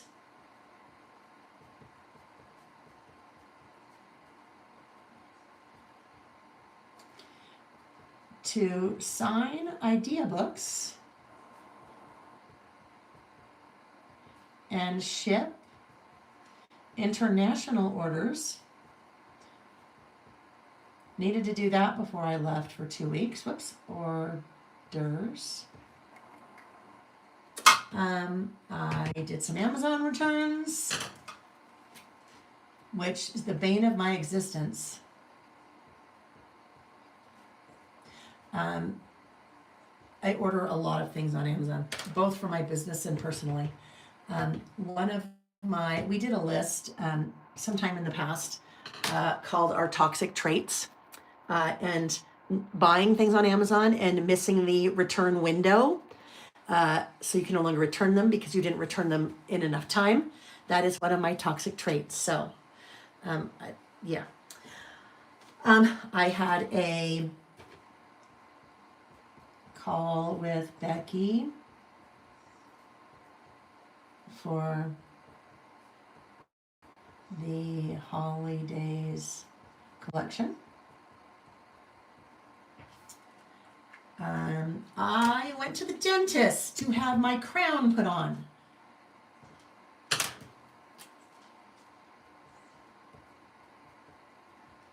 Dr. Haslam, and I will say crown. Ah. And then I prepped for my Japan trip. All right, so there we go. That is what a day for me, March of 2026. Nothing like incredibly exciting, but definitely worth documenting in my book. In my book, you know what I mean? Not physical book, but to me, I think that is just as important, documenting life like that as it is documenting the big things like a wedding, right? Because it's all part of your history and your story. And it's those kind of things that generally don't get documented. The everyday mundane just doesn't get documented, right? And so that's part of, that's one of those lists. We have a series of lists that we tend to do on a regular basis. About last month is one, Glimmers is one, what a day is one, in the news is one. But lists like that we do on a regular basis. And that is what a day.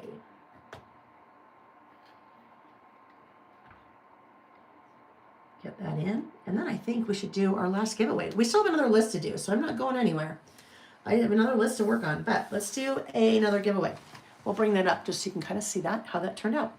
And that product is Color Me Happy. And I have it on the website if you like it.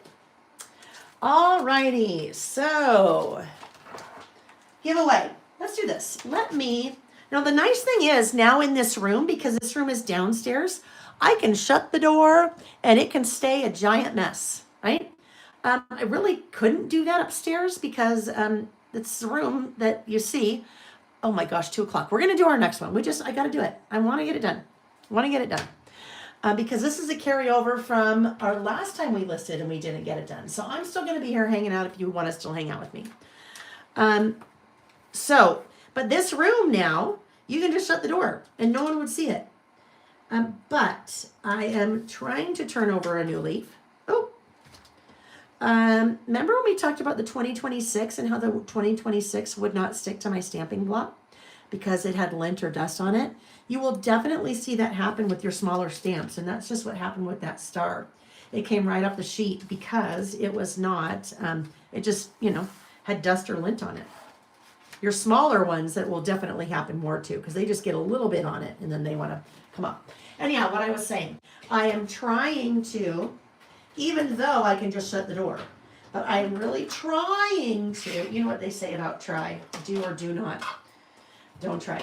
But like, as we're working to kind of clean up as I go, because if I clean up as I go, it's less chaotic for you guys to be looking at. But then it also just, it just helps me, but it's just better if we can do that. That also gives you time for a giveaway. So you guys can chat away for a minute while I grab those die cuts that I had. Where did I put the tray? Oh, right here.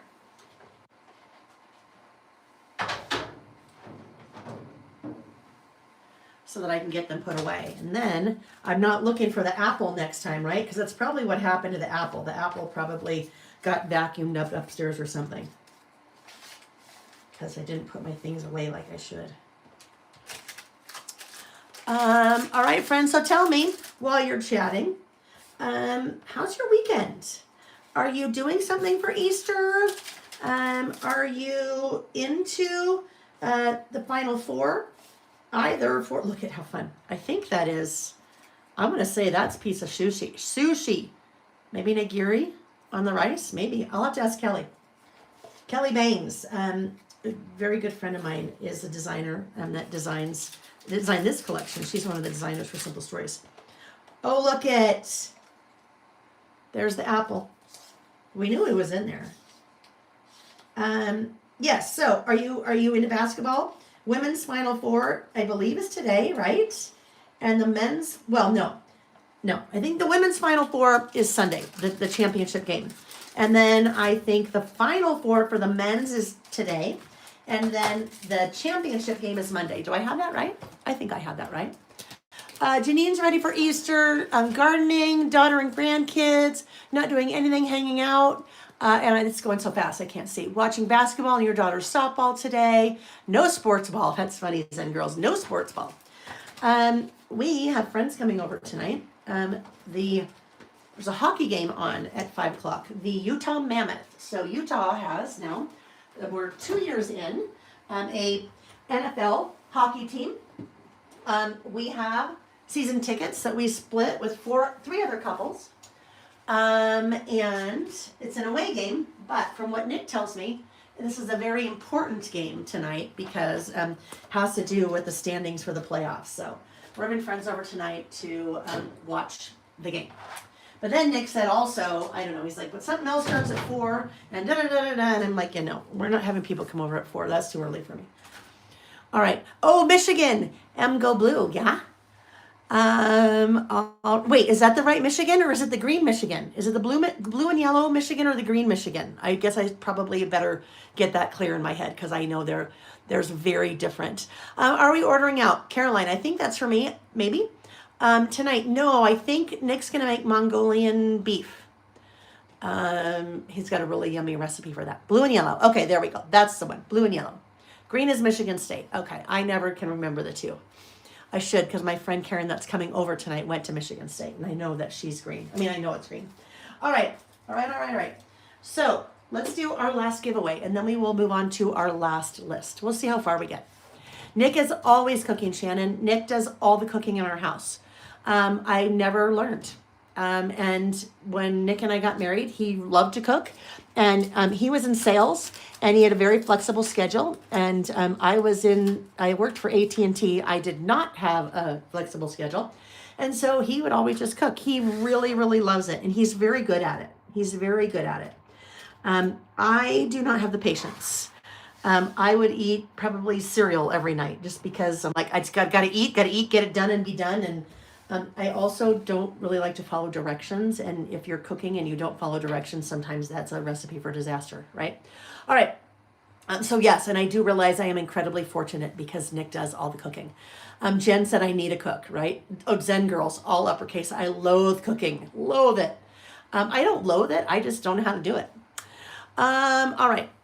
So we are stopping the giveaway. I'm scrolling up. Our third giveaway is going to Kate Bow 50. Kate Bow 50. Congratulations, Kate Bow 50. Kate Bow 50. you are our third lucky winner today. $25 store credit on the website at laylebymail.com. Please send an email to laylebymail@gmail.com or go to laylebymail.com and click contact us.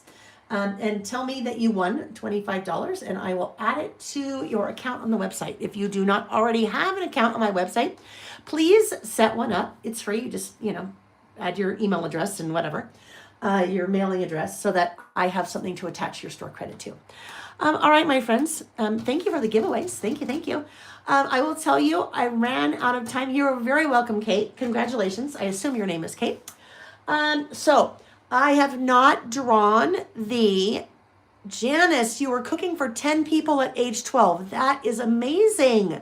You have a story to tell there. I know there's a good story behind that. Hi, Margie. I don't even remember what I was going to say now. I totally lost my train of thought, which is not uncommon.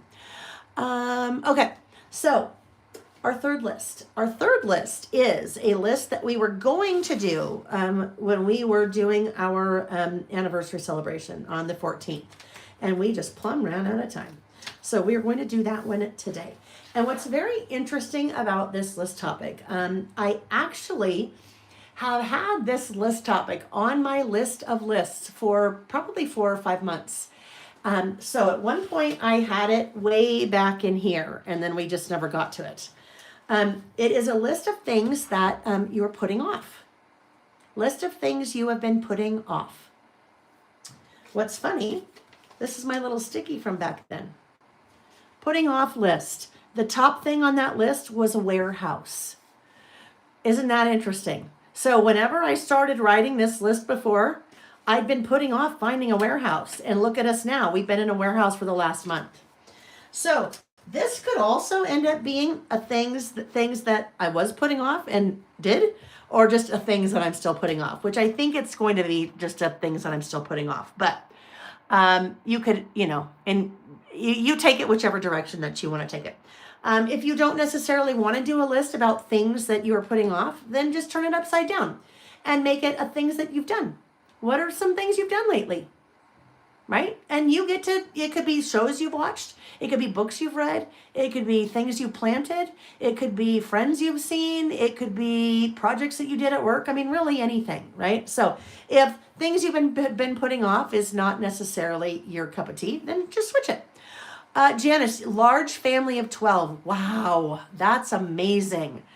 And so look at this. Let's talk about Janice, her what a day list. Imagine Janice's day when she was 12 years old, cooking for a family of 12, right? Be very different than probably, I don't know, maybe you still cook for 12, Janice. But that's why we do these kind of things, you guys. For me, that's why I do things like this, because you're getting to the little details of documenting that most people don't do. And it's fun, right? Because you can get all your fun things out and play and experiment and whatever. I haven't drawn. I did draw, right? Sometimes I end up seeing things later, or sometimes you guys are a little bit behind me. Anyhow. Let's see. Putting off cleaning my sewing room, Nancy, right? Yeah, a lot of times we put off organizing or different things like that. Okay, so with this list, I am using a collection from Simple Stories that is called Rustic Legend. And I'm using this one for a very specific reason. Sometimes we look at a collection like this, and we might think, let me look at this one. This one's probably a little bit better. The icons. We might look at this and go, what the heck? Like, how in the world would I even use that? Like, this is maybe not my color palette. It's not my artwork. It's not the topic, the scenario. Maybe none of it seems to really work. Like this, the man, the myth, the legend. Well, that will not be going on my list. But there's some really cool things in here that I can use. Like, that strip's really cool. This strip is really cool. The stars are really cool. Some of the paper is really cool. There are some of the journaling die cuts that are more meant for writing as opposed to your icons and things like that. So That's why I am pulling this collection, because we're going to use something that maybe I wouldn't use otherwise. All right. And Amy has linked to that in the description box of the video. The other thing that I have pulled out is this sticker book. I did a list. Let's see. I think it might be here. Let's see. I did a list. Maybe, actually, it might not be in this one. It might be in the one before this. And if it's in the one before this, oh no, I did. This was a list we did January 29th. It was called Why Is This Stressful? Things like the toilet flushing in the public restroom before you can sit down on the seat cover, right? Like this was more kind of a make fun of things list. Like, why are things stressful? Like the verification code expiring. Like you need to enter in a verification code and you're stressed because it's counting down. You only have 29 seconds, 28, 27, and you're trying to hurry up and type in the verification code, right? When we did this list was very much kind of like a junk journaling list. A junk journaling style, because I cut things out of a magazine. I cut words out of a magazine. I cut different things out, and I used a sticker book that had alpha stickers like that. It was not this one. It was very similar to this one. This one I had in my personal stash, and I had so many people say, whoa, whoa, whoa, whoa, wait a minute. We want a sticker book like that. So I went and found a sticker book that is now on the website, this ransom note sticker book. So that was kind of a fun style for stressful. I thought this would be a same fun type of style for things you've been putting off, right? Just kind of that whole idea of ransom note stickers. Like, I don't know, when you were way younger, like write notes to your friends and you'd cut letters out of magazines that kind of looked like a ransom note? That reference to a ransom note is way back in the day, I guess before they had any kind of email or social media or cell phones or anything, that if someone was a kidnapper and they were kidnapping someone, they would write a ransom note, and they would do it by cutting out letters from a magazine because they didn't want their handwriting to be interpreted or something like that. That's why they're called ransom note stickers. But I thought these might be kind of fun for our title. The way this book is organized is just by alphabet or by letter, right? So you've got all your A's together, all your B's, your C's, and so it's easier, it's kind of easy to find what you're looking for. So I thought I would use for my title the putting off. I will write things I've been and then kind of I'll use putting off for my title. Now, what I need to decide is, we're talking about pattern paper. So I probably need to pick my pattern paper first before I pick my letters, because there are lots of different colors in the letters, but I probably want to know what pattern paper I'm going to use first. So, I know Louisa said that's funny about the toilet flushing before the toilet seat cover. It happens to me all the time, right? Those little things that are stressful. You're like, oh my gosh, oh my gosh, oh my gosh. And then you're like, okay, so do I put the toilet cover on first and then pull down my pants, or do I pull down my pants and then put it on? Yeah. But that was a fun list that we did. We had a lot of fun as we chat about things like that. Because when we do a list like that, a lot of people can kind of, pipe in, whatever, in the chat and kind of add to the discussion. That was fun. All right. Oh, another one I just thought of, like when you're getting on the freeway, and if the freeway has like the stoplight that only one car can go at a time, and I'm always like, oh gosh, I got to make sure I go because I better go fast, but I can't go early, and I got to go before the next one goes, and what if the guy next to me goes and he's not supposed to go, but I'm supposed to go? Just those little things that are stressful, right? All right, so actually this is amusing. Well, it's amusing. It's just one of those weird things. This whole cassette tape thing in this collection. You see the cassette tape here, and you see the cassette tape on the paper. I feel like I should tell you, we have had a cassette tape stamp with a cassette tape die in the works for quite a while.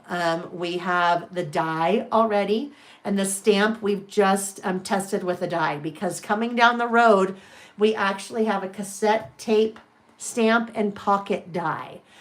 So you'll be able to create a really fun pocket with a cassette tape that we thought would be perfect for our, like favorite songs and when we were a kid, or favorite songs now, things like that. But it's funny because when I saw this collection, I'm like, oh yeah, great minds, great minds. Ooh, you know what? I like this one. This is really fun. I like that with the stars and the wood grain. I love this too with the camera, but really nothing I'm doing here has anything to do with the camera. So let's see if we can find something that goes with that. But also, you know what? This could also end up being a single page list. I need to think about this. This is probably a single page list. I don't anymore often do single page lists, but sometimes I just don't have the content for two. So I think we are going to go with that guy. We're going to do a single page list, and then later we'll just have to figure out what goes next to it. I will tell you, I know you guys. I know many of you. Even if I don't know you, you tell me. And even if I don't know you and you don't tell me, just know that I know. Because I know from my scrapbooking days that the majority of the people like to have things match, coordinate. What I mean by that is if you were or are a 12 by 12 scrapbooker, you like double page layouts. Because in your albums, you don't like one side to look different from the other. Same thing happens with your lists. You get very uncomfortable if I've used brown and black over here, or if you do, and then to have something entirely different over here that doesn't match or coordinate at all. Now, that doesn't bother me at all. But I know that bothers lots of people. So what I could just as easily do, even though these would be two separate lists, I could put, wait, this is here, right? I could put this guy over here. Hang on, my brain is struggling. Oh, it's not supposed to match up. I'm like, why doesn't it match up? The wood grain doesn't match up. I could put this over here. This could be an entirely different list, different topic, but it kind of still goes together because I've used part of the paper over here. So why don't we do that? Let's do that. There'll be two totally different lists. Yes, it's very Tim, very brown, kind of rustic, right? All right, we'll do that. And then I'm going to put this guy here right now though, so I do not forget, because I know what happens to me down the road. I forget that I was going to do something like that, and then I don't, because I lose this piece. So this guy will go here. Actually, you know what I could do? What about this? What if these are two different lists, but this is things I've been putting off, and over here, it's things that I was putting off, but did.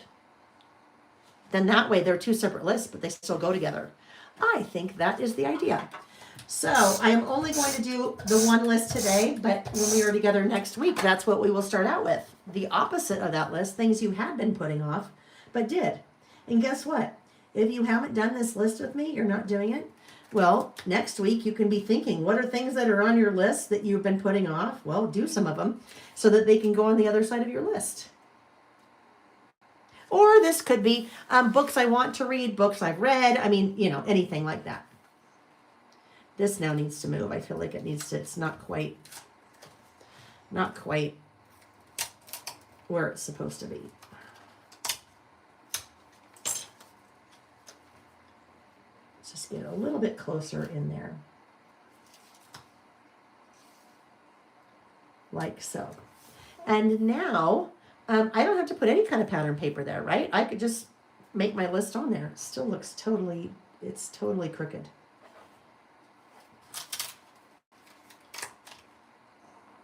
And you really notice it because of the lines. Better? I can't tell. Sometimes I have to look at the camera to see, or look at, my screen to see. Oh, there we go. I think Mary, now I'm seeing your comment. You could do the things you put off on one side and the things you finally got done. Perfect. Yes. Great minds. That's hilarious. That is a hoot. Okay.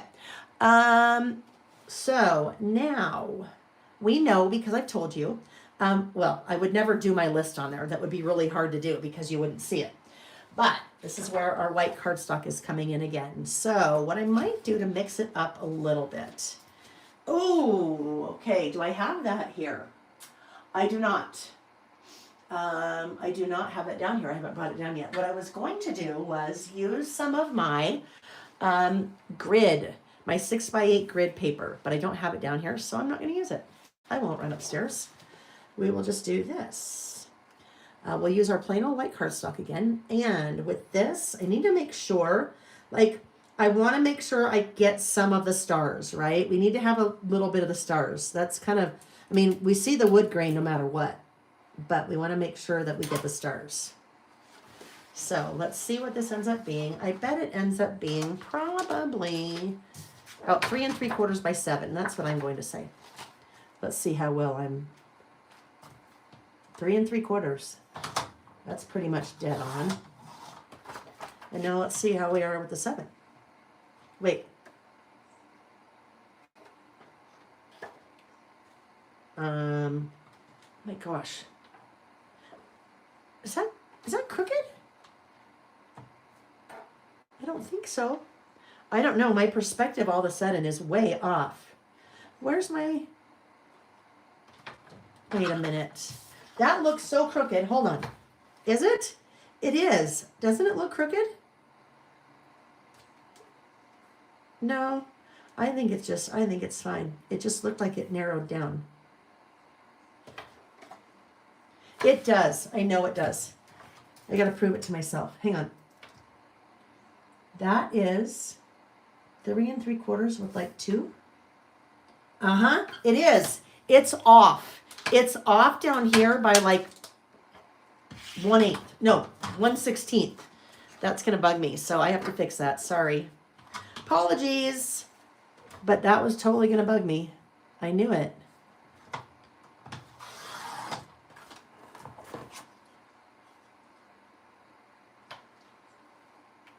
I am losing my mind. I hate this trimmer. Because I think it's doing the same thing. I think it's that. It is. It's totally off. That to that. Okay. I'm getting rid of this trimmer. I don't know. It was probably, I know it was doing the same thing before. I just don't know why I couldn't see it before. Oh, here. Remember when I was talking about the washi sometimes being on my trimmer? That's why. All right.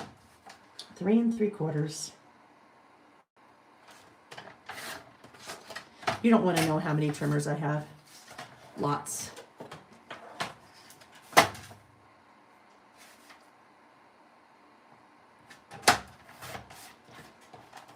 There we go. You guys, I think I'm losing my ever-loving mind. Like, I really do.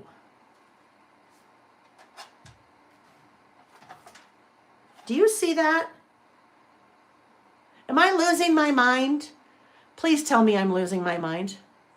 Right? Diane. 1, 2, 3, 4, 5, 6, 7. At least 7. Well, the paper would be squared, right? I mean, the paper is... Okay, hang on. Let's do this.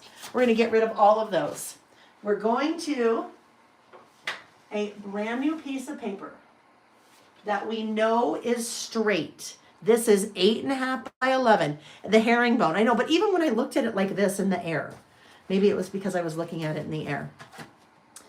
All right, so we don't have any weird arm that's affecting us here. That is 3 3/4, 3 3/4.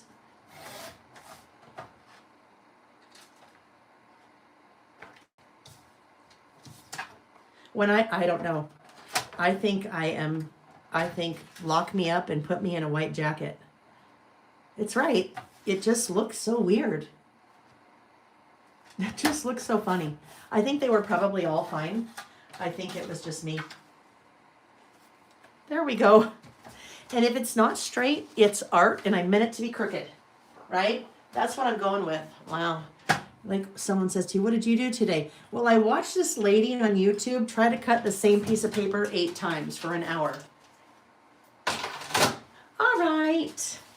Now, I feel like, well, I'm not going to ink any edges yet because what I need to do, we might not even end up with inked edges. I think what we need to do is now we need to figure out our title. This list is things I've been putting off. Not things things I.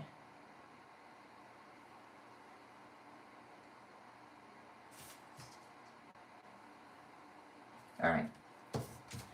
So let's go back here. So now we have brown. Well, that really helped us. We just needed to make sure which really any of these could work with that, right?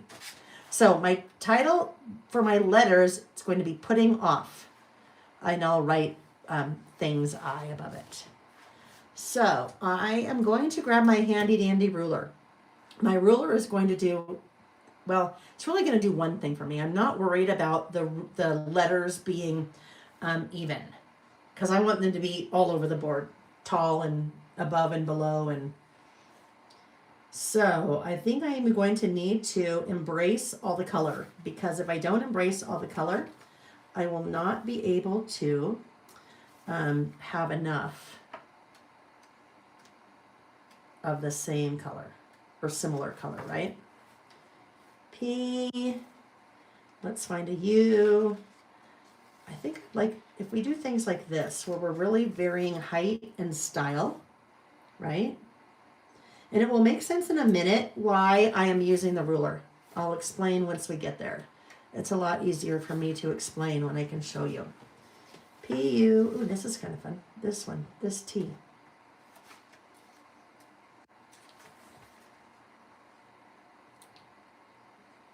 Oh, it can't be that. Maybe we need that in a minute, because I don't want it to be the same height. All right, we need a different color. No blue. We could use some yellow. What if we use this one? Oh, look, there's T's over here too. So some of your letters are, you have 2 sheets and some you have 1. So your more commonly used letters, you have 2. Like your A's and your T's and your S's, probably all of your vowels. P-U-T-T-I-N-G.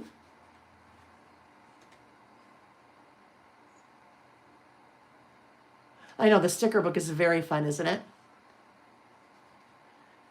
Where's my eye? Now, here's the other thing. I'm going to take off my sales hat right now, and I'm going to put on my, hey, we're friends, we're crafters, we all have a budget hat. You don't have to buy anything like this. You can go to the grocery store and go to that little rack that has all the free brochures for lawn service and for hot air balloon rides, or I don't know, whatever, and grab those, or old magazines, and cut out the letters, right? You could do that. Some people do that. Some people have a little jewelry, like a bead box that you'd get at the craft store, and you have a different little box for all of your letters. So cut them out and then put them in your box and then glue them. I mean, it is easier, sticker book, but you don't have to buy everything, right? You definitely could do this with, you could do it free. Putting off. The other thing that you could do, because I am varying color, I am varying the font, sometimes you end up with a lot of, you have sticker sheets that just have a couple letters on them, right? So they're different colors, different fonts. You could do the same thing with your alphabet stickers that just, you know, get a whole bunch of your different fonts out and do the same thing. I feel like we need, ooh, I like this, but I feel like we need to get, oh, maybe this guy.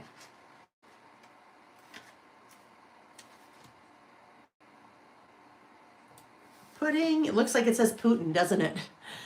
Diane, you're so Stan's like, I'd rather buy your book, Layle. Well, thank you. I mean, I didn't make this book. It's a book that I ordered and then, you know, put on the website. But we actually have later this year a very cool sticker book coming. I won't tell you what it is, but you'll just have to wait and see. I'm very excited for it. All right, so now we need a G, and we kind of need to have a different size and different style and different color. Don't want to do orange. Green, I could do green, but I can't do the green. That green is too tall. This green would work. All right. So the reason I put these letters on the ruler, normally when I put stickers on a ruler, I am using the line on the ruler to keep them all straight, so that when I put them down, they're all straight. But these, they can't be straight, right? They're different heights, different widths.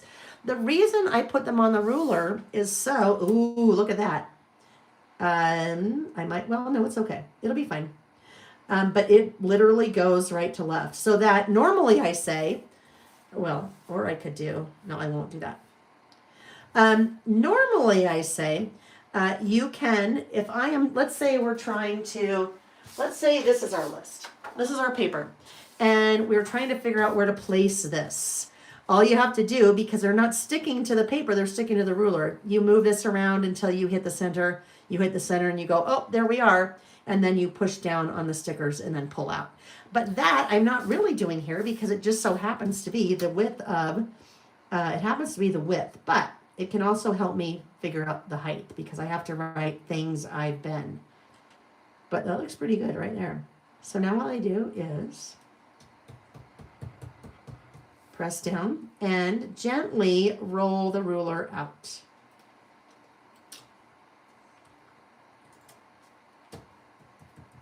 Okay. Now we need off. OFF. Putting off.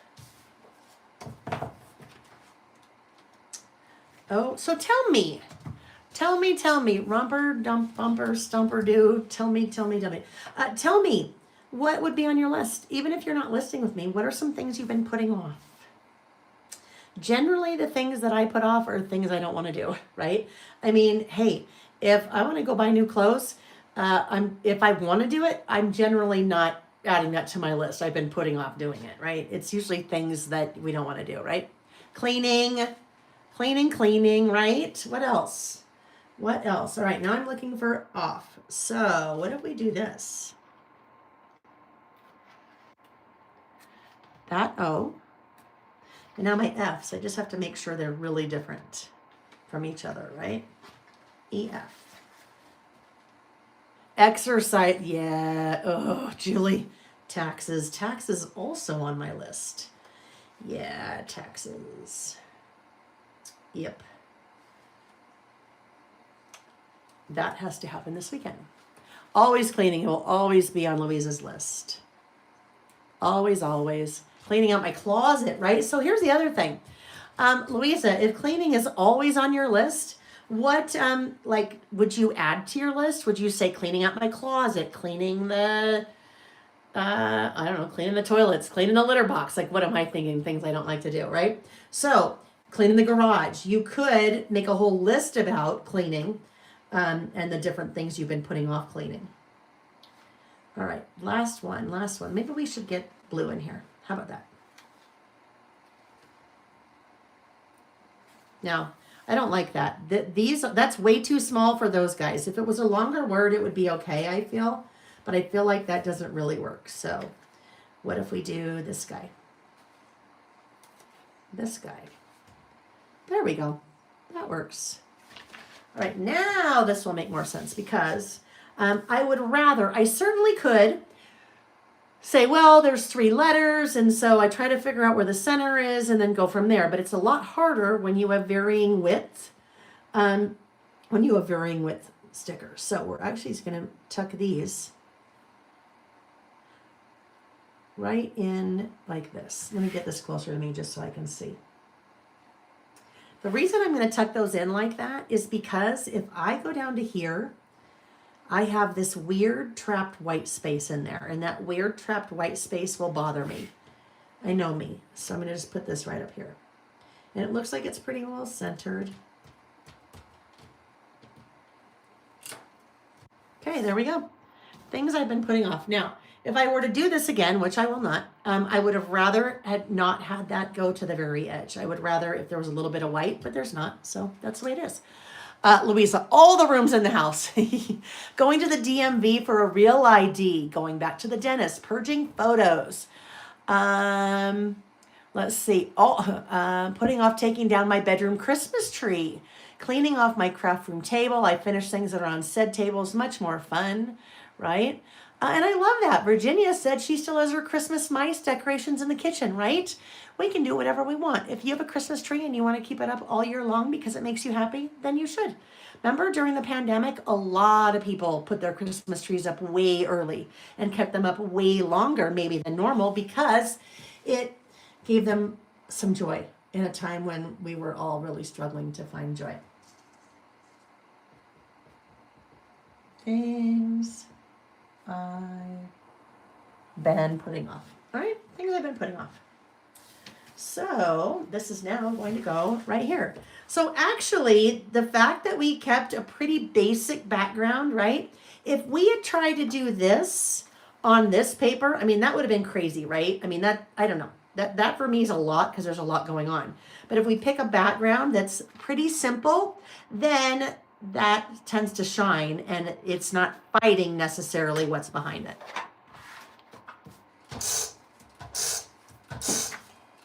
Whoopsie. Something just dropped. All right, things I've been putting off. So, what is on my list? Because it's still there from last week.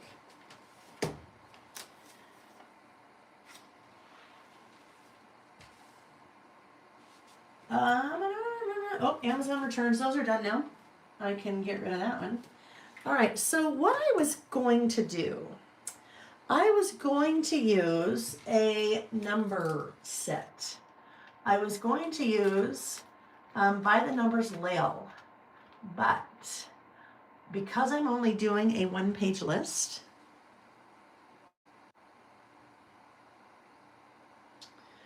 please let me, I'm just going to walk across the room and grab that stamp so that way you know I'm still here. Where is it? Nick had to take those things off the wall. Let's see. I thought I had it out, but maybe not.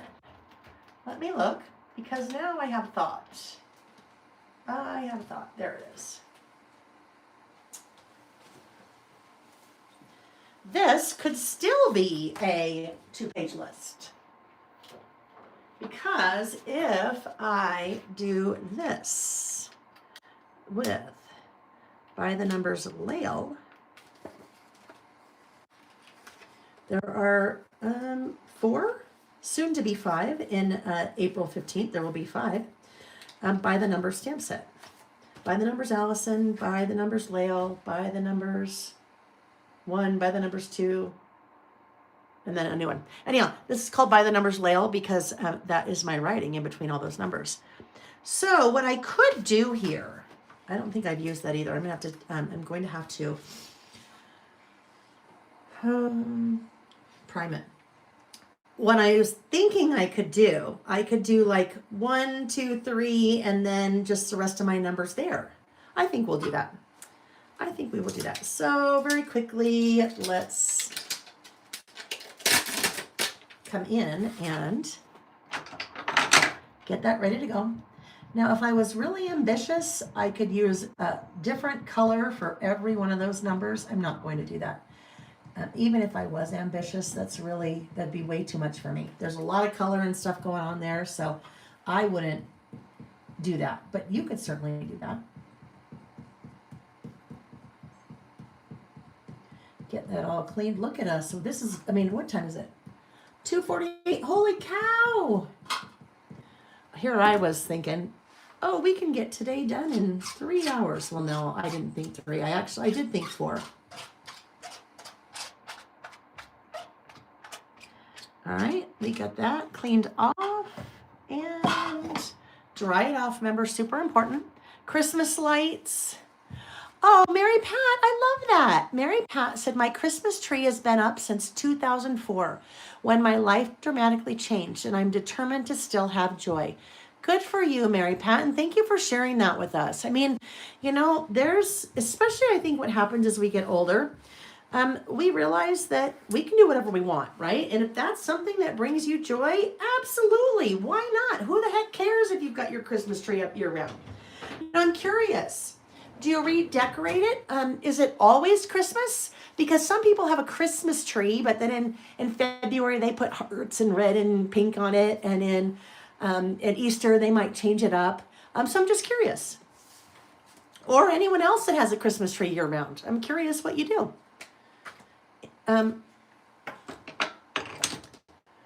Something minds want to know.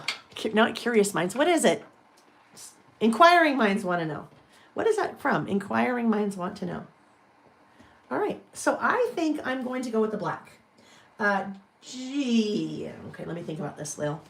If I go with the black, it's going to be a lot harder to distinguish between my stamp and then what I write next to it. So if we don't go with the black, maybe we go with, I can't believe I'm saying this. Maybe we go with the brown. Should we go with the brown? Go to Brown Town? I don't know. Dawn's has been up for 4 years, and it's Christmas all the time. I love it. Virginia has fairy lights all over her house windows. That is so cool. Zen Girls puts up a Halloween tree and a turkey tree. It's so fun.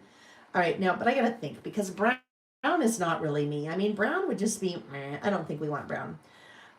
We've been doing the pink. Should we do it? Should we do pink again? Because that could be kind of fun. But if we do pink, we gotta go all in pink. Or it's pink or blue. Broken China, I'm thinking. Broken China. Broken China picked raspberry. And I can't do alternate. Alternate won't work for me. I know I won't like it. What do you guys think? Pick raspberry, Broken China. Blue, Broken China. All right, the first 3 people said Broken China, so that's what it's going to be. Broken China. So, Broken China. I always laugh. The names of the inks kind of remind me of names of nail polish, right? Like, you see some nail polish brands like OPI where they have really fun names. Wouldn't it be fun to name these things like Broken China or Picked Raspberry or, things like that. Okay, we need our little test. Oh, no, we're good. I did condition it. Sometimes it's just, I go in auto mode.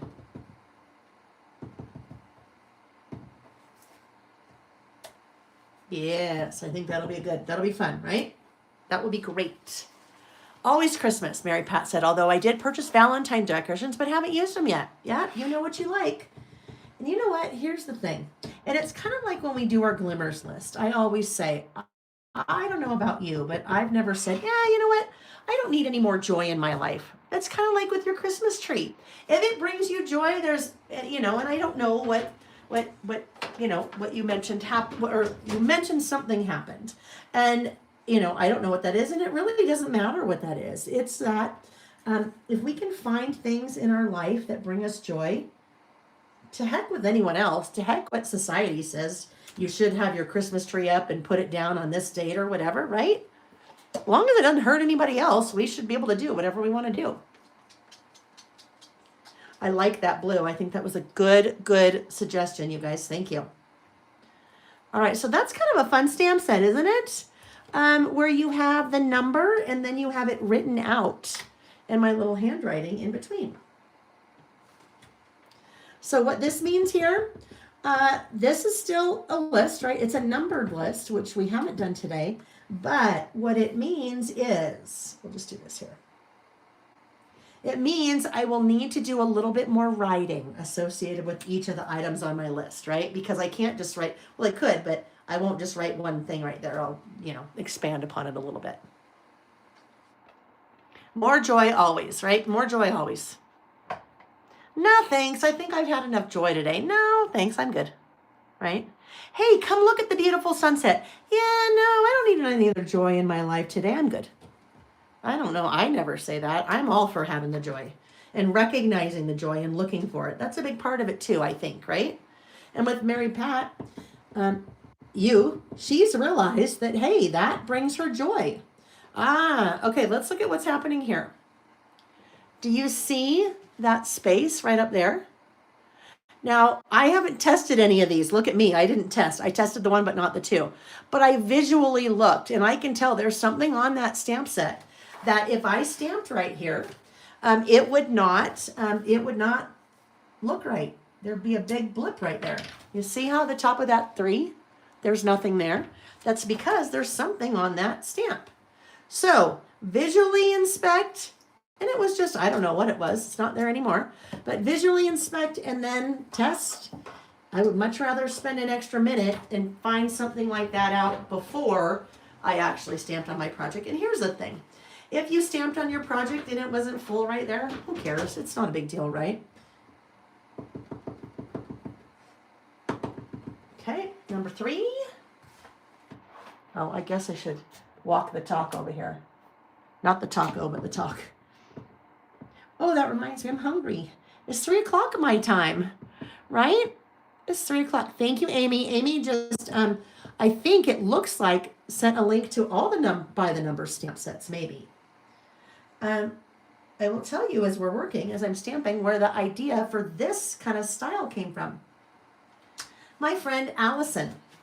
So by the numbers Allison, I've known Allison, oh my gosh, probably 25 years. I was at a scrapbook store one night, and I was scrapbooking with a friend I had met on the internet, which now sounds fine, but 25 years ago sounded a little scary. But we had connected on a message board back then. The message board was 2 peas in a bucket. Some of you may remember that. But my friend Jessie and I had connected, and we decided we were going to go to a store in Salt Lake to scrapbook one night. And there were like 6 other people there. Interestingly enough, one of those people ended up being the woman who owns Stamp Market. One of the other people was now my friend Allison. But she was there by herself. Allison was there by herself. And, we're just scrapbooking, sitting at tables or whatever. And, you're kind of doing your own thing. And at one point, I don't know who it was, either Allison introduced herself. I think we probably started going around the table and everyone started introducing themselves. And Allison introduced herself. And Allison shared that she has 9 children. And all of a sudden, I'm like, whoa, because then I'm really, I'm sure she was an interesting person, but until she said that, then we just really connected. And there were a group of 5 of us. Me, Allison, Jessie, Rana Farr, if you know Rana from back in the day, and then Sandy Krieger, who did a lot of design work, product design for a number of companies back in the day. And then on the periphery of that was Maggie Holmes. But Allison. So Allison, 9 children. She is, I've actually talked about her before. There was a list that we did last year about friends and things I admire about my friends. And Allison I was on my list, and I wrote some things that I admired about her. But Allison likes to list. She's an incredibly talented individual. She likes to list, and she doesn't ever share any of her lists with anyone. But sometimes she'll email me, and she will. It was not archivers, Terry. We didn't have archivers in Salt Lake.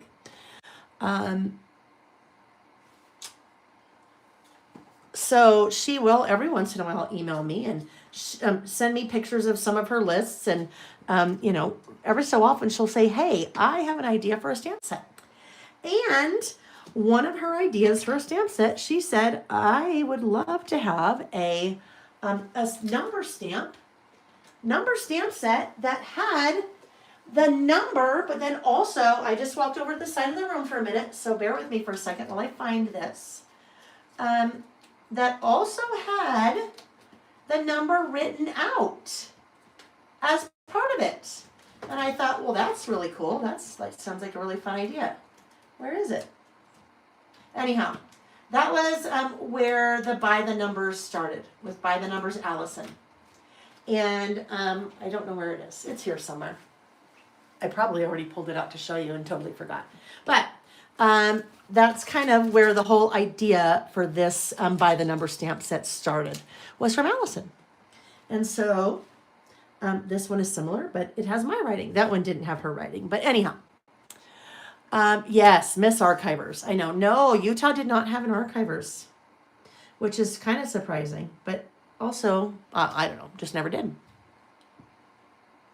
I know we miss archivers, right? Roman number stamps for outlining would be awesome. Janine. Oh, Roman numerals. Roman numerals. I know I'm like yes. Roman numerals, sorry. I was thinking of Reggie. We have Reggie Alpha and Reggie Alpha outline. And I was thinking, oh, like that. And then I'm like, no, that's not Roman. Roman numerals. Well, this has got a little bit of something on it. That would be interesting, right? Interesting. I have to think about that one. Roman numerals.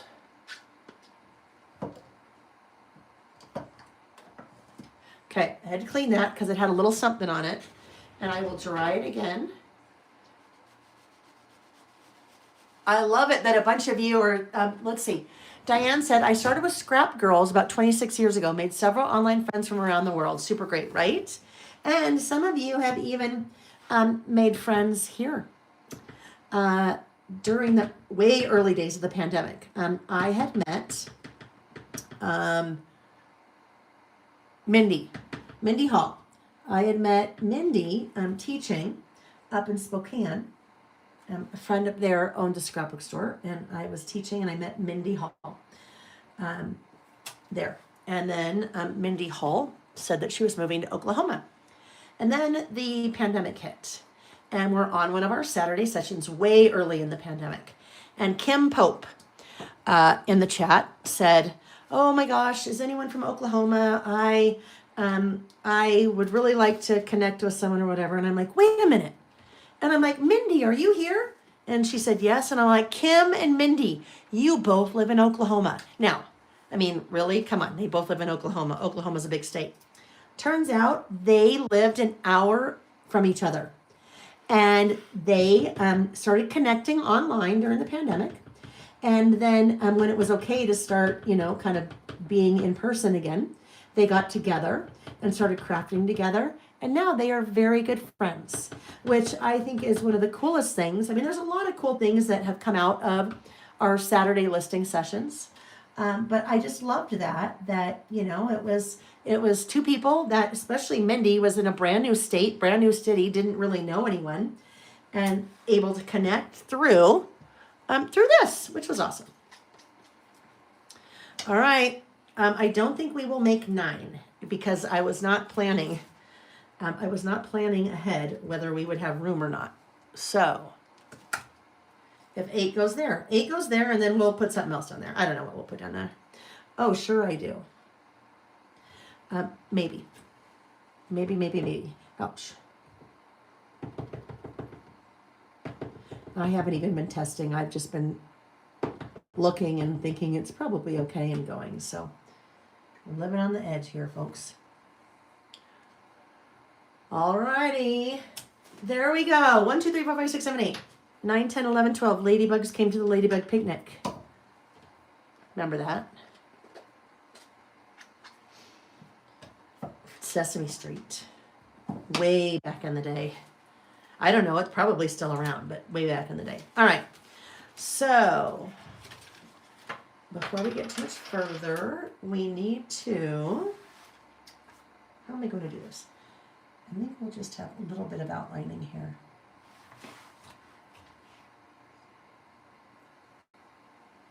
It will be almost as if this little outline is completing the rest of our paper, right? All right, so I need to do something. This, we have a little bit too much space, and we kind of have it here too, but it's kind of, let's look.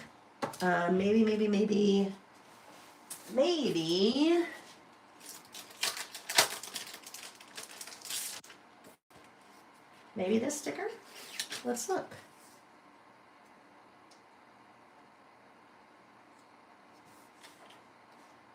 That would work, right?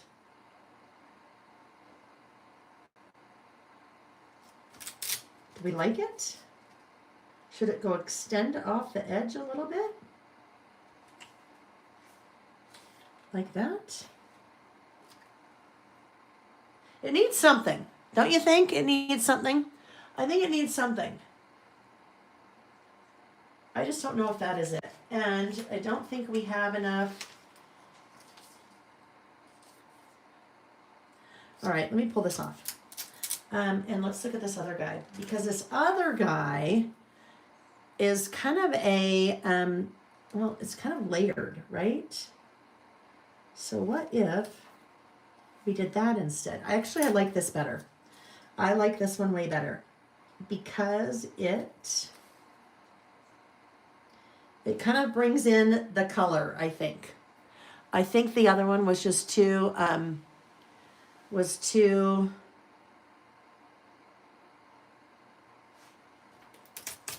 think it was just too solid. It was too heavy, too bottom heavy. How I stamped the numbers straight. Louisa, number 1, a lot of practice. Number 2, standing, right? I don't know if you stand when you stamp. To me, that makes all the difference in the world. Because I get a much better perspective. Much better perspective.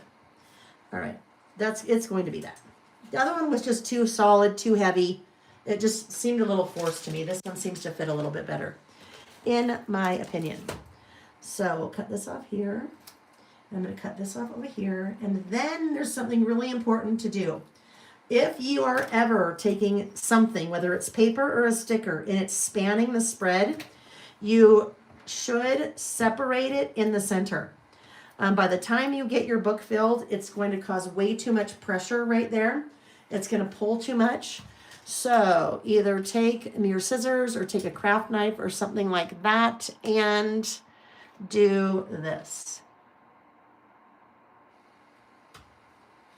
All right, so it still meets in the center, but the fact that I have separated that is going to make the pages turn over time a lot easier. All right, I mean, there's a lot going on here, right? There is a lot going on. So let's see what we have, and then we will be done. I'm just going to go ahead and get this finished because if I say, oh, I'll come back and do it later, well, sometimes it just doesn't really happen. Well, it has to eventually because the idea book has to get done.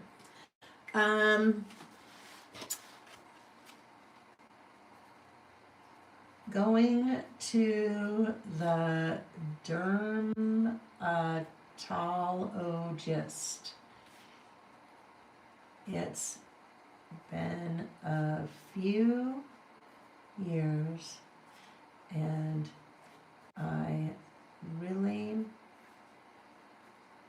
should have my skin checked. All right? It's important, right? It's important. Cancer, moles, things like that. But I've been putting it off. I don't know why. I'm not afraid of the dermatologist. I'm not afraid I'm going to find out something that he's going to tell me. I just have been putting it off. Number 2, cleaning out the photos on my phone. Duplicates plus random screenshots meant to remember something. Do you ever do that? You take a screenshot of something because you're like, oh, I'm going to fill in the blank. And then later you're like, why in the world do I have that photo on my phone? Lots of duplicates. And I have a lot of room on my phone, but still I just been putting that off.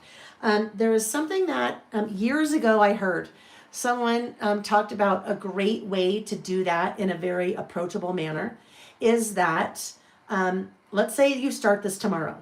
You go to April 5th on your phone and you go to every April 5th for the last, however many photos are in your phone, every April 5th, and then you clean out April 5th. And then on April 6th, you do the same thing, April 7th. And it makes it really approachable because by the time the full year is over, you have cleaned out your photos and then you probably need to start again. But maybe it takes you a couple minutes every day. And a couple minutes every day is a lot more kind of doable than maybe spending hours to clean out your phone. Yeah. Oh, and Diane said emails. And guess what, right? Oh, same thing. Cleaning out and deleting all of the emails in my Yahoo account.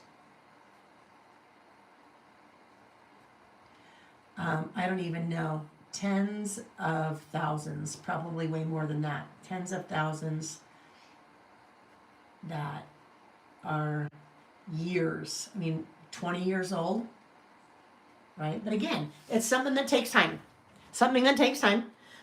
Here's a tip for that.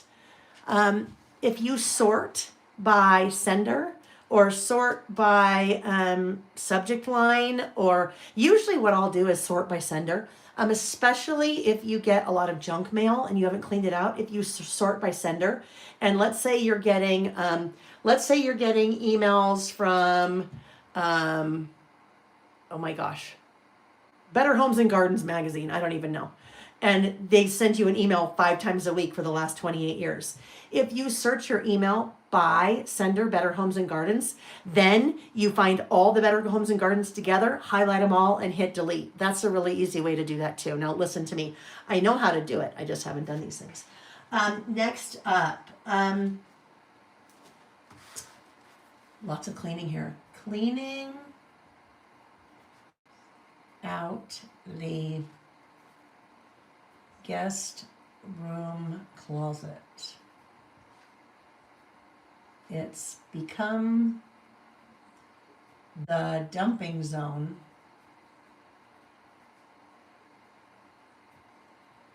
for anything that needs a home.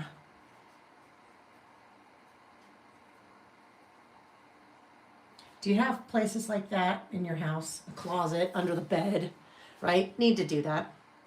Need to do that. Something else I've been putting off. Here's one. Moving the boys off of our cell phone family plan. They're adults. They can pay, right? Like, why? I mean, one is 28 and one is 25. Really, they do not need to be on our cell phone plan anymore. And really, to make matters even worse, Nick has a company phone. His cell phone gets paid for by his company. So really, our family plan is Layle and Jack and Sam. So let me tell you, I know I can pay quite a bit less for Layle than if I have a family plan for the 3 of us. I've just been putting that off for years. Just need to do it, right? Just need to do it. The newlyweds are great, Louisa. They're doing great. Thank you. We are going to go up there in May. I can't remember when in May. Nick has to go for a business trip, and so I'm going to go with him. And then they're there, so that's awesome. Okay, hold on. I got to look at my list. Deleting emails. One of the things I've done, I had eye doctor. I've already done that. Guest room closet. Moving the boys off of the cell phone plan. Removing the photos from my phone. Oh, this is going to be funny. 1, 2. I have 2 more things. Skiing.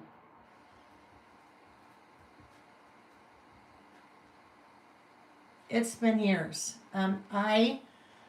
We moved to Utah when I was in 4th grade, and I started skiing then, and I skied up until the boys were probably in middle school.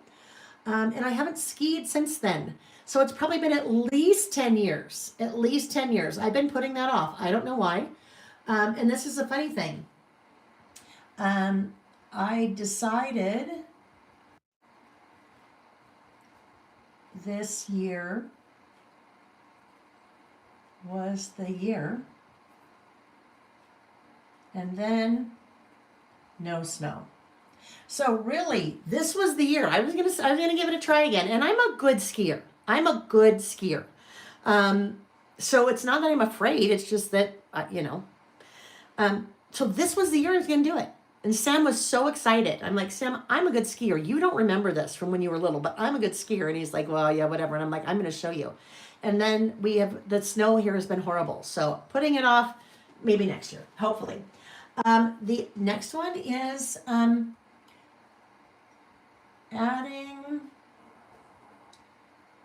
strength training to my exercise regimen, which, to be honest, the exercise regimen for the last little month has not even been a not even a reg of a regimen. It's been nothing.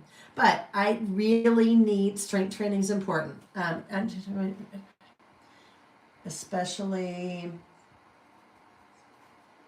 as I get older. Weights, right? Not heavy weights, body weight, whatever it is. But this is important to me. I need to do that. I've been putting it off. Now that we have moved the business to a warehouse, I have a filming room, studio, whatever. We also now have a weight room with our exercise equipment and some weights in there. So now, really, shouldn't be putting it off anymore, right? And so guess what? Those are the things I had. I actually had going to the eye doctor, but I did that. Well, you know what? Actually, I kind of did, but I didn't. Seeing the eye doctor. I know my RX, my prescription is still good, but need my eyes checked. Last time I was there, he did a test for glaucoma. He said, there's something that I see there that, and he's like, no, you did the test, the extra test. No, it's okay, but we need to keep an eye on that. So I've had, my prescription is still good. I had that checked when I was in Japan, long story. But I need to have my eyes checked. So there we go. Oh, dentist. Dentist. Kate, that used to be me. And now it's every 6 months, and it's lately been more than 6 months because I broke a tooth when we were in Seattle for the wedding, and then I had to go and then go again and again in the crown and all that. So to dentist for me, I'm like, check, but I get it because that's not something I look forward to. Zen Girl said you walked and stairs in Tokyo. I did. But the lowest days was 10,000 and the highest day was about 20,000. We walked a lot in Tokyo, a lot. Let's see. All right, friends, guess what? We did it. The only thing I have left to do, I need to date this. To me, that's really important to date my lists. So I'm just going to do April 2026, just so I have that, right? Now I know. So I am going to, we're going to turn down the lights a little bit so I don't look so aged when you see me because those lights are really bright. And then I'm going to rotate the camera and we're going to say our goodbyes. But oh my gosh, I had so much fun, you guys. It has been a long time, right? What am I doing? Playing with the weird. No, it's been a long time. It's been almost a month. And even before that, we were really sporadic because it's just life. I've had lots going on in my life. So, but I miss it. I'm rotating the camera. I miss it when we're not doing our listing because it's social. It is, it's creative. It is inspirational. I mean, there's so much I get out of these listing sessions with you guys. So just know, well, it's funny. When the pandemic started and we did our very first kind of session, that first Saturday of the pandemic, I said, I had no idea that we'd keep doing them, but here we are. Oh, and guess who's here now? He knows I'm done. And so he is now right here. Reggie is now right here in front of me. He's like, okay, Mom, you're done. But I never had any intent.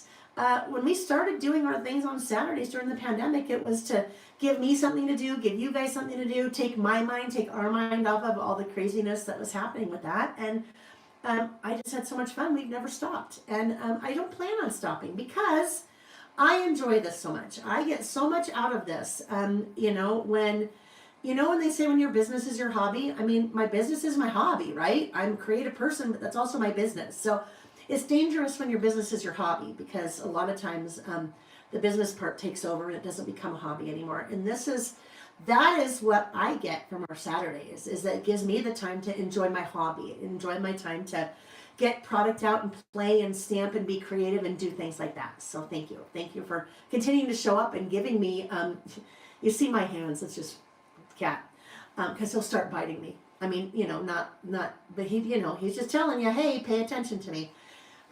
Anyhow, so thank you for joining me this Saturday, whether you watched live or whether you watched the replay. I appreciate you being here. I think I had started to say this, so much hair in the air. I think I had started to say this and then got sidetracked. I have not had time to draw all the after party winners from our big anniversary celebration. So I will commit to get that. Oh, no. I will commit to get that done before our next Saturday listing session. So we are listing again on April 11th and then also the 18th. All right. So I hope to see you then, either 11th or the 18th, or on the 15th. The 15th, I will be doing a live unboxing of a live reveal, I guess, of the April release. All right. Let me just check chat really quickly. Yes, happy Easter. If you celebrate Easter, happy Easter. Otherwise, happy Sunday, or otherwise, happy another day of the week. All right, thanks you guys. Thanks for watching. And now I have to walk around the back side of the camera because it's all still manual, but we're one step closer to having it all be fancy and automated, and I push buttons and all the things. All right, enjoy the rest of your weekend, you guys. Thank you. Now, Reggie is following me around the table. It's hilarious. He's following me around the table. All right.